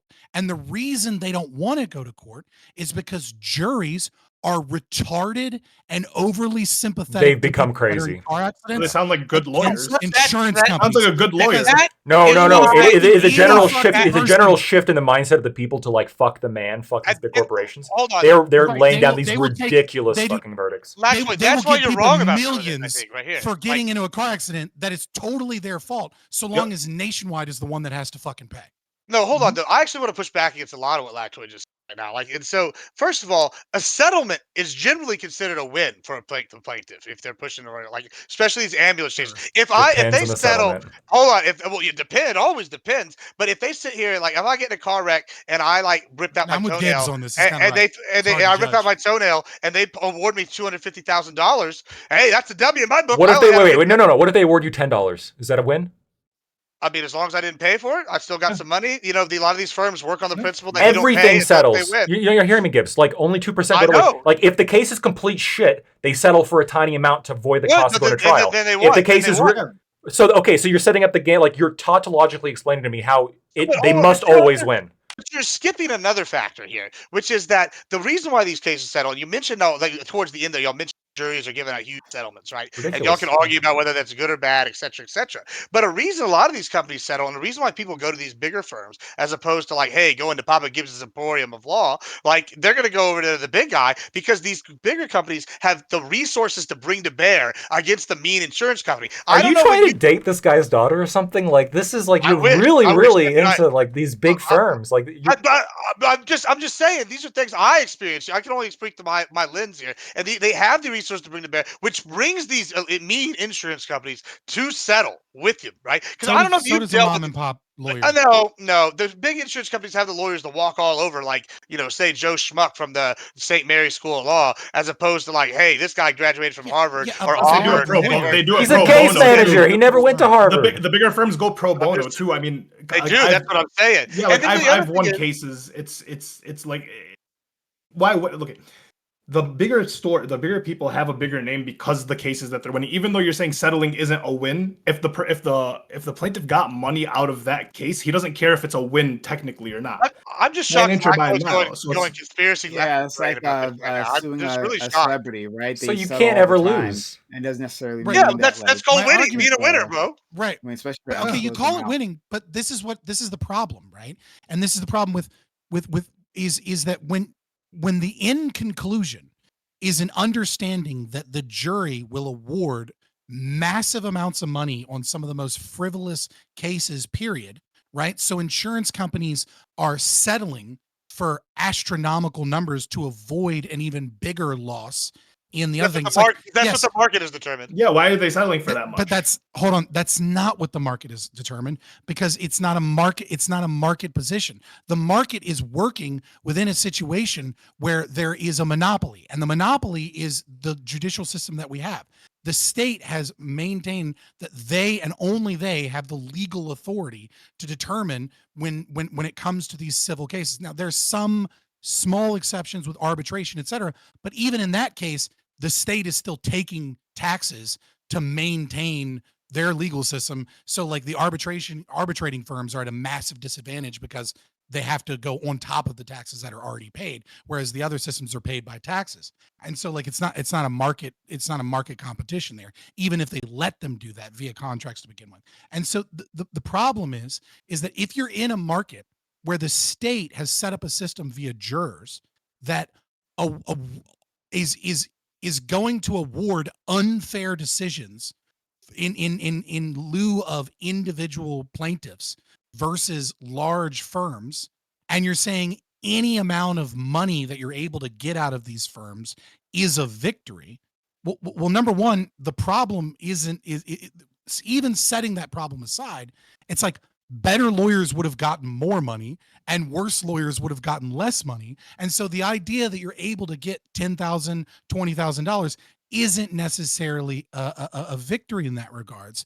And so what you would have to do is you'd have to understand, when you go to insurance companies, for example, for car insurance accidents, what they have is they have these tables and these metrics where you can plug in the age of a person. And then I swear to God, they do this. They'll go male, female, age, and then they'll go, how attractive is this person?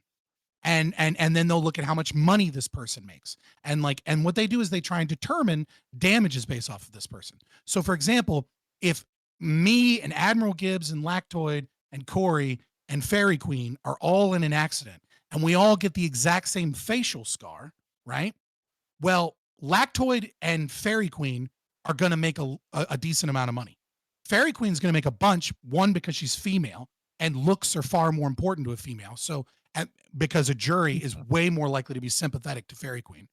And Lactoid's going to make a little bit more money than the rest of us, probably because he makes more money. And then maybe Corey, right? And because Lactoid's job depends on looks. And sorry, Admiral Gibbs, you and I, we're fucked. We're not making anything because we're not particularly good looking. And our jobs don't necessarily aren't super based upon our looks. We're not females, What right? do you mean? I'm a husky male model. What are you talking about? Yeah, exactly, right? And so you'd have to look at those charts and you'd have to look at what the average settlement is for those and then compare what one law firm settlements are versus the other one. The problem is that because of this jury system, because of the ability to get astronomical amounts of money, I don't actually need to win, quote unquote, cases for my clients if I can do double or triple the amount of cases.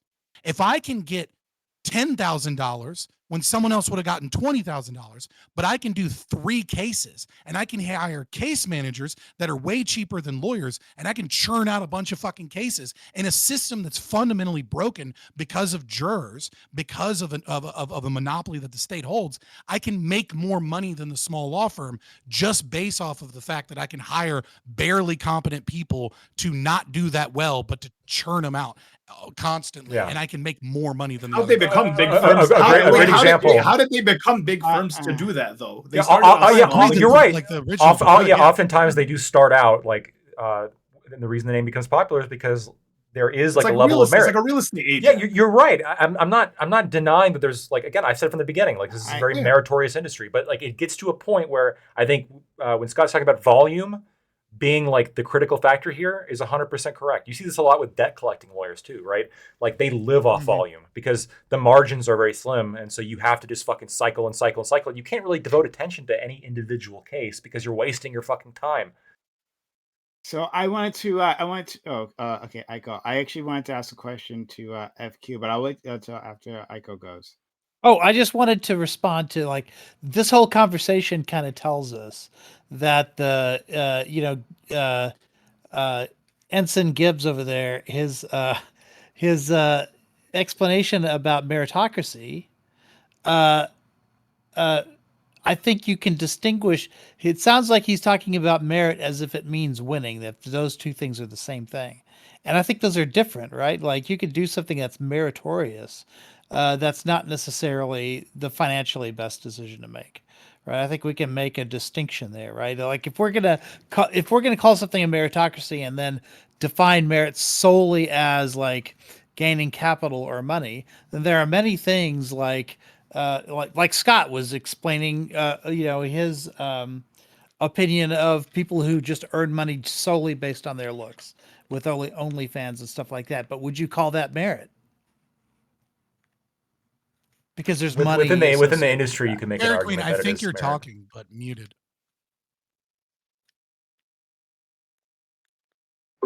I was just going to just echo what Ika was saying a second before, which is that I've had this conversation a couple of times. I've had some people have brought up and they will nominally say, you know, like, I wish that we would value the actual merit of the candidate as opposed to the identity of the candidate, of who the candidate is as a person.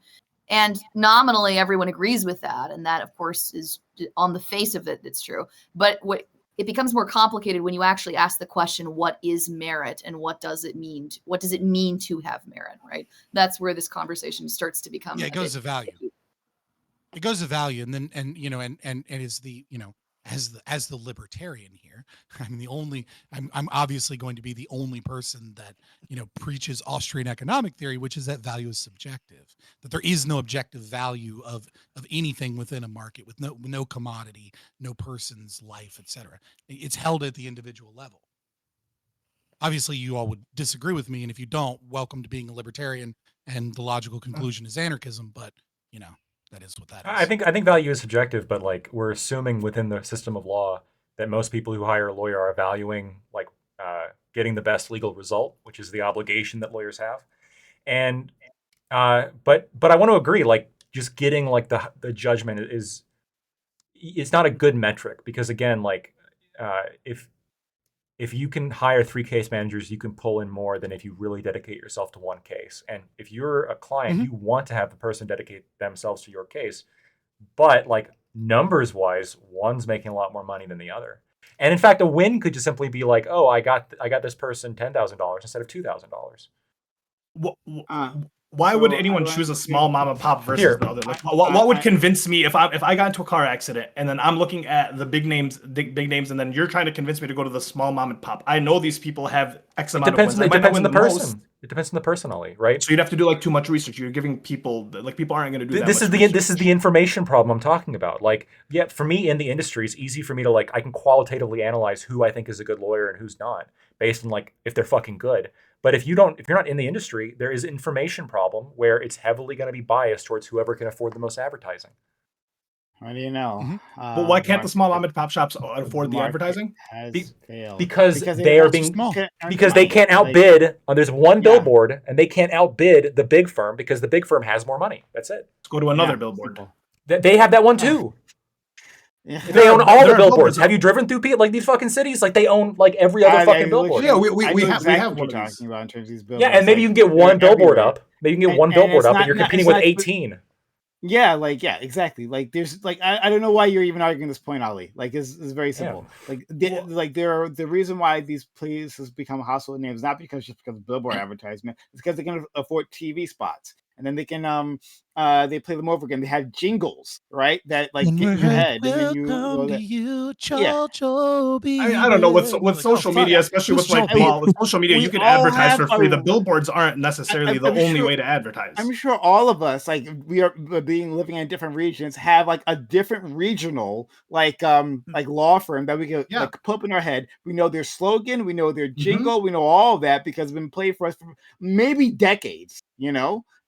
So like to J.G. compete with that, Whitmer. like I don't know. I think maybe it'll be less controversial and easier if people just stop thinking about it as law firms and apply all of the same logic to a car mechanic. And I think it's the exact same thing, is that like you put your trust that you're not going to get fucked with something that you don't necessarily Or a understand. car salesman is in a better process. example. Maybe a car salesman, but a car mechanic is fine too. Like either. Well, I think with a car salesman, if you're buying new cars and etc., I think it's easier to just think about it like a car mechanic. Your car's broke. You have a problem. What do? Well, if you don't know a good mechanic, you're kind of forced to go through Google reviews, etc., and things like that.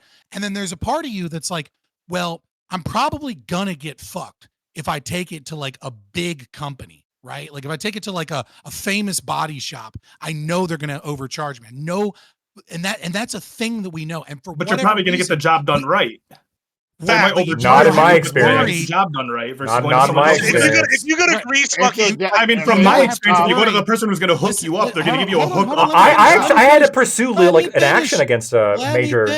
Let me finish. Right. So when you go to a big company, you know that you're going to pay higher than the average cost. And at the same time, you are more reasonably certain that they'll take care of the problem, that the problem will be fixed in some regard. I'm talking about going in blind, right? I'm not talking about going, right? As opposed to a smaller place, you know it's probably going to be cheaper, but there's more risk here because you kind of are going in dark, not knowing what's going on. And so the question then becomes, it's the same process, I think, with lawyers and with big firms. When you hire a giant firm, it's probably going to cost you more money. You're probably not going to make as much money on average. That's not true. Usually the bigger firms have multiple options. So okay, Ty, then I was going to ask FQ a question. Sure, yeah. So forgive me for being a little too quiet on this one, but I'm highly out of my depth, and I don't like putting my foot in my fucking mouth. But I definitely really want to ask Lactoid here. Like, are you just largely indicating that there's an economy of scale issue here, where you have a small firm, it just ramps into something that has like 20 lawyers, all of a sudden they get radio spots and all that, billboards, and then before long it's 100 lawyers, and yeah. Okay, cool. Just want to make sure I'm understanding this. It's a typical issue with like with local monopoly, right? The concept of you get big enough to where you can not perform efficiently, but you can still crush your competition just out of sheer power of finance. Sheer weight, yeah. And then you can sell wins of like, oh, I got you some money, that's a win. But like, I look at it, if I could get a client $20,000, but I only got them $5,000, I see that as a loss. Like your client lost out at $15,000 because of you. Now you're not going to tell them that. You're going to say, look how much money I got you. I got you $5,000. And then I get it. This harkens back because I thought it was a really interesting conversation, like I said previously. So I was thinking of trying to reignite it because I think we've like got this. What the guys are talking about, I think we've nailed it here. But when we were talking about being condescending, right? To jurors, like considering everything you've heard so far, right? Like I think Lactoid is not the first time I've heard Lactoid talk about the fourth grade reading level thing, right? And it seems to make in like the reason I've never pushed back on that is that it makes intuitive sense. Like especially if you just interact with other people, right? Like there's differences here in who you're working with, and as a litigator, he doesn't know. Like he doesn't know unless he's making wild assumptions about a person on their appearance. He doesn't know about these jurors, right? So like considering that, and like how our justice system works, like have you reconsidered like being condescending towards individuals? By condescending, I just mean like talking down to them to the fourth grade. I was using condescending the way you guys were using it previously, but like specifically lowering your language, using simpler concepts, breaking it down in a way that like maybe a person like you wouldn't need to. I mean, it depends on like obviously the context. Obviously, like you want your message ideally like to be transmitted to the widest variety of people. The reason like why I reject the idea that like we should censor the ideas, the concepts that we're trying to transmit to other people because we believe that the other person is too stupid to understand it. And I think that's specifically like what I'm pushing back against with Corey. And I actually have a question for Corey since you are on the fence. Seems sure, bully me more. Bring it on. Who knows how far with the photo ID? So how far exactly does this extend for you, right?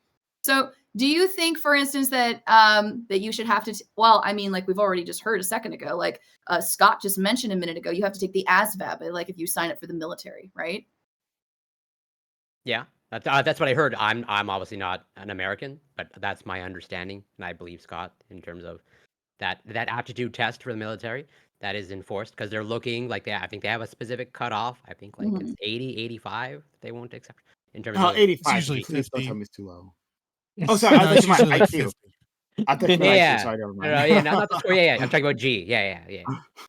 For G Factor, they're basically looking to weed out anybody below 85 because it's more expensive to train them than what they get out. They don't get it. You don't get any value out of someone sub 85 IQ. You Yeah, actually and just end up I wasting money on them. and I understand that sort of governmental cost saving measure, but also like I think there's something to take into account of like can this person consent to like whatever give their life for their country and all that stuff. I think there should be limitations on who can sign up for the military and not just anybody. I said I don't want children. I don't want child soldiers. I know that's a hot take, but yeah, I don't. Or think, mentally disabled soldiers, yeah.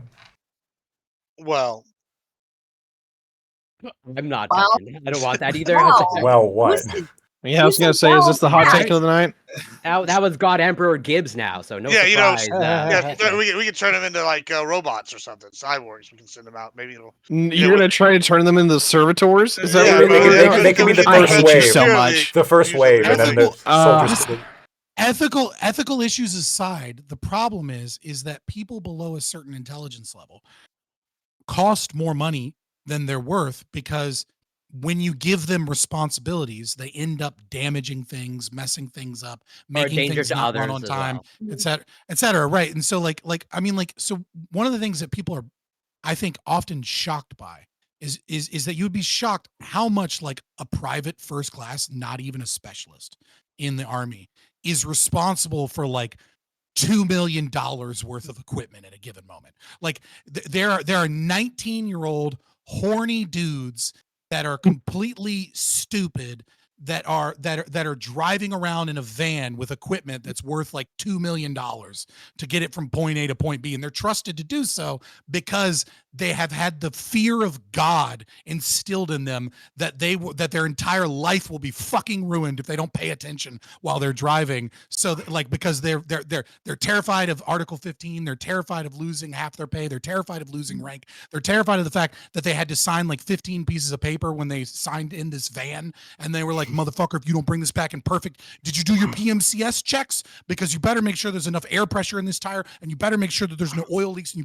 better go through this goddamn checklist, you fucking retard. And you go through all of these things, just like walking through like, oh, don't fuck this up. So you're just like white knuckling the fucking van as you're driving through. And I'm telling you this from fucking experience, being in Fort Drum, New York, driving while snow squalls. Fucking waves of snow are coming and knocking fucking cars down, and I'm driving through with like fucking vaccines and fucking like refrigeration equipment for the vaccines and like 700 soldiers fucking HIV and pregnancy tests on their way to the laboratory, just like, don't fuck it up, don't fuck it up, don't fuck it up, right? So like you can take like the youngest, dumbest people and put them in charge of millions of dollars of shit. But you can't do that to someone that's Forrest Gump's level of intelligence. They'll wreck often enough to where it just costs you money, and like we can't do anything with those people. They're harming the military more than they're helping doing anything. Wow. Corey, do you yeah, think go ahead. Corey, do you think that if somebody is intellectually disabled, they should be legally allowed to get married and to have kids? Well, that's a broad category. Okay, I don't somebody know. with Down syndrome somebody with Down syndrome as an example, do you think that person should be able to get married and to have kids? And I asked this because Lactoid's principle that he mentioned before was that specifically why there should be restrictions on voting is, can you trust this person to have a say over other people and other people's lives? This right to getting married and writing to that's how he views it. Well, so but do you view it in the same way or not? I can get on not. I'm sympathetic to that view, and I think there's an element of truth to it. If you're drawing the parallel between marriage is also analogous to like having a say over another person's life, I don't know that I would draw that parallel. No, having children, you becoming a parent, you absolutely have a say over someone else's life. And even Yeah. in the case of marriage, if your husband gets into a car accident, if like there are many cases where you do have a say over your spouse's life, right? If you are the person that has to go to the hospital and decide whether or not to pull the plug if they're in a coma, for instance. There are many examples of things like this, right? Yeah. Maybe, So it's not- maybe it so- would be skirting the like not engaging with the hypothetical to say this, but like we know now that there are technological like ways around this. It won't be long before we can ensure that the next generation won't Brain inherit chips. the Down syndrome just by but- well, like things like Eugenics, CRISPR yeah. or whatever. Yeah. but yeah, No, but no, not well. I suppose if It you is want to call eugenics. like, Yeah, yeah, it okay, is. but I mean, It's benevolent we're going to be doing eugenics. this. Let's just Yeah, have but a it's fitness eugenics. test. I can't wait. It's a much broader- I have a question. Mental I have a capabilities. question for you, Well, Fairy I Queen. want to try and Real answer quick. Fairy Queen's Just question. super quick. Oh Super my quick. No, it's super If quick. Don't God worry. didn't want me to marry people with Down syndrome, then why did they make them so dummy thick? What the fuck? I'm not. I'm Wow. not mentioning that. But okay. Eric, So what do first you of all, say to that? Do you echo? Do you echo that I sentiment as well? disavow. I disavow. I dis- Holy okay, fuck! Good save so I'm there. going to speak from I what was I know bored. of. I had to make a joke. But from what I know of That's current getting close. knowledge and my understanding, I could be mistaken. But like individuals with Down syndrome can currently get married. Now, when it comes to the children aspect, from what I understand, if I remember my information correctly, it's a little bit more like I think there's issues with fertility when it comes to Down syndrome, in terms of whether or not the most apt to have children. You picked the worst syndrome because he's right.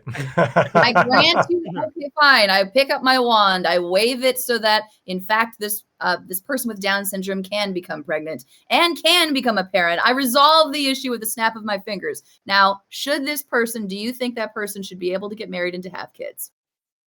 Legally speaking, yes, I would permit it. I obviously had concerns with the welfare of the child, but let's just say if these two individuals with Down syndrome are, let's say, they're independent and they're actually functioning well, defining what that is, I think, a reasonable expectation that they could also raise a child as well if they're raising themselves.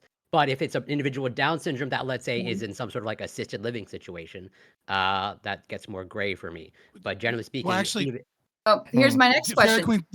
Fairy Queen, just to be very clear about the science of it, if you could make them very fertile, there's also an understanding that many people with Down syndrome are cognitively at a decent level, but very quickly into their 30s and 40s, when they should be parents starts to decline massively, right? So they may be at a level where they're a moral agent and a moral actor at like 25, where like maybe they're a little slower, but they're fine, right? Like they can make rational decisions and be rational actors. But in their 30s and 40s, they get to a point where like they could not be like that you could not depend on them to even stay alone. Are we I know. advocating for IQ tests before kids now? Is that what we're arguing? Yeah, well, actually have a response to that, though. Like, because like what Scott is saying is that essentially, like, I actually don't know if you're saying this, Scott, so I don't want to put words in your mouth, but my understanding of what you're saying is it's a degenerative disease, so that by the time they are in their 30s and 40s, they're in a state of cognitive decline and they won't be capable of taking care of their children. They won't be capable of attending. Yeah. But then my question to you is, couldn't you therefore also apply that to other degenerative disorders? So ALS, for instance, for example, or is Huntington's disease? Is that one? I can't remember. That is a neurological degenerative disease. Absolutely. Yes. Right. So would you And it's extend this hereditary. then? Well, but would you extend this then to somebody with ALS or somebody like that had a different form of a degenerative disease? They should not be allowed to get married because by the time their disease has taken hold, they won't be capable of attending to their children. Well, first of all, obviously, there's two separate questions of marriage versus having children. I don't think those are two. Right, but the reason I ask about marriage, right, is because it implies, right, the big reason why you get married is to have kids, right? And the reason I'm asking you this is, again, you have the right over somebody else's life. Do you think you think that they legally should be allowed? I know that they are allowed. I know that it is legal. I'm not asking that. I'm asking, should it be? Do you think it should be? It would be on, like, so if are you zeroing in on the Huntington's example? Like, I wanted to be explicitly clear, or are you trying? If you're trying Any to of them, It's just a degenerative. It's just a any of them. Take your disease pick, that at Corey. some point they can't like keep up with like children or maybe even their spouse. I would lean more towards like, yes, they should. If I'm So- looping in okay. all. So next question, do you think that somebody, and we'll go back to the Down syndrome example, do you think they should be able to own a car? Do you think they should be able to own land? Do you think they should be able to own property? Uh, A I would lean vehicle? towards. I would lean towards yes. Again, yeah. What about a gun? Do you think they should be able to own a? Do you think they should be able to own a firearm? Well, absolutely. I'm a Canadian, so you're not. Yeah, there it I'll- is. I'll bite that bullet. I don't think really anybody should be allowed to own a gun. So. Okay. So the reason I'm asking you all of these questions, right, is because if the principle is that people who are lower IQ should not be allowed to vote because But I never brought in. Well, what is your IQ. reason then? Because I haven't heard it. That's the principle I'm assuming because you're agreeing with Lactoid. You say you're sympathetic to it, but if that's not your reason, what is your reason? Well, so sympathetic's not agreeing, as in there's a part of me that, like I said, Okay. Well, He's on the what's your- fence, Fairy Queen. Didn't you hear him? He's on the fence. yes. It's on the fence. True. I said that from the beginning. It's Maybe a, I just. it's a high That's fence. the only one of thing the- you have to say for your position. You're on the fence.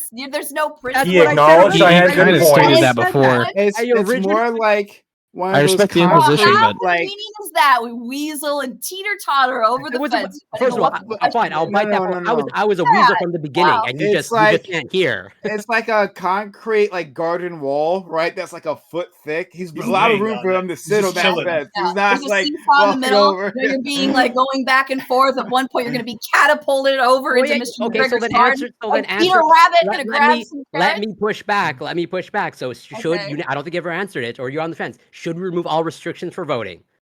Should we remove all restrictions for voting? No, I don't think so. Why not? Why can't children vote? Because children eventually become adults, and this is a reason. Yeah, how is that an argument? Why not let them Do you vote think now? that intelligence what is genetic? happens? for it? What happens? What happens? Do you at think that under intelligence 18? is genetic? It's about 50% heritable.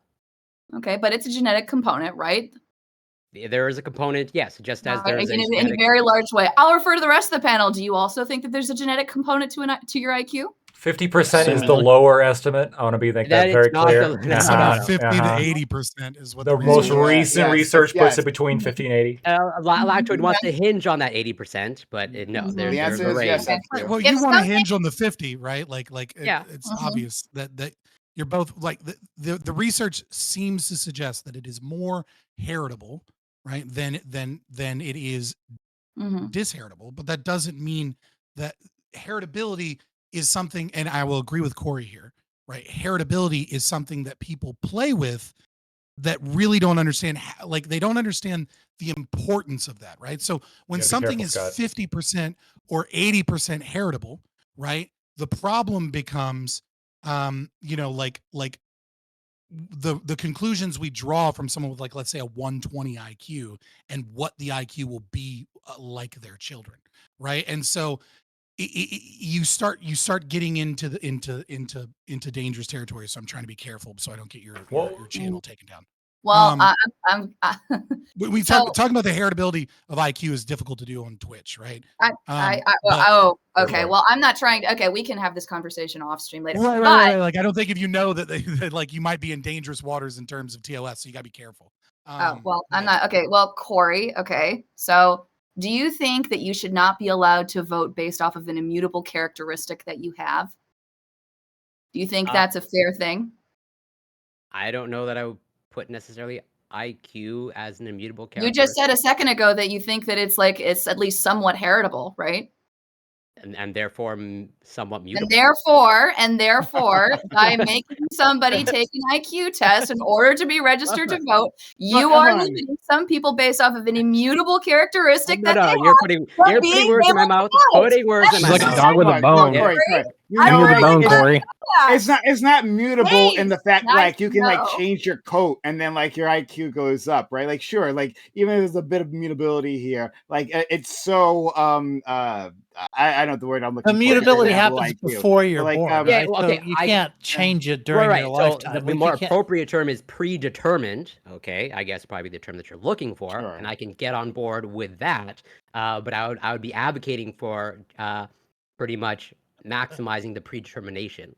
As I've had this debate with Lactoid in terms of I'll give like you my And reason lost for- it. Just want to make that clear. No. I don't remember I'll it, but I'm sure that's what happened. You guys are trying to instantiate a positive right that gives you the right to deny and violate other people's rights. Oh my god. So like Here we Like go. the philosophical presuppositions there are already so fucking treacherous and stupid, right? So like, if you're gonna grill down the arbitrary metric that a society uses to determine who can and can't obtain a positive right that gives them the possibility to violate other human beings' rights, like you guys are attacking each other for having different subjective arbitrary limits on this inherently abusive tool of other people's rights. So it's like you're both fucking wrong. Like no one should be voting. True, we're both Voting is a- socialists, is a Scott. I means know to- that you hate Here he voting, is. but sadly we must vote. The nation state must succeed, okay? Yeah. And until the That's day true. that I the would walls crumble down and the drone strikes fail from above, okay, we have to talk Uh, about who is able to vote and who isn't able to and vote. Gibbs And is I've working got to on be that, honest but- with you. I got to be honest with Right, you, but Corey. that's why you're Like, running into contradictions. Yeah, what's Both your are position? You're contradictions. gonna tell us before like Scott like interrupted to rant about like Ancapistan. Go ahead. I'm not Mhm. ranting about Ancapistan. I'm ranting about both of these people's philosophical God, for the inconsistencies. love of God, let me speak. Okay, so the reason why my answer to the kid thing is no, children should not be allowed to vote is being a child is not an immutable characteristic. You grow up, you eventually become an adult, and you eventually reach the age where you are able to do this. It is something that you can change, that will change about you. Unlike the state, as you put it, as having an intellectual disability. That is not something that can just randomly change. That is something that if you are So? born with an intellectual disability, you will have that for the rest of your life. And therefore, Why to can't I discriminate against people for immutable characteristics? Why can't I just say no blacks allowed in my restaurant? I don't like blacks. Okay, I don't want to Why go can't I there. do that? well, my answer is the Civil Rights Someone Act, but flip you're that. not going to like that very Right, much. you just, your On answer February, is, really, we Scott? got You're gonna bring up that together and- argument? Right. What your answer is, well, we got together as a community and we voted and those politicians said so. So therefore that's the answer. Well, if the politicians get together and vote and say that people with Down syndrome can't vote, then that's the same justification. Like you haven't given But any that's not justification my beyond answer. that. My answer is that it violates a principle based off of the framework that we have to discriminate against people for their immutable characteristics, to deny them their Where? constitutional rights. Well, in this There's case, no like a di- right no. to vote. It's a There's social no, codex. what constitutional right am I violating by saying I don't like black people eating my mayonnaise sandwiches? I feel like he'd be Right, it's following just the a sandwich, Constitution. I just feel two like- pieces Without of bread any and just a lot of spices on mayonnaise. it. Yeah, with no spices. Right, Just at least mayonnaise. no at least a fucking- tomato. Put a tomato on. Maybe Nothing, if you're just lucky. mayonnaise sandwiches. Bacon? I sell No. mayonnaise sandwiches, Jeez. and it says Oh. no N-words in giant letters on my shop. What right am I violating? You get a What tomato if constitutional you right tip am the barista 15%. even assuming that constitutional rights even fucking matter, because that's an argument of might makes right, which is still an argument that if I beat the shit out of you, I can have your body if I Not, want. not you. It's not a, it's you. a pro-rape policy. The that you're general saying you. by saying that a constitutional right is okay, Hey. so long as a group with enough power says that it's Mhm. okay. But even granting you that bullshit justification, where are you deriving this constitutional right that me saying no Irish need apply is a violation of their constitutional right? Where is that? So my It's- under Sorry, it's Wow. typically what gets cited in those arguments is the Equal Protection Clause in the 14th Amendment. Okay. I just Corey, answered your are Is that you your answer? also planning? Corey, are you going to upend the Civil Rights Act as well? Is this your reason, like why no, you're I was trying on board? No. I was trying Wow, to the engage. Canadian is becoming a libertarian, an American No, libertarian, no don't, less. don't slander me I like love that. the flip-flop You're better that than you that, Fairy Queen, or maybe Uh, not. I'm not Uh, sure she is, honestly. Hey, but- jump down from the fence on my side of the fence, no, no, Corey. I'm Okay. trying to engage. I'm trying to engage with your point. Go ahead, Prime. Well, I wanted to, but before you do that, so hold on, right? I actually wanted to see if she engaged with Scott. So Scott was like not asking her to give her a legal response or an ethical response. He was asking for like a moral response. If I'm reading that correctly, and like yeah. So No, what's if you the want to give a moral reason? response, what again? No, morally, I think it's abhorrent, right? I think it's abhorrent to say no N-words on your shop. I know, but I That's- no. But that's- you're asking That's her. not a conversation about rights. So I'm not asking for moral. I don't care about your Okay. moral justification because I likely agree with your moral justification, right? Like I would not want a shop that says that. When we're talking about is violating people's rights. And you're talking about where rights come from. And my problem is that when you're discussing all of these rights, you're engaging in these positive rights. You're engaging in the concept There's no different than the communist that says people have a right to healthcare, or people have a right to a doctor, people have a right to housing. These are positive rights that require other people's labor, or at the very least can be used to impose impositions against their negative right to aggression. And so I'm saying, where are you getting this? How are you substantiating this right? And it seems like your argument is, well, the Constitution gives me that right. So, and that's a might makes right argument, which I deny, because like I said, that is an argument that if enough people with guns and sticks agree, then shut up, you don't have that right anymore. That's a pro-rape position.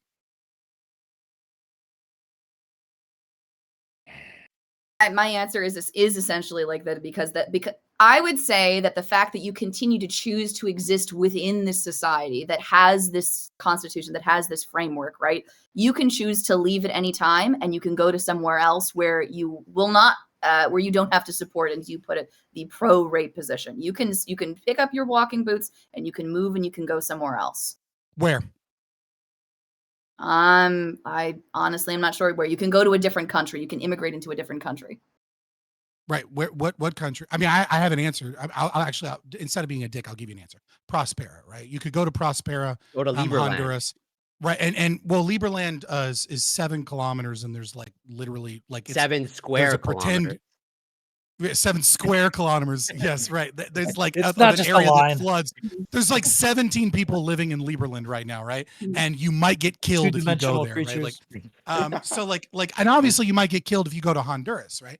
So what you're saying is you're instantiating in Rousseau's social contract theory. You're saying that because someone lives there and they don't move elsewhere, they're implicitly agreeing to that. And so Yes. I don't buy that, right? Because if I go somewhere else that is better, like there's nowhere better for me to go than America currently in terms of protecting private property rights and individual liberty. The best I could do is go to Honduras and go to Prospera if I have the money to do so, if I have the means to do so. And even then, there's no guarantee that the current socialist government that is doing everything they can to push legislation through their Supreme Court to try and violently take that land might win those cases in any day now. Scott, what about Maybe- New Hampshire? Like, haven't libertarians sort of flocked to New Hampshire to try and like? Yes, that's the Free State Project is Yeah. working on trying to get people to New Hampshire, and they are succeeding in some regards in making their legislators slightly more libertarian, right? They have victories such as like, New Hampshire, for example, is the only state that refuses to enforce every single solitary federal gun law. It's illegal for anyone in the state of New Hampshire to enforce federal gun laws. That's one example of a victory they've had. But even still, right, like, yes, that's a slightly better position. But my not moving there is now an implicit agreeal. How do you get there? How do you connect those two things? The fact that I don't move to New Hampshire, for example, means that I agree to all of the rights violations that are occurring currently on me and my land, my property, what I can and can't do, as well as the ones that would still exist in New Hampshire, but would just be slightly better. Like, where are you getting that from? Who are you asking? Oh wait, yeah. How Who are are you asking? Fairy Queen, Fairy Queen, I'm asking, you're saying your argument is you actually implicitly have volunteered to be under this system by not moving. My question is how do you logically draw that conclusion? Hold on, there's a third option that y'all are Your totally choice missing. to stay. You're all missing the obvious reductio, which is, did black people consent to Jim Crow because they didn't move? No, Well, yeah, that's I'm trying to be more fair, right? And just say, like, what is your grounding, right? I'm trying to be as fair as I can here. How are you grounding that? Obviously, I could do like Lactoid said and just say, you like, could also Cut to the revolutionize. chase That's a the little third. bit. That's a third option. You know what I'm saying? yeah, I mean, maybe, Great sure. State Texas always talk about doing. If you go violently revolution, you can guess what? You should clearly show you're not consenting. That's another option, but But Scott, okay, so That's you're what- saying that the No, but concept that's not a of- justification for the consent that she's implying, right? That's just a different option that one could take. It's not a justification for consent, right? Like me not grabbing and making Molotov cocktails with every bit of leftover money that I have so that I have enough to burn down the Federal Reserve here in Richmond when I get the opportunity is not me consenting to the fiat currency and the Federal Reserve System. I'm asking you, how are you substantiating the concept that by not moving, I am implicitly volunteering towards all of the rights violations that I described earlier? How do they no longer become rights violations? They might be rights violations, but you're consenting to them by choosing to stay. And I hate to do it, but like How there can you are consent? Let's It's let not her, a let her rights get it out. violation for consenting to She was it. about to say something. we'll talk She's trying to later. say it though. Like, Not on stream. We'll talk after when the stream is cut off. Okay. That's my short I- answer. Scott, I'm not evading your Okay. question. We can talk about Okay, this. but I had a question along these lines to Scott, which is like, is it your contention that rights as a concept are inherently oppressive, and we shouldn't be thinking in terms of rights at all? Or are you just saying No, my that? contention is positive rights are not Oh, negative. that's rights. right. Positive versus rights. negative rights. Okay, so but negative rights are enforceable, right, by the state and by. If you would have to find, if in your worldview, you would just have to find a negative rights justification for some of the policies that Fairy Queen's talking about, right? Well, I mean, if I was going to support them, they would have to Mhm. be sure. Well, I Right. mean, the question is, you don't need a negative I'm rights. just trying to find out justification. where the goalpost All you is. need to do is it violating There's negative no rights? goalpost. If it's not violating negative rights, then whatever that action is something that I might morally disagree with, but isn't inherently a violation of the non-aggression principle. Yeah, but you know, natural law. you know as well as anyone that negative rights can conflict, right? And then when they come into conflict, there needs to be some level of No, adjudication. there's no conflict between negative rights. All right, so you're Can you saying give an example? Well, if you were to ask Fairy Queen, you would say that the negative right to like not have somebody like impose, if we're talking about the Down syndrome thing again, right? If your Mhm. right to have a family is taken away from you, your negative rights have been violated, right? But if you have a family and that family encroaches on somebody else in some sort of like resource way, then their negative rights have been violated. Hold on, you're describing two different situations, right? Yeah, So that's not negative rights conflicting. two This is situations that different exist in the scenarios. same world, right? Yeah, well, Right, yeah, there are that's two not alternatives, negative rights yeah. conflicting. You're saying in one instance you baked into the question a negative rights violation, and which we would have to discuss whether or not it is or isn't. And then you said later on the consequence of that negative right not being imposed on, which allows one to have a family, leads to an additional negative rights situation. And the problem is that when dealing with negative rights, we're not dealing with second and third order consequences of what occurs that then occurs the next right. This is not a conflict in rights. These are two different scenarios and two different times. Okay, I can follow that logic. I would language it differently. I would say that what you're saying is that when in conflict, the higher order right like takes precedence. You can't. No, there's no conflict in negative rights. What about for like You can't. nuisance? Two people cannot sign. What's that? What about for like nuisance? So like I'm throwing garbage and like heavy metals and like shit in my backyard because I like the way it looks and I like the way it smells. And it's attracting all these rats and cockroaches that are infesting my neighbor's house now. Like I have a right to my property. My neighbor has a right to his property. So But this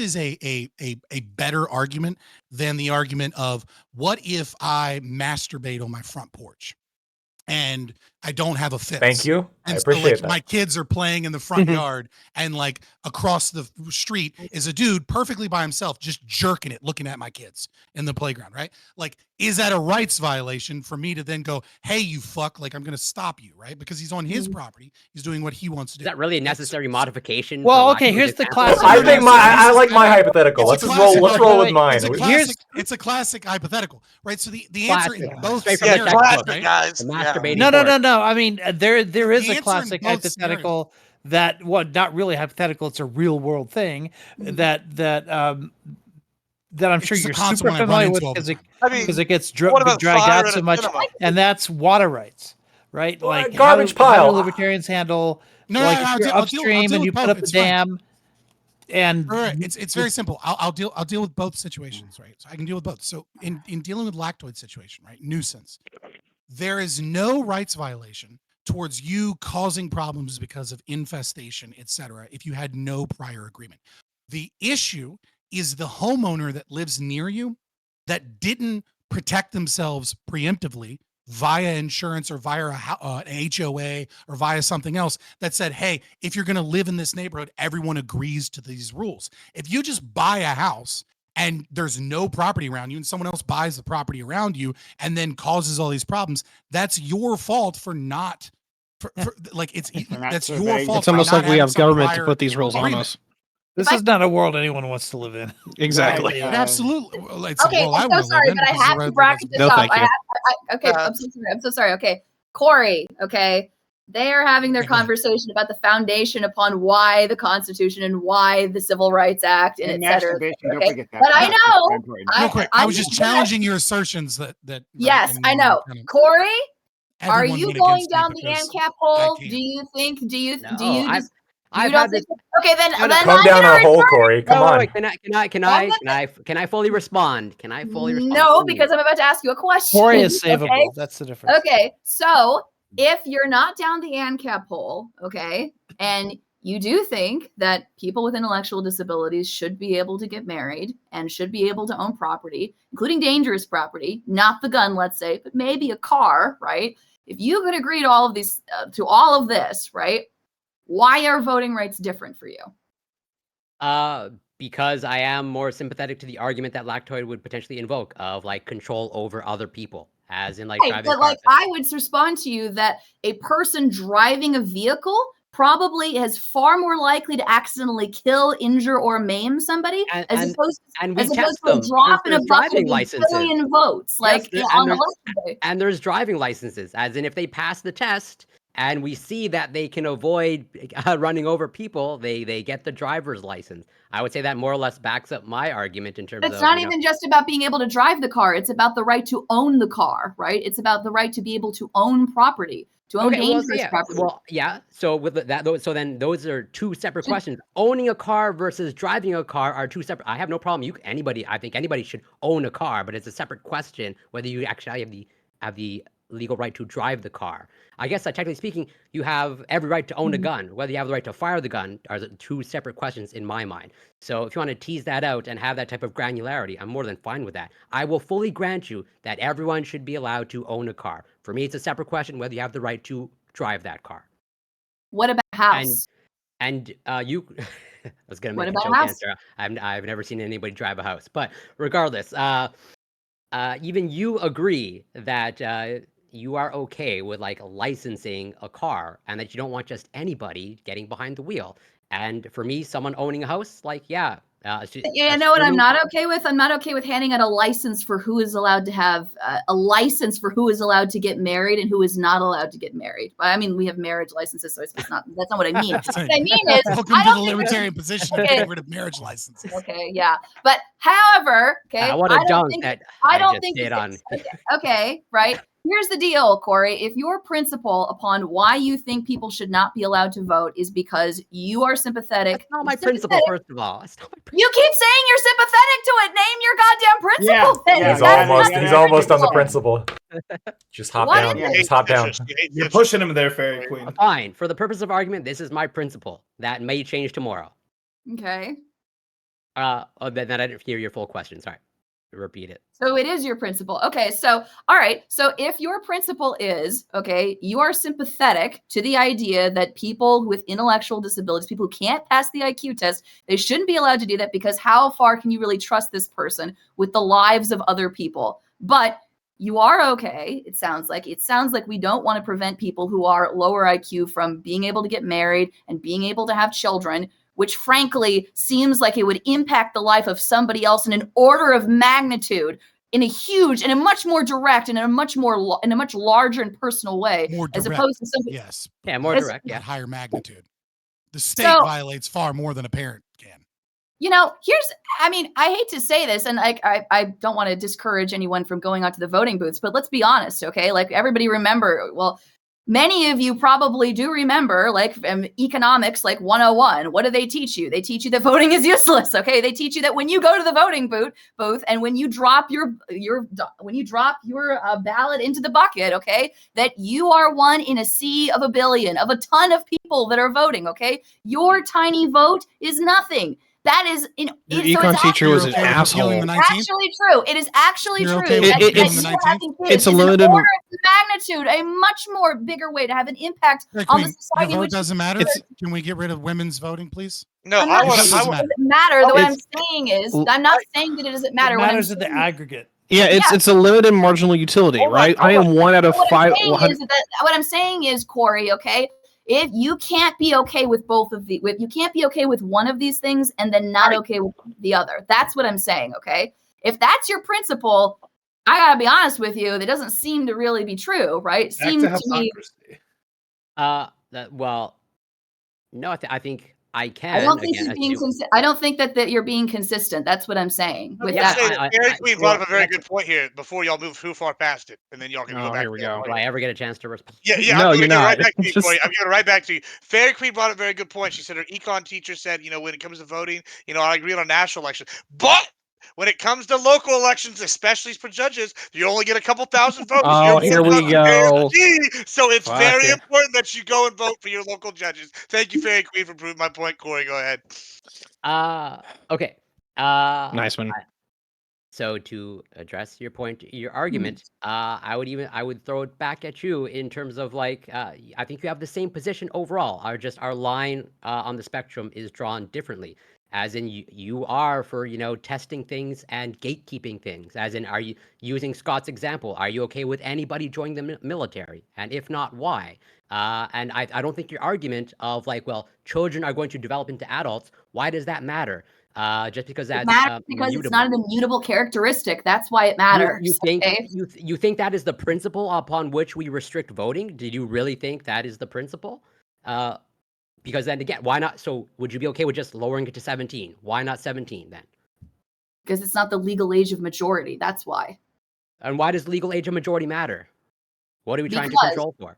Because I'm not hearing an argument or a response other than because. Rude.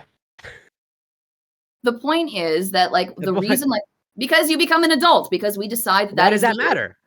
Why do Why we does care it about matter? adulthood? Yeah. Why does it matter to decide whether or not somebody is an adult? Obviously, it's to see For whether or not- voting specifically.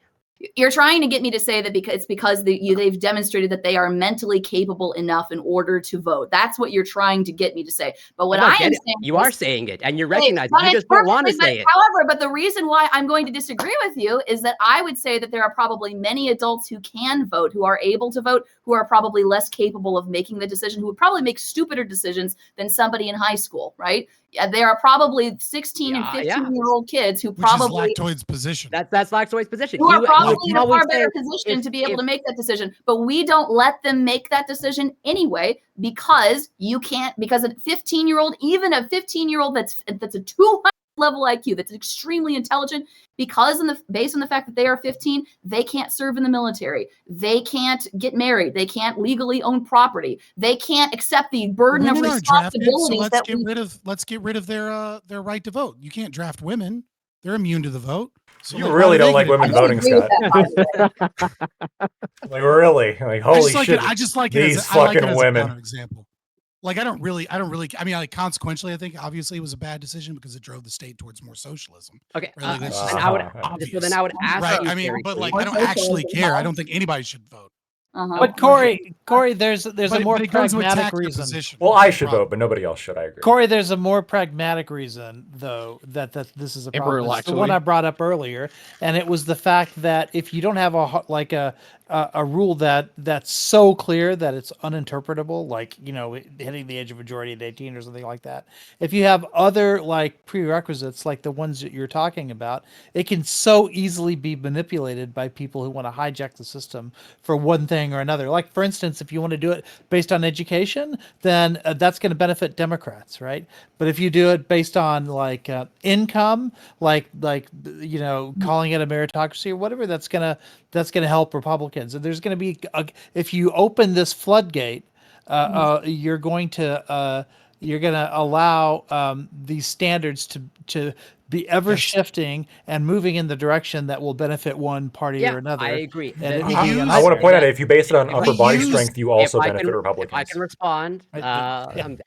I'm going to Right. pretty much. I'm going It's to true. fall back of like I recognize all of the problems that you just outlined, iCal, beauty. and how the system can be gamed.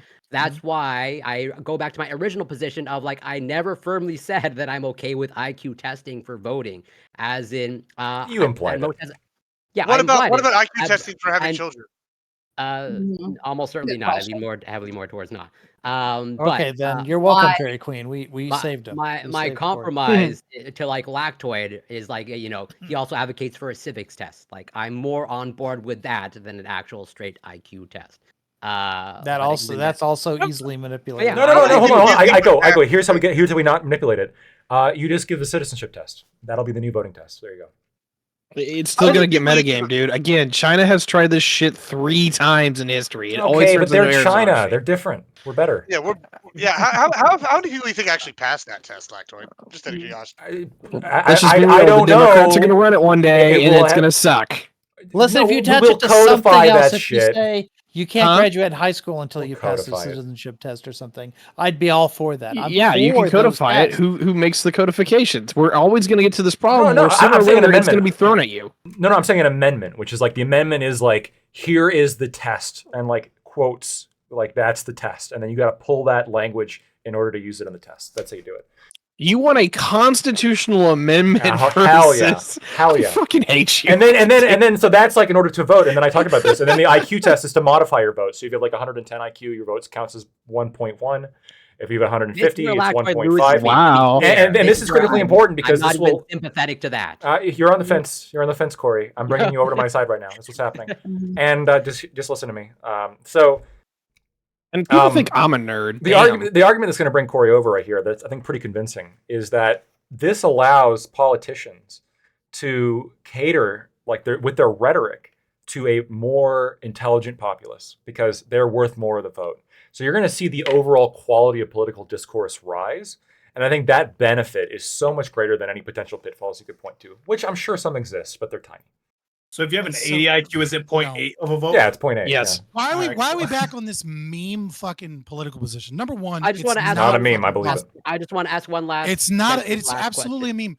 What you're gonna have is politicians catering to midwits, which are some of the most dangerous fucking people in society at all. They're not gonna cater to the geniuses. They're not gonna cater to the super smart. Why? What they're gonna do is they're gonna cater to the people between 100 and 130 IQ. And you know what those are? The fucking vaccines are safe and effective crowd. That's the fucking people they're gonna cater to. The Good to see fucking ya. midwit fucking central Democrat retards that go along with whatever the fucking narrative is Scott. because they're not so I've never stupid. seen you speak so highly of me. They're not so stupid as Republicans that sit around and go like, I don't trust nothing the government We does talked 'cause about this. The average IQ for it Republicans is must be higher. bad. And it's not gonna fucking and the geniuses that are actually smart enough to No, go, you're hey, you wrong. should be skeptical of these fucking pharmaceutical companies, etc. They're not gonna cater to them because the Scott, people this that is are above Democrat 130 IQ behavior right are here. Like, I have a study. 1.2% of the population. No, I have the a study. idea that they No, get you're wrong. I have a 3%, study. I have a 0.3, study they showing get that you're 30% wrong. more vote doesn't matter. No, No, I have you don't. I have a study. Yes, I've got a study.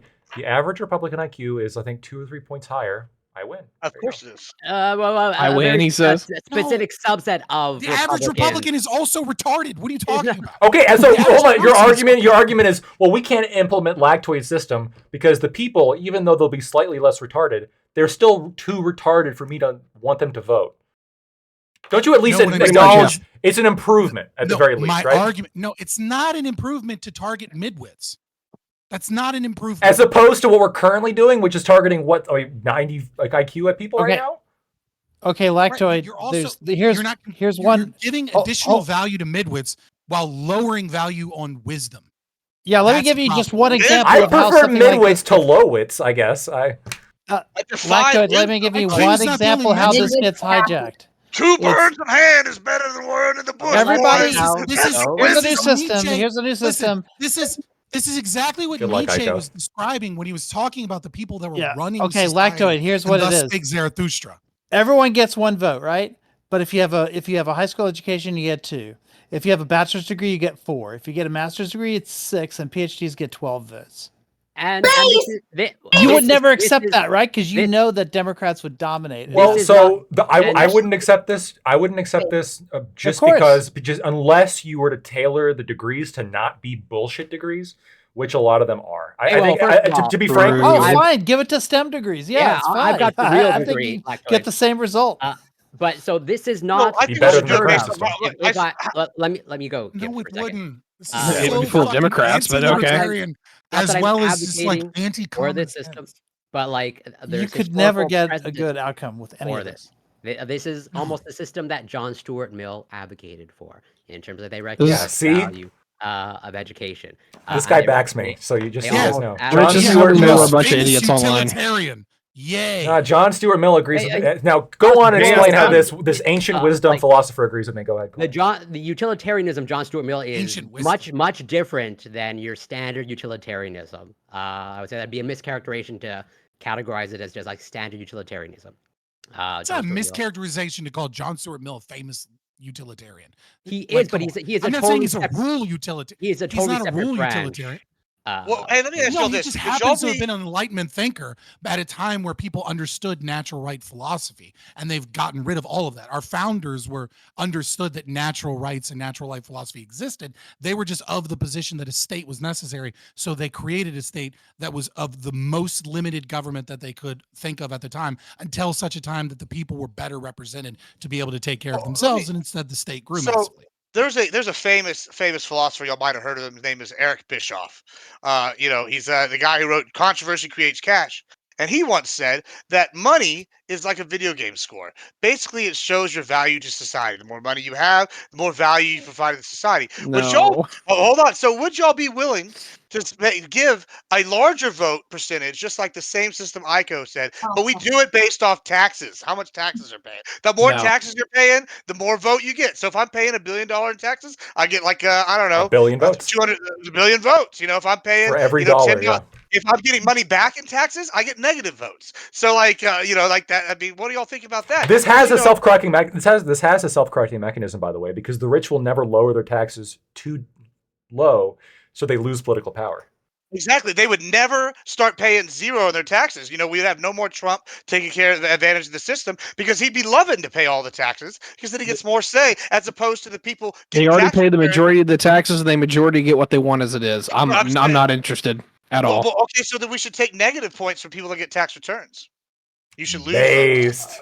Based. So hold on. So if you're in the military, you get negative Basically, votes, the right? entire Because- bottom because the money 30%.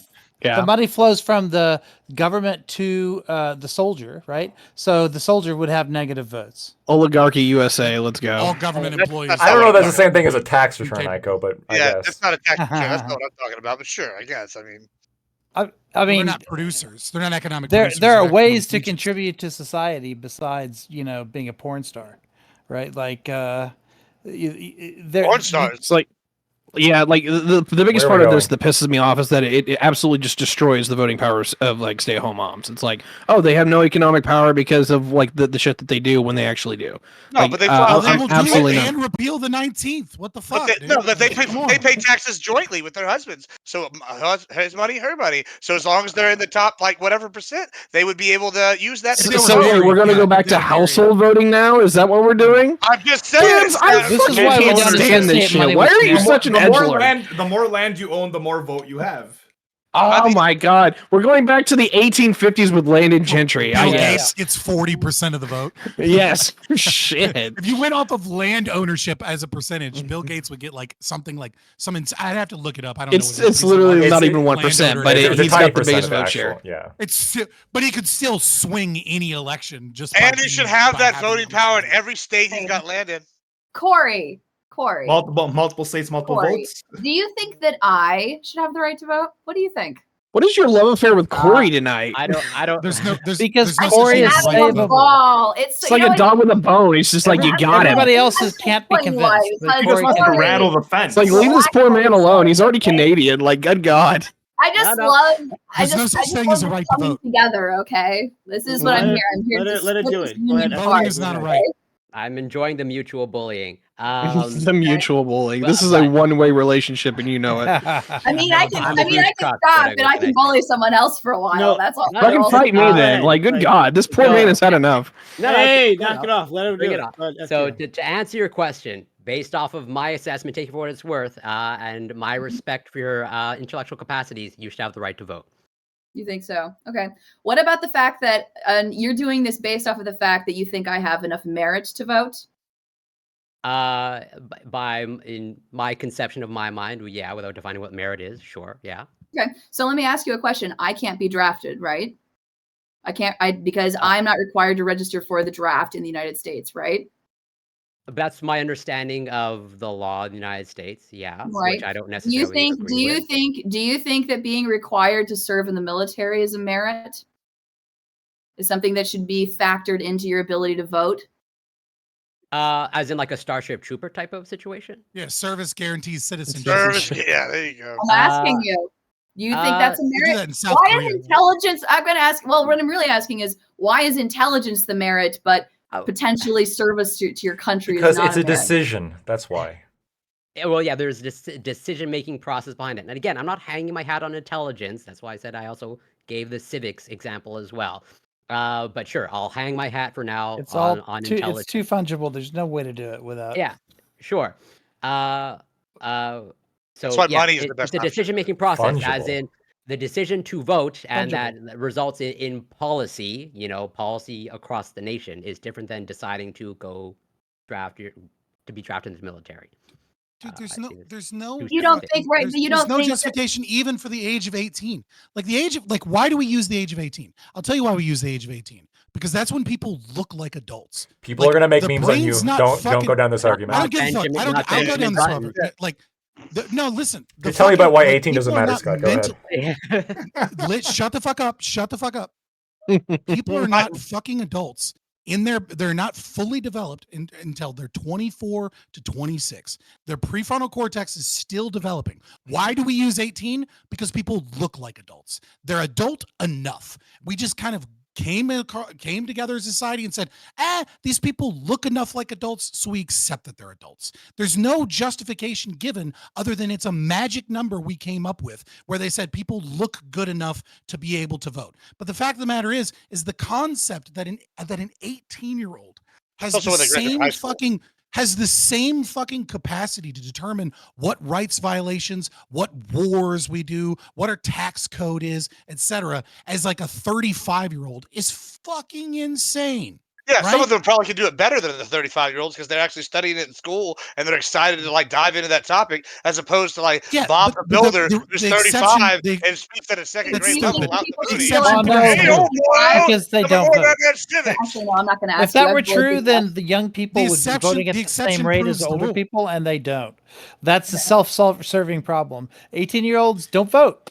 They just don't want. They just don't. Well, give a hold on, shit. hold on. Like It's not a Too many vote. self-solving problem. Okay, that's the problem. they just none should they vote. don't show up at the well. Well, not Okay, it's a mitigate. It's a self-mitigating. the problem. self-mitigate. There you go. That's the As term I you was get looking for. older, Right. you get more likely to vote. Okay. So I'm going to ask two questions, okay? And I'm not going to ask them to Corey because I think now you're letting me I'll down. I'll come Just back and letting get you it, free. okay? All right. I'm enjoying so- it with the Corey bullying. Okay. People are always too nice to him because he's So so rude. nice. I'm going to ask this to Lactoid. Lactoid, do you think, actually, I'm going to ask it to Lactoid to Scott. Do you think that a person with an intellectual disability should be able to own a firearm? Depends how bad. That's almost like my answer. You can't lump them all together. Oh, sorry. I'm gonna copy your answer. I'm on the fence about it. I'm sorry. I don't know. Exactly. That's terrible. Yeah, Scott, my, you don't my believe, answer is you don't no, believe my in rights. answer is the same. I never said I don't believe in rights, right? Private, especially when we're talking about private property rights, the right to own property. I absolutely believe in those. So what I would say is, if you have the mental capacity to be a moral actor, a moral agent, which is say that you're capable of making moral propositional statements and being able to use inductive and deductive logic to determine the validity of your statements. You can own any and all property, full stop. There's no difference between owning a house, a car, a gun, etc. If you're not intellectually capable of inductive and deductive logic and making morally valid propositional statements and proper argumentation, then you shouldn't be able to own any property whatsoever, and you should have a guardian that is a custodian of your rights, a protector of your rights over top of you, because you're not capable of making those rational decisions within society. So if after a certain point, mentally, you lose all rights to those property until such a time that you're capable of gaining the capacity to do so. Capacity to reason. Wait. Conservatorships?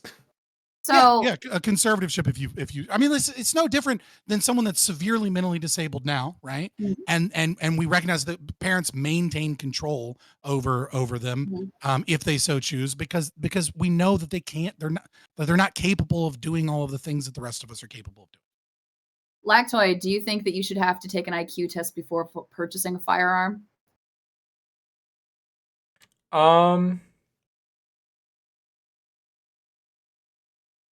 Maybe. Why that? Why that specific Leftist, one? left. Well, no, well, hold on. Maybe like if you have somebody who is like IQ test before you buy a house, who is like before you buy a car. Well, I'm almost candy at the thinking we grocery should store? probably just do this for like everybody, right? So like you can put it on your like government ID, like your IQ, and then that kind of like determines everything that you're able to do from then on, right? So like if your IQ is below a certain amount to where like the risk is high enough if you like own a weapon, and the same logic why we don't let felons own weapons, right? Because we're concerned about what they might do with them in terms It's of not the like same risk logic. factor. I think it's the same logic. No. I think it is the same logic actually. The founding fathers put into the Constitution where you're getting all these precious fucking rights from instead of where they're actually from.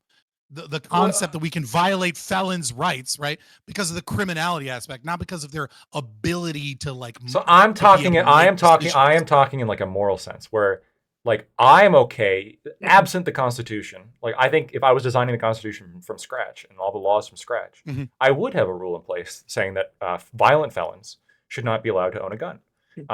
And the reason why violent felons should not be allowed to own a gun is Even because if they do their time. The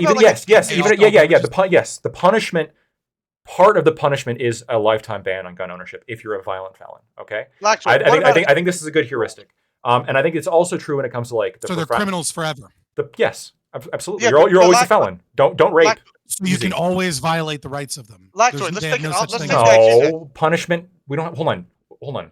So we have things like probation, parole. Like we're allowed to punish people without going to the fucking extreme, right? Part of the punishment is okay, you killed somebody, so now you go to prison for 20 years, and then for when you get out, like you have these restrictions on you. What are these restrictions? You can't vote. You can't own a gun. Like you can't be operating explosive equipment. You're not deriving that. You're saying they're a criminal forever. When you say they have paid restitution, they've paid for their crimes. The victims of their crimes have been paid for in just compensation, whatever that is, to a point where they have paid all of their debts. You're saying even still, they do not have the right to own certain property. And what I'm saying is that your justification at that point is what? What's your fucking justification? I think there's multiple interests we have with criminal justice. It's not restitution's a big one, and I agree with you. It's like probably my top one that we should be focusing on. But there's other concerns as well, right? We have to focus on things like deterrence, on rehabilitation, on confinement. There's all sorts of other things that we're concerned about. Violent felons who have committed murder or mass shootings, like. They should not be able to get guns if they happen to get out of prison. Well, no. Violent felons who have committed murder or mass shootings, especially mass shootings, right? Okay, murder. The likelihood that they paid restitution is almost impossible. And in the case of murder, that means that the family and the people involved don't want this person dead, and that they paid. I don't agree with this. Right? No, I don't agree. I don't agree that part of the restitution is I know.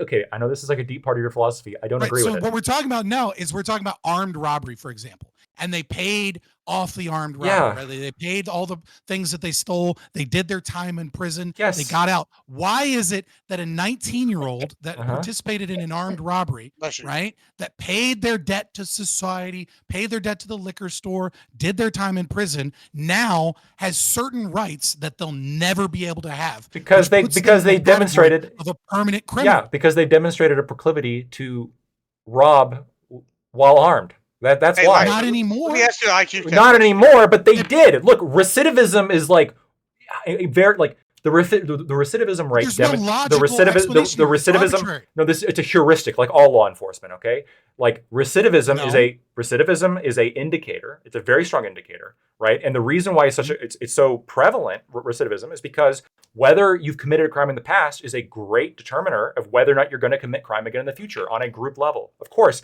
there are groups that are risky enough where I don't want them to have guns. In this, like, and there's certain pieces of weaponry that are so risky that I'm not even sure I want regular people to have them, like nuclear weapons, Okay, so what's which I the know you disagree with. percentage risk? So you're saying now it's a percentage risk, which is group rights and group responsibilities. You're now at the point, right, where we're full blown Nazi, right, full blown fucking group rights, group responsibilities. Okay, This children. demographic. You put children in a group, right? Is that Nazi? Well, hey, let me ask you- Children have there's- group rights, don't they? No. Children do not have group Okay, rights. group Children have protections. individual You're rights. creating a group of children that have unique protections that don't apply to adults, right? Is that Nazi? There are no unique protections to children than there are to adults. Children have the same rights and the same protections as do adults. What they lack is a capacity to exercise those rights. The same way that a mentally challenged person lacks the capacity. Should to I exercise be those able to rights. sell? So they should- have a guardian. Mhm. Should I They be able have to a sell? guardian Should I that be able to is sell protected. alcohol? Should I be able to sell alcohol to a child? If the 6-year-old could pass No, an IQ test, the child can't. they should be able to consent. drink or Okay, buy so a gun, okay, right? so you've They have created a 130 you, IQ. yes, Yeah, if you, they you pass so the IQ so test, so I'm They like, have well, the same right. you created the this group. same right. It doesn't matter about the rights. Give me a second. I didn't create a group. You've created a group of children, right? This is designation we have to what you agreed was just like a group of people who happen to be under the age of 18, right? And then you have just stated Yes. like this group cannot be sold alcohol to. Yes. Okay, It's a special protection. well, it's a special treatment, right? They certainly can't be sold alcohol to. So you're like, it's group identity. It's identity Okay. politics. No, it's not a group identity. What it is an understanding. You gave me a group, right? And you said, what can we not do to the group? The logic behind the child is that the child lacks the capacity to consent. Why do they lack the capacity to consent? Because Yeah, but what if they're a not genius? they're not developed enough in order to do so. You're right. Just like Right? armed Whereas felon with or the just like criminal- violent felons, No. they've demonstrated an Violent inability. felons- no, they have not. Violent felons committed a crime, and what we are specifically talking about is individuals who have already paid restitution. When they have paid restitution, they are no longer stopped from arguing for their own rights. They are just as much a moral actor, just as much a moral agent as anybody else on the road. Just because they're percentage-wise more likely to commit crime doesn't mean that you can have their rights denied. By your logic, Black blacks people. don't deserve rights because they're percentage-wise more likely to commit crime. If the percentage was high enough, I don't think it's there, but you could have a percentage high enough in which I would agree with that. So you If it was comparable, hold on. Enough. Yeah. If it was comparable, if you could compare it to like people with a history of violent felonies, which is incredibly high, by the way, the recidivism rate's very high there, then like we can have a conversation. Yeah. On that Then note, the situation calculation. where- on that Twofold. note, Number one, we're talking about people that have fully paid their debt, right? Fully paid restitution. That doesn't mean which they're is not fixed. What many people do. hold currently. on. Let me just jump in. No. I'm saying On that our note, current folks- justice system does not do full restitution. You're right Our about current justice system, our current justice system will let people go to jail for like 3 years, even though they stole or damaged like $50,000 worth of property. I'm talking about they worked until they had given $50,000 back to this, the full restitution that they owe. Number one, so that changes what percentage of people would be in this group percentile wise. The other thing is that when you are saying, oh well, this group is likely to commit crimes, you're taking our current justice system and how it operates versus the justice system that I'm comparing. I know. And so That's it's what I'm difficult. doing. Hold on. It's I'm difficult to jumping do in, this I'm jumping in. because, I'm- like, as hold it on, stands Mr. right now, Martin, you're gonna have to felons yell. can't get I'm done. jobs. Like, there's all I'm done. Yeah, kinds that of was what I issues said. That's that why the felons face. recidivism rate is so high, is because they can't get I'm jobs. Their out. Y'all jobs be when here. they get Y'all have a out. good time. This has been fun. I'm gonna go do some other Take stuff. care, Bye, kids. Admiral. Before we and start you- talking It's about only before we God. start talking about the Yeah. age gap. Yeah. Wouldn't that be the reason the recidivism rate is so high? Is because they get out, they're felons, they have felony marked on their, so they can't get a job, or they can't get a good It's enough job one or reason, paying enough That's job, one so they reason. end never up do committing it. the crime again. Yeah, I would bet never there's do a lot of other univariate reasons. analysis, right? Yeah, there's a lot of other Some of it is like you're controlling for people that have a behavior or a tendency to criminality, obviously, by talking about people who have committed crimes in the past. Can I ask People you? who've committed crimes in the past are obviously way more likely to commit crimes. Yes, and the likelihood here is important because Scott, let me That's ask not you. the likelihood. Let's say you had a group. Percentages Let's and say you had a likelihood group. is not a- I know. is Let's not a say reason to deny sure. people rights. Let's say you had a group of people who there was a 99.9% likelihood that they would use the nukes if you gave it to them. Are you committing a rights violation by preventing them from consensually buying a nuclear weapon? Nukes are not the same thing as small arms. I understand they're not the same There's- thing, but you there's just a- said, you- hold no, on. no. You said before that anybody should be able to own any property, right? As long as they meet your threshold for moral consideration. So I'm asking I can go through you, this. sure. So you have a group of people who meets your Ooh, threshold if you want to me own to any explain- property. To own, if you want you can explain it after I finish the fucking question, okay? So if you have a group of people that has this level of the minimum required traits to be moral agents according to you, but they are 99% likely to nuke Manhattan if they get a hold of a nuclear weapon. Are you committing a rights violation by banning the sale of nuclear weapons using government force against this group of people? Well, first of all, government force, it would depend upon how you utilize that. It's like the existence of the government force. The is a cops. rights violation itself. Right. But like to make it more simple so that it's not baked in, right? Like, would you rationally be able to go stop them? Right. If they obtain nukes, would I be able to immediately go use violence to get those nukes from them? Right. So the difference is what constitutes a threat. So when someone has small arms, what constitutes a threat is the process by which I aim the small arm to you, right? So if I have a small arm, right? If I have concealed carry, or let's say an open carry, right? And I have an open carry on my front hip and it's in a holster, that is not communicating a threat towards me. But if I pull the gun out and I point it at you, right? All of a sudden that drastically, and I put my finger in the trigger well, right? And then I rack a fucking round. That drastically changes the communication that's occurring, right? So I'm not in any way, shape, or form justified in tackling and taking the gun away from someone that has it in their holster on their hip. But I am absolutely justified in tackling and taking away the firearm of someone that pulls their gun out, points it to me, racks around, and puts a finger in their trigger well, right? So what is the substantive difference here is the communication and the level of threat in terms of whether or not I am under a threat. Now, when you are talking about a nuclear facility and a nuclear weapon that can be aimed, right?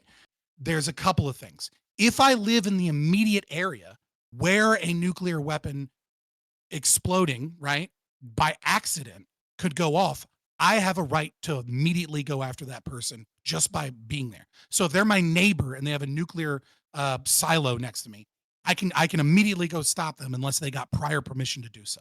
So it's imperative of anyone that owns nukes to build them somewhere where no one in the immediate facility either can be harmed and or where everyone there has permission, but they got permission, some voluntarism right there. Number two, the moment that you arm said nuke, right? Like, which is to say the silo opens up and it comes out, right?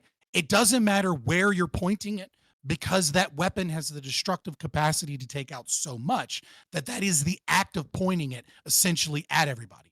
So even with a 99.9% chance of them using said nuke in this arbitrary land that we live in, right? There isn't necessarily a communication that they're going to use it, whomever has it. But the moment that they start communicating that they're going to use it, either via their words or their actions, this is the same threat as pointing a gun at someone. So we gotta wait until they Yeah, arm but the at that nukes. point, it's too late. By the time they've built it and created everything that they need, like in order to shoot it, you've got a few minutes. It's not too late. It's not too late. You have your own nukes and you can. Listen. No. if I know that We should have in the solved North mountains- Korea by No, now listen, if that was the case. if I know in the mountains that there is some crazy people that just got a nuke and that they're like building it, right? Yeah. And they're not communicating in any way, shape, or form that they're going to use this nuke, but also they belong to a category or a demographic of people that almost certainly will use the nuke, which is like kind of already in a really weird hypothetical that doesn't quite match reality. But assuming all these things are true, I absolutely can build a fucking helicopter pad right next to these bitches and be training mercenary troops to move in the moment these motherfuckers do something untoward and get paid to do so. All right, so Scott's It's okay too with late. the Arabs building Definitely nukes it's in the too late. mountains. I'm good with that too. Yeah.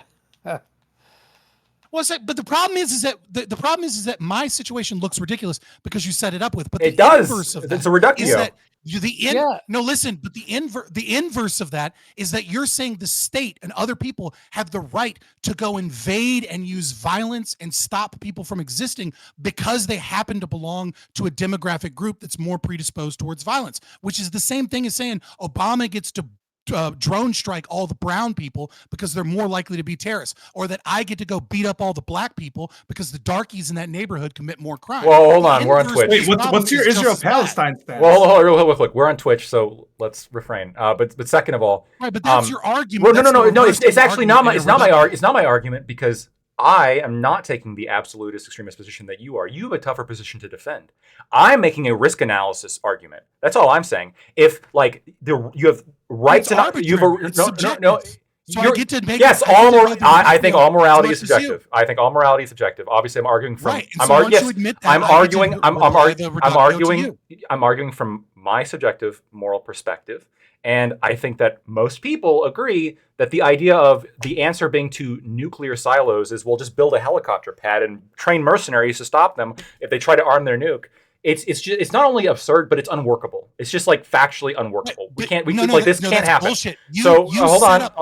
I let you go through. I let you go through your whole thing about a fucking helicopter pad. Okay. All I'm trying to say is I have a perspective of because It's bad faith. no, That's why I mean it's not bad faith because I'm a consequentialist, right? I believe in the maximizing consent end goal. So when you violate people by taking away their gun rights, you are indeed violating their consent. But if the risk of them using that machinery to violate consent is substantially high enough, like the calculation can flip. And you can actually justify taking away that machinery. So if a group of people who has 99.9% chance of using a nuke gets a hold of a nuke, we got to stop them. We got to prevent them from even getting the fucking nuke in the first place. If somebody who has a history of shooting at people, they shouldn't own a gun because they've demonstrated behavior that makes their risk of killing somebody with a gun substantially higher to the point where I'm uncomfortable with it. Like the risk there of them violating somebody is high enough that we're gonna have to stop them. Like we just got to step in and stop them. No, you have accepted, you have framed a reductio, right? That is nearly impossible to exist in reality, but I accept it, right? So that we can test the limits of the logic here, right? Which is that there's a demographic of people that have a 99.9% jihadists chance, right? That are also not communicating their will to use it, right? So these are jihadists that are all secret jihadists, but we know that they're jihadists. a terror cell. They have never told anyone, right? No, that's because a terror cell already has a terror cell. In order to be a terror cell, is communicating in some fashion their willingness to use it. What you were talking about is Not necessarily. You're not talking about, no. You are not talking about a group of people that are demographically, because of some form of arbitrary collection, likely to use something. Right? If you're saying a terror cell, now these are no longer like terms, because what you're saying is these people committed crimes in the past, but they're not communicating in any way, shape, or form their desire to commit crime now is not the same thing as a terror cell that says, down with the West, we must destroy No, the West. they don't say that The though. capitalist pigs must die. There are right? terrorists. There are that is- terror cells that don't do that. Okay, but their affiliation as a terrorist cell with a terrorist organization that has a platforming message. What you're saying is How that they have a close does affiliation have to be? 99.9 No, okay, but you were saying this group has a 99.9% chance doing A the secret terrorism jihadi without cell. ever- Yes. without ever communicating their desire to do Yes. so Yes. to anyone. How many Yeah, times yeah. have you heard like a news program where that where is a no. where a mass shooter hold on where a mass shooter says they interview the neighbors and they're like, oh, he was the quietest, most nicest person nicest I've ever guy. seen. Yeah, we just didn't see it come from. It happens all the time. Paid They his didn't rent every time you communicate do in it, intent. and right. And then every time you do it, you find out they're in some fucking Discord server with a Fed talking and planning about all the ways they're going to kill all these goddamn people. Every time? No, you don't. Very often, Obviously not every Yeah, time. yeah, You I see it know. all the fucking time, right? Right. The problem is that you accept the reductio in one position, and you frame it as if I'm being crazy because I accept this thing that barely matches reality and likely doesn't match reality. But when I flip it on you, you say, no. I have a subjective balance, this utilitarian equation that I use that like, I can't give values to any of those. I just know that if you get to a certain point, you know what? We vibes it. Wait, this is the strength of consequentialism. I'm immune to reductios. We're going to, we vibes whether or not we're going to deny black people rights. We vibes whether or not we're going to deny this ethnic group or this demographic group rights based off of a percentage and feels and some data that we know may or may not be, problematic. It doesn't matter. And what I'm saying is that you don't get to do that. That's a rights violation. That your logic, the reductio of your logic would be just the same is saying black people don't have a right to firearms. I don't think the risk is high enough for black people. I said that. So it's not a valid reductio. All right. So what is your percentile risk? Because you're saying somewhere between black people and felons. Okay. So what is the recidivism rate for people that have paid full restitution versus the average black person in, let's say, the inner city? I don't think we're going to like that conversation. Hold on. No. You're wrong. There's far away as the average. I think you're wrong. Take low socioeconomic status, I reject high this. crime neighborhood black people. No. What you're going to find is statistics that get real fucking close to felons. No, hold on. I don't disagree with you that the crime is going to be higher amongst that demographic, but we're talking about people with a history of a violent felony. If we're talking about people with a history of a violent felony, no, they're not going to be the same. Okay, so now it's not about the utilitarian. There is a difference between those. Now that I get those things close, all of a sudden it's about they have a history. No, they're not close. I don't think. I never said history or communicated. What are you talking about? You can't. There's a clear, bright line between a race and like your felony status, right? Like you can't, if you take any individual person like inside of a racial group, you can't blame that individual for what the group has done. But with Lactoid, because he's talking about felons, we're talking about everybody who's made an individual choice, and that this would then be a consequence to them for that individual. Now, I disagree with them there because felony status has been used to target black people in the past, but I'm just saying that those two are not the same group. One of them, Scott, not the same. One of them, presumably, assuming that they're not innocent, right? And they weren't wrongfully convicted, made some choice at some point, right, to violate rights. I absolutely agree. And black people, for example, have not made this choice. So the problem is that if we can use demographic data, right? So like when we look at parole, for example, in Chicago, they rolled out a program to use AI to try and help parole officers better understand whether or not they thought someone was likely to recommit a felony. And the AI was basically like, well, black people for sure don't get that right, because the data showed that black people, just the fact that they were black was enough for them to be like, yeah, they're going to recommit the crime. And so like that data is not necessarily valid because that data is based upon a judicial system that may or may not target them or may not have disproportionate. But aggregate data doesn't apply to individuals. Right. But the aggregate data. Right. And so the thing here is that you're saying, you don't believe that in all circumstances. But you admit, once I nail it down and say, if we take enough data, such as black people living in high crime neighborhoods of low socioeconomic status, that we're likely to get close enough to where the difference is negligible between these two, we go, well, see, actually there's a difference. And the difference is that they committed a crime. So now It's not a utilitarian calculus. It's a utilitarian calculus plus the communication of committing a crime. And what I'm saying is the logic behind the communication of committing a crime is based off of an estoppel principle, that when you violate other people's rights, you don't get to then argue that your rights ought not be violated against.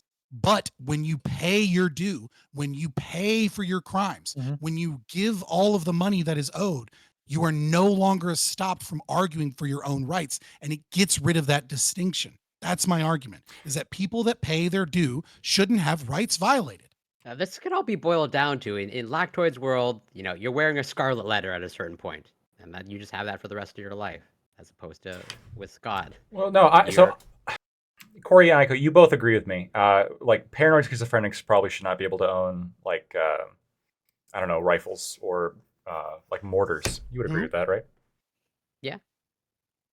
I agree with the principle. Corey wants to that- get rid of all fucking guns. Like, why are you like? That's not an. You're right. You're right. He was the wrong one. You're right. He was the wrong one to ask. You know what I mean? Like, Aiko. grab the fucking committee. You're right. You're right. I want to ask Aiko, because Aiko, you made the distinction of, well, in this case, you know, it requires like an action, right? We can hold someone responsible for that action.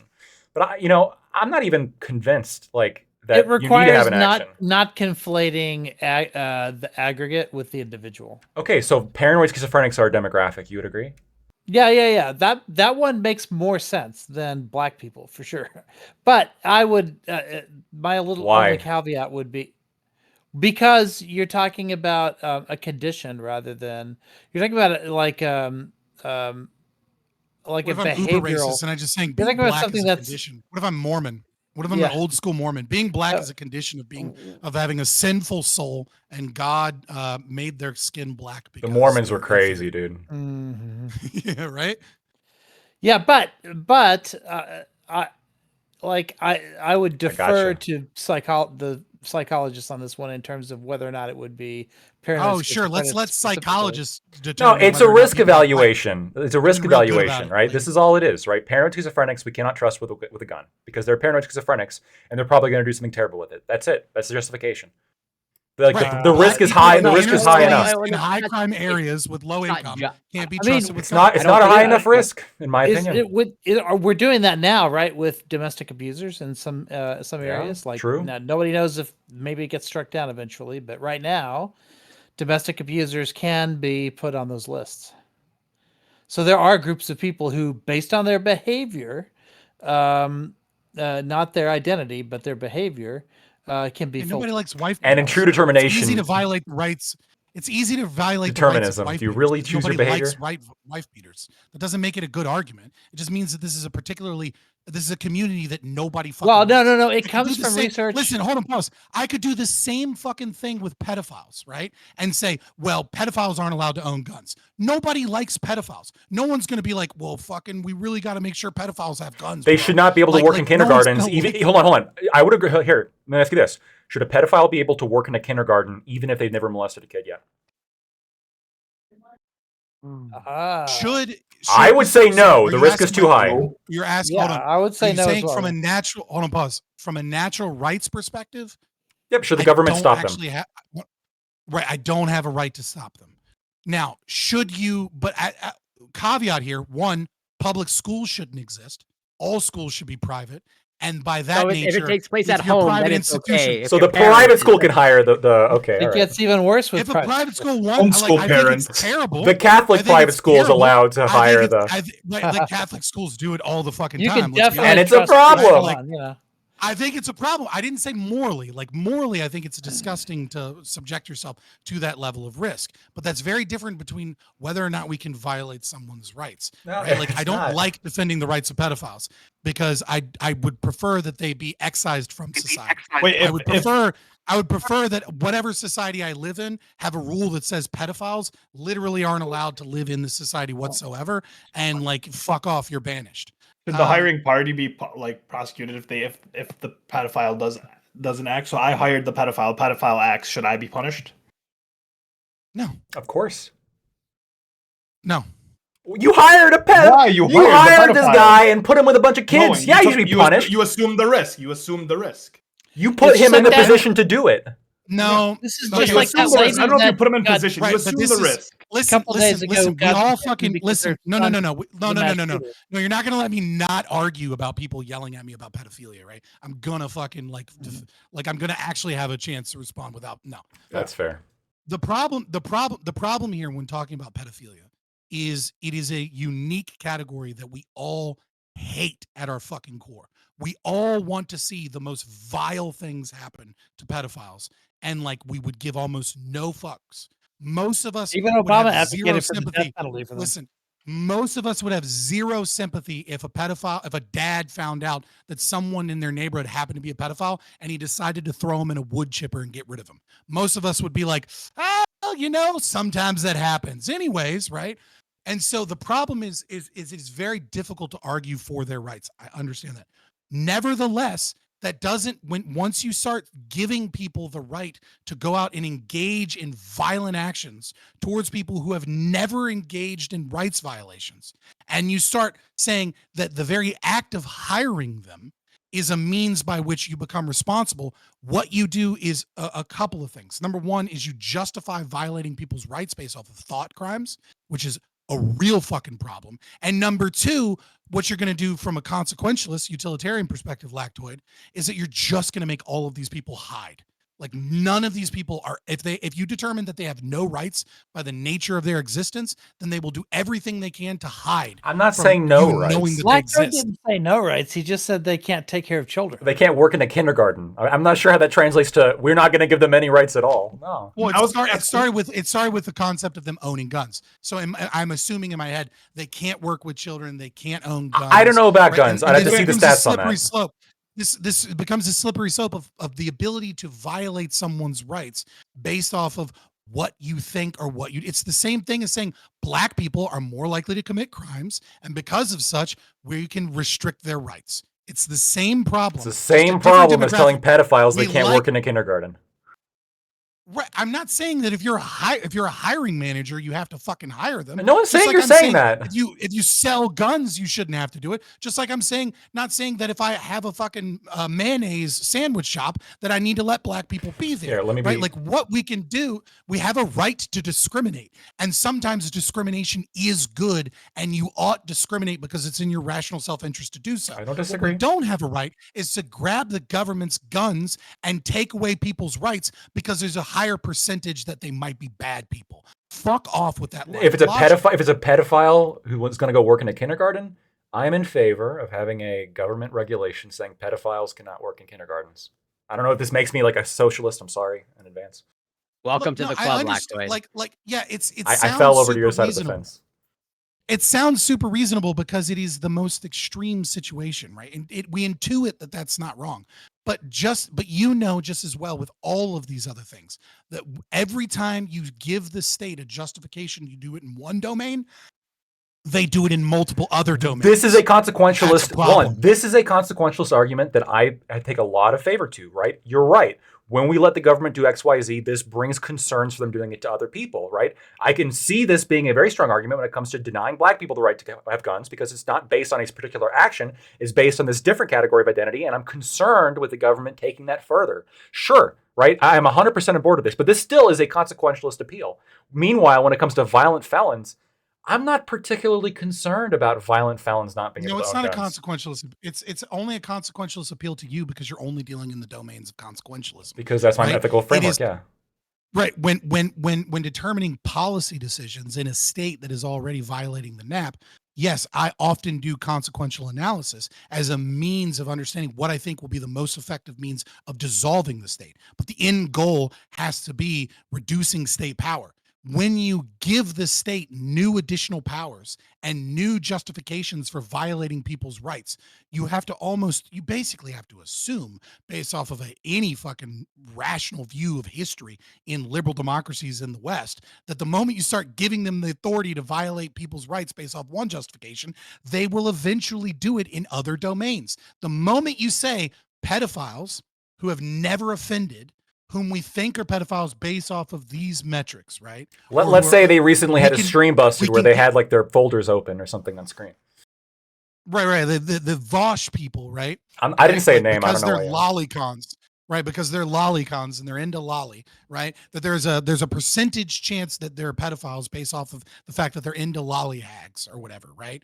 The moment that you say the government can restrict their rights is the teach children. moment that you give the government, the state, the right to intentionally go after non-offending people based off of their demographic and say that they are allowed or not allowed in certain areas. It's like day one, it's pedophiles can't do these certain jobs, which I agree. I would never want that. The problem is day two is Muslims can't join the military. Day three is like things that sound only a little bit less rational, right? Because what was there not a guy that shot up a mental health clinic and a ton of people in a military installation because he did so for ISIS? That was his justification, when really it turns out that he was probably just a gay dude that couldn't deal with the fact that he was gay, so he wanted to go do something to fucking get rid of the fact that his life was haram, whatever. But like, it doesn't matter. We have evidence to suggest that this is a dangerous group of people that should be denied certain rights based off of their likelihood to offend. You do that and you get closer and closer and closer. You can't give them any fucking power in that domain. Instead, you take away power. You say public schools are a violation of rights, and that and I don't like these fucking weird, woke, blue-haired crazies teaching my fucking kids. So get rid of these goddamn public school so that I can get the $11,000 to $25,000 that is spent on every fucking child back in my bank account out of the fucking taxes, so that I have the money and the means to send my children to private school so that they can be properly educated instead of this state-sanctioned pedophile groups that are trying to groom my fucking kids. Because guess what? The pedophiles are already teaching your fucking kids, and it's called social emotional learning, asshole. Should they be allowed to do that? It shouldn't exist. Public schools shouldn't exist. Okay, but assuming that we have public if you wanna schools, restrict- should we stop them? Right, assuming we have public schools, right? And the fact the public schools are already a rights violation, I'm in a totally different category in terms of what is and isn't justified. So if you create a law that says in public schools pedophiles aren't allowed to teach kindergarten, that's not an additional rights violation of people, because no one has a right to a government job. The government job in and of itself, it requires taxation. It requires a violation of other people's rights. What if we had a law saying private schools also, a private school also cannot hire a pedophile? What about that law? Yeah, then that's a rights violation. Like, it's one that, like, morally I agree with, in the sense that, like, from a subjective perspective, but I can't say that I morally agree with it in the sense that ethically the state doesn't have the right to do So I've been like asking a bunch of questions, but like here's my fundamental problem with it, which is I think also, that there's, maybe you ought to be investigated if you're a parent that's intentionally sending your kid to a I agree. school, Yes. knowingly, that has pedophiles. Yes. Like, I'm thinking maybe you kind of already are abusing your children in other means. I don't disagree.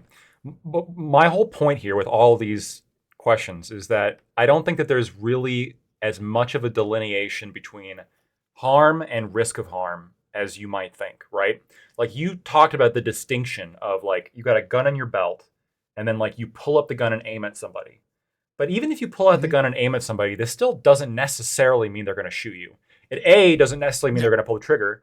It also does, even if they did pull the trigger, it doesn't guarantee they're actually going to hit you. There's just a heightened risk, right? It's a heightened risk analysis. And the risk analysis, even though it's not 100%, and you don't even know their intent, right? They could be thinking, like, it could be a toy gun, right? You don't even fucking know. But the risk analysis gets high enough, right? The risk becomes high enough where you become willing and justified to use incredible force against this other person's life, to the point of potentially even killing them, because you feel like the risk is high enough now that you get to do so, right?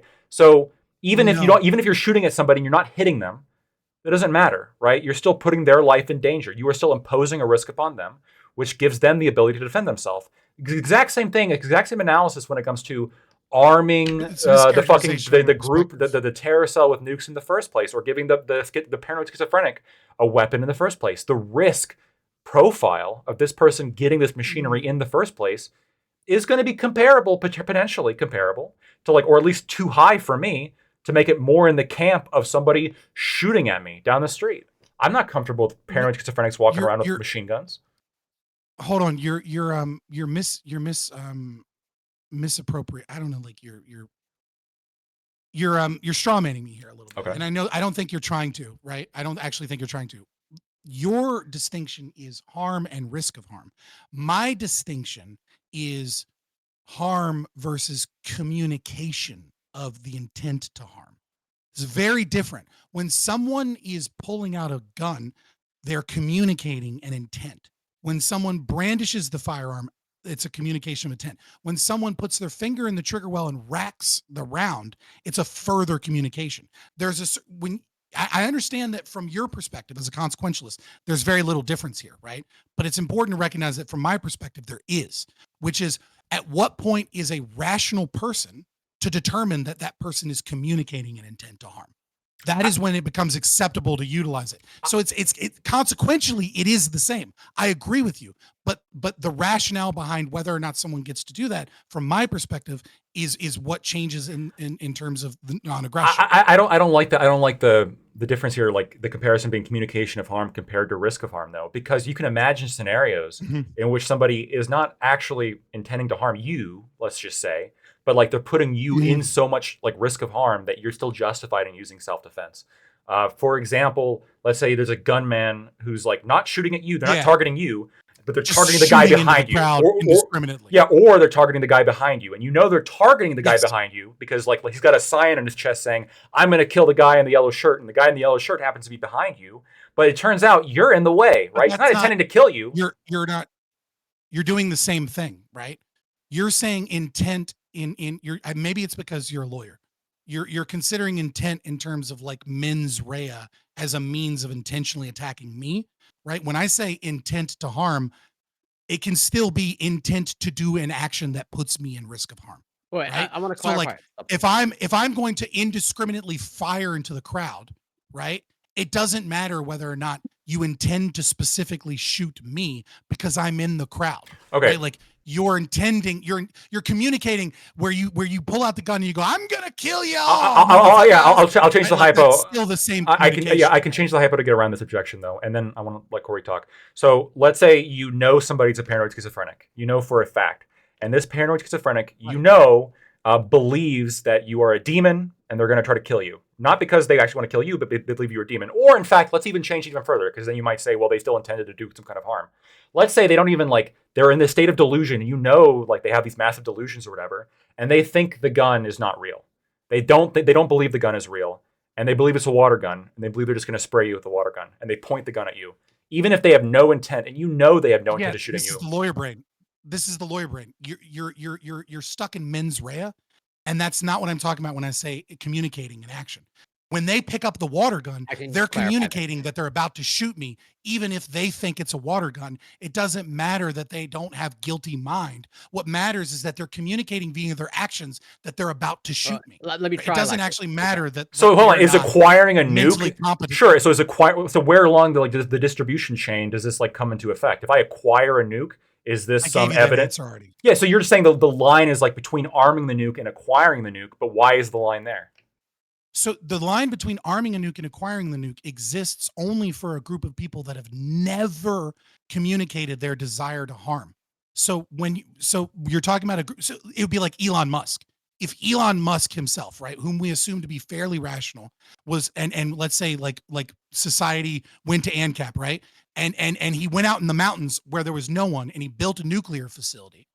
And he said that he was going to have nuclear weapons to protect his holdings, but also he was going to have like nuclear energy too, whatever, right? What I'm saying is if you live next door to him, you get to go, fuck you. You don't get to build this here. I might die because any accident that occurs here puts me in serious grave harm. But if you don't live directly there, right, and you're not in the blast radius of any potential problems, and you live in New York City, you don't get to immediately kill Elon Musk to keep him from getting the nuke.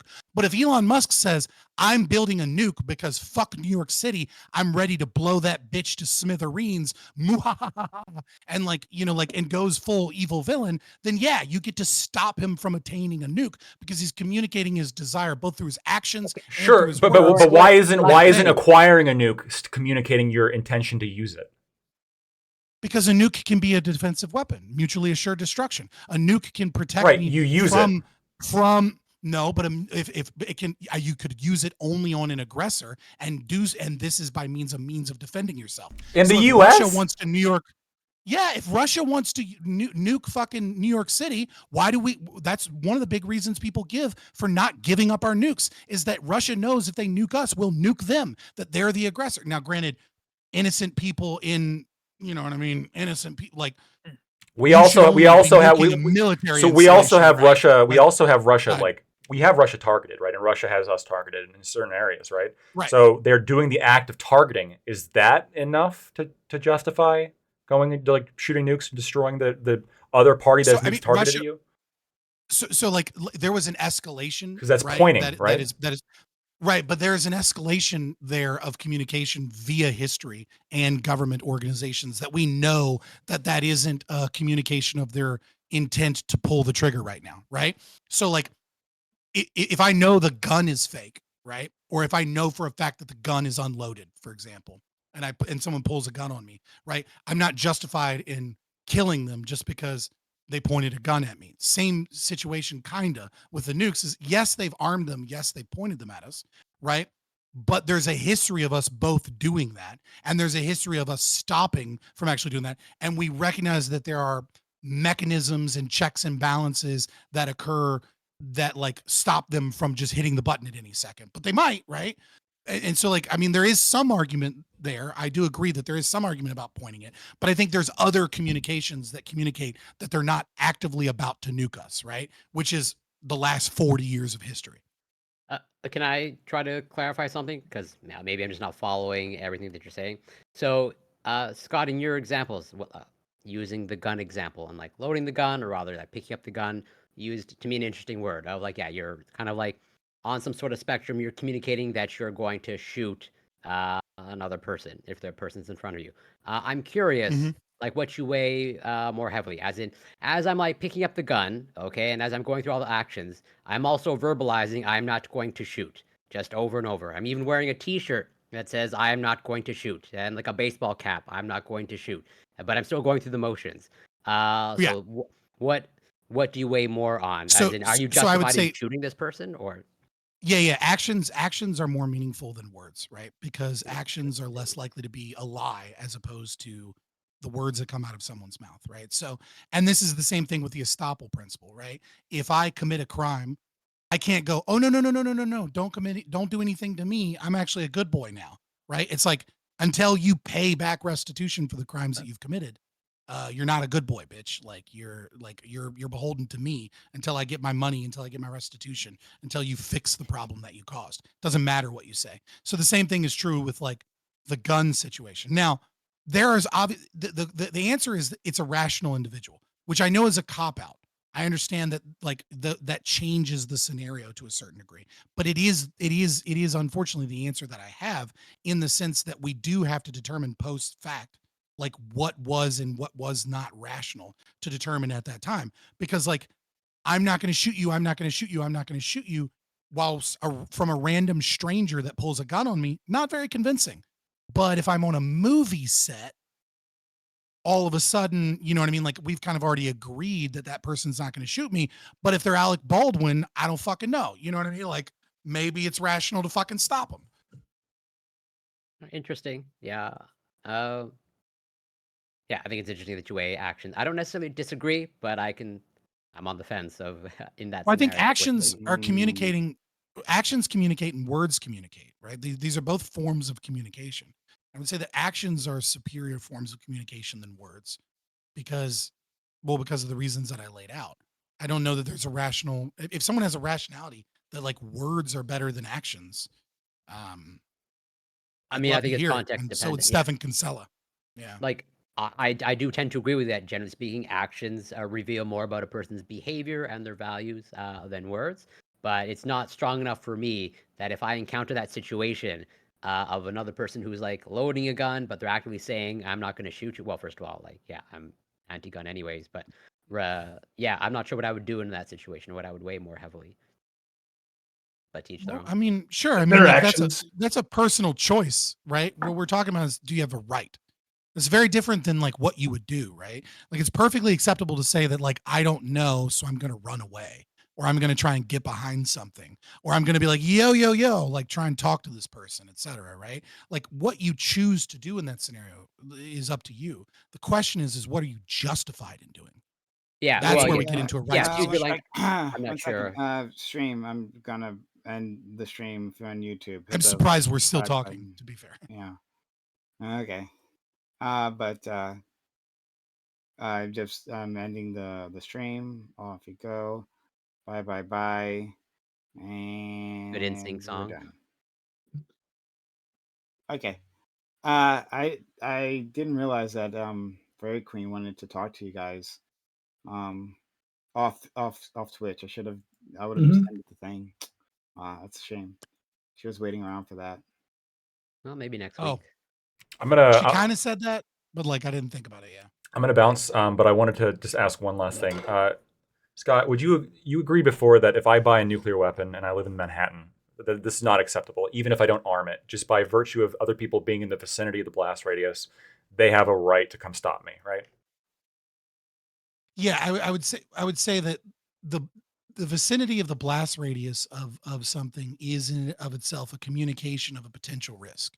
Potential risk. Whether or sure. not you choose to whether or not you choose to do so or not, like you know what I mean, like you don't get to have 3 Mile Island in the middle of Manhattan, Right. unless everybody there agrees that it's okay. And you would agree that the difference between me having a nuclear weapon in my basement, unarmed, right, but a nuclear weapon in my basement, and me having like a lighter in my hand, even though a lighter could, like I said, something on fire and it could cause a massive flame or whatever, that the difference between these two really is the risk profile. Why I'm allowed to have one, but I'm not allowed to have the other.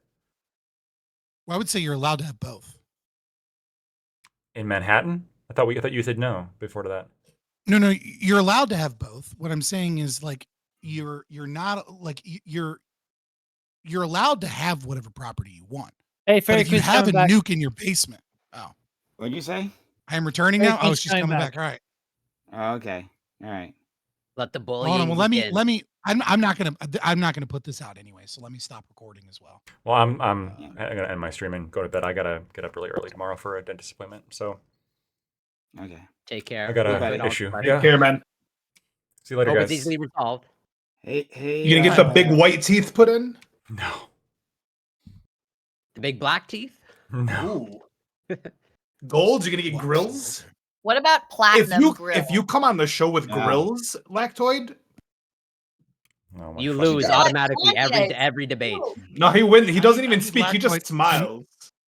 I need Lactoid to come here with like Paul Wall grill, like level grill. Paul Wall grill a I'm gonna be honest with you 3XL guys. white teeth. I don't like admitting this, but there was a time in which I was like into like the rap battle scene, like Grind Time, King of the Dot, stuff like that, and I considered getting grills. I didn't do it, but I did consider it.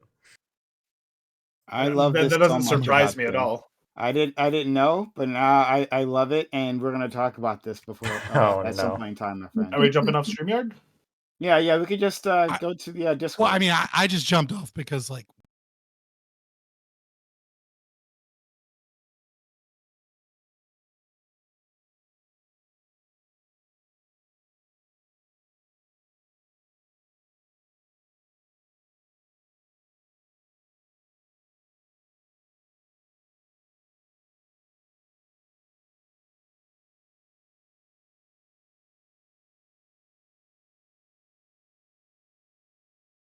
All right, everybody. Lactoid TV. This is my first time catching a stream outside of a panel. We were on a while ago. Where do you do these panels and when do you usually stream?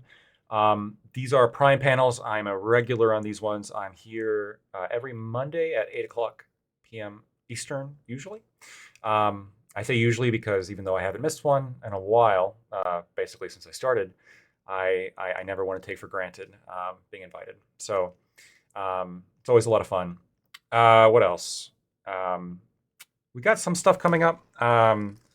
This coming Sunday, there's going to be a debate tournament that I'm a part of. I'm given a side, so I'm going to be arguing actually for a side that I don't believe. But that's part of the debate tournament. I'm considering streaming that, but we'll see. And then on the next week after that, I may be obviously Prime panel, and then on next Wednesday there might be a stream with some big names. So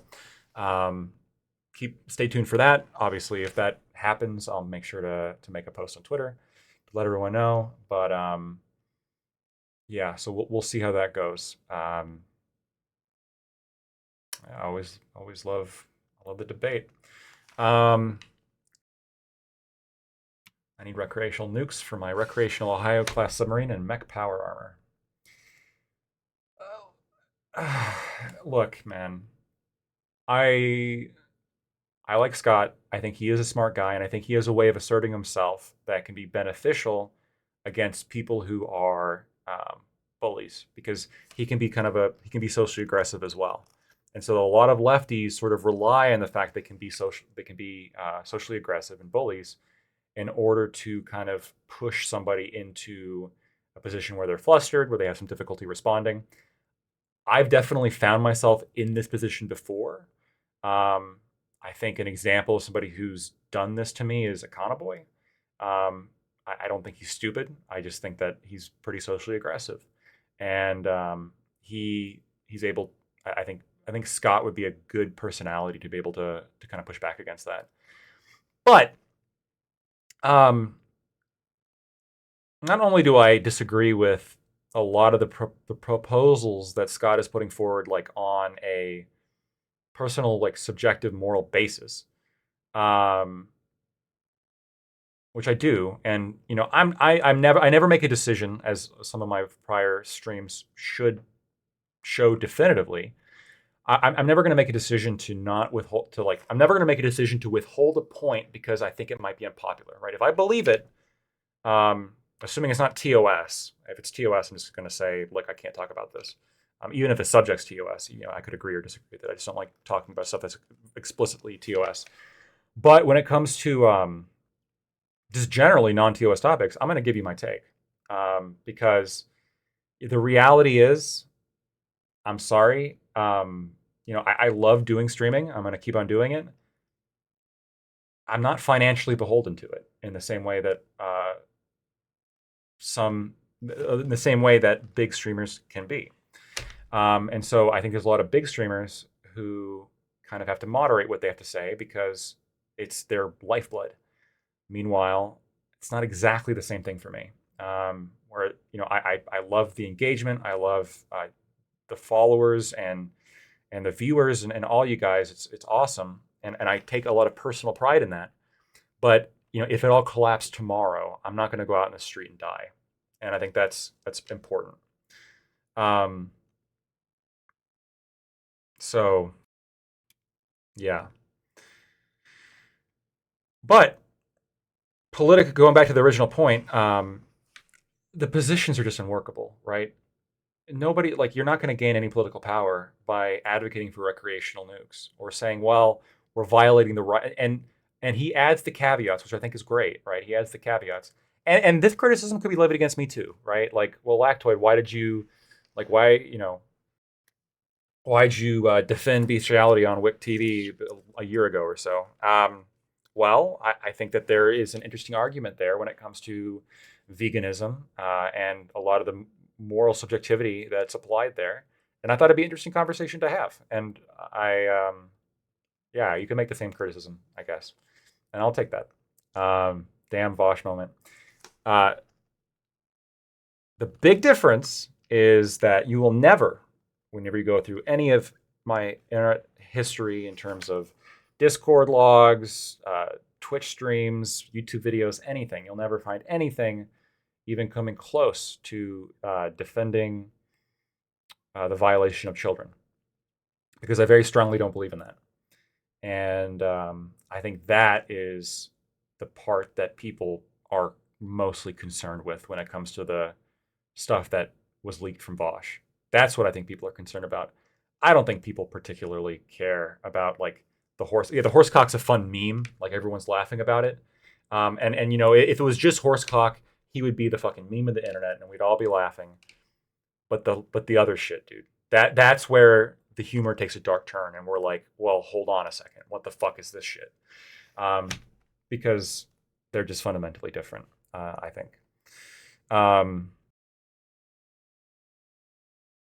Yeah, what else? Yeah, I don't really have anything else. I'm going to go ahead and raid on out into my good friend Admiral Gibbs. I thought he was super entertaining today. If you guys enjoyed the stream, please consider giving me a follow. That way you can see. I'm working on trying to cut down the uhs. It's a work in progress. If you enjoyed the content today, please consider giving me a follow. And for those of you who gave bits, subs, and were active in chat, thank you so much. Now we're going to raid out into Gibbs. Thanks. Real quick, I'll answer this question. When do you do open debates with the community? I need to do this more. And I know I keep saying I need to, but I need to do this more. This is not a Ukrainian flag. It's a Swedish flag. Swedish flag. You can see, because I'm a Swedish person as well.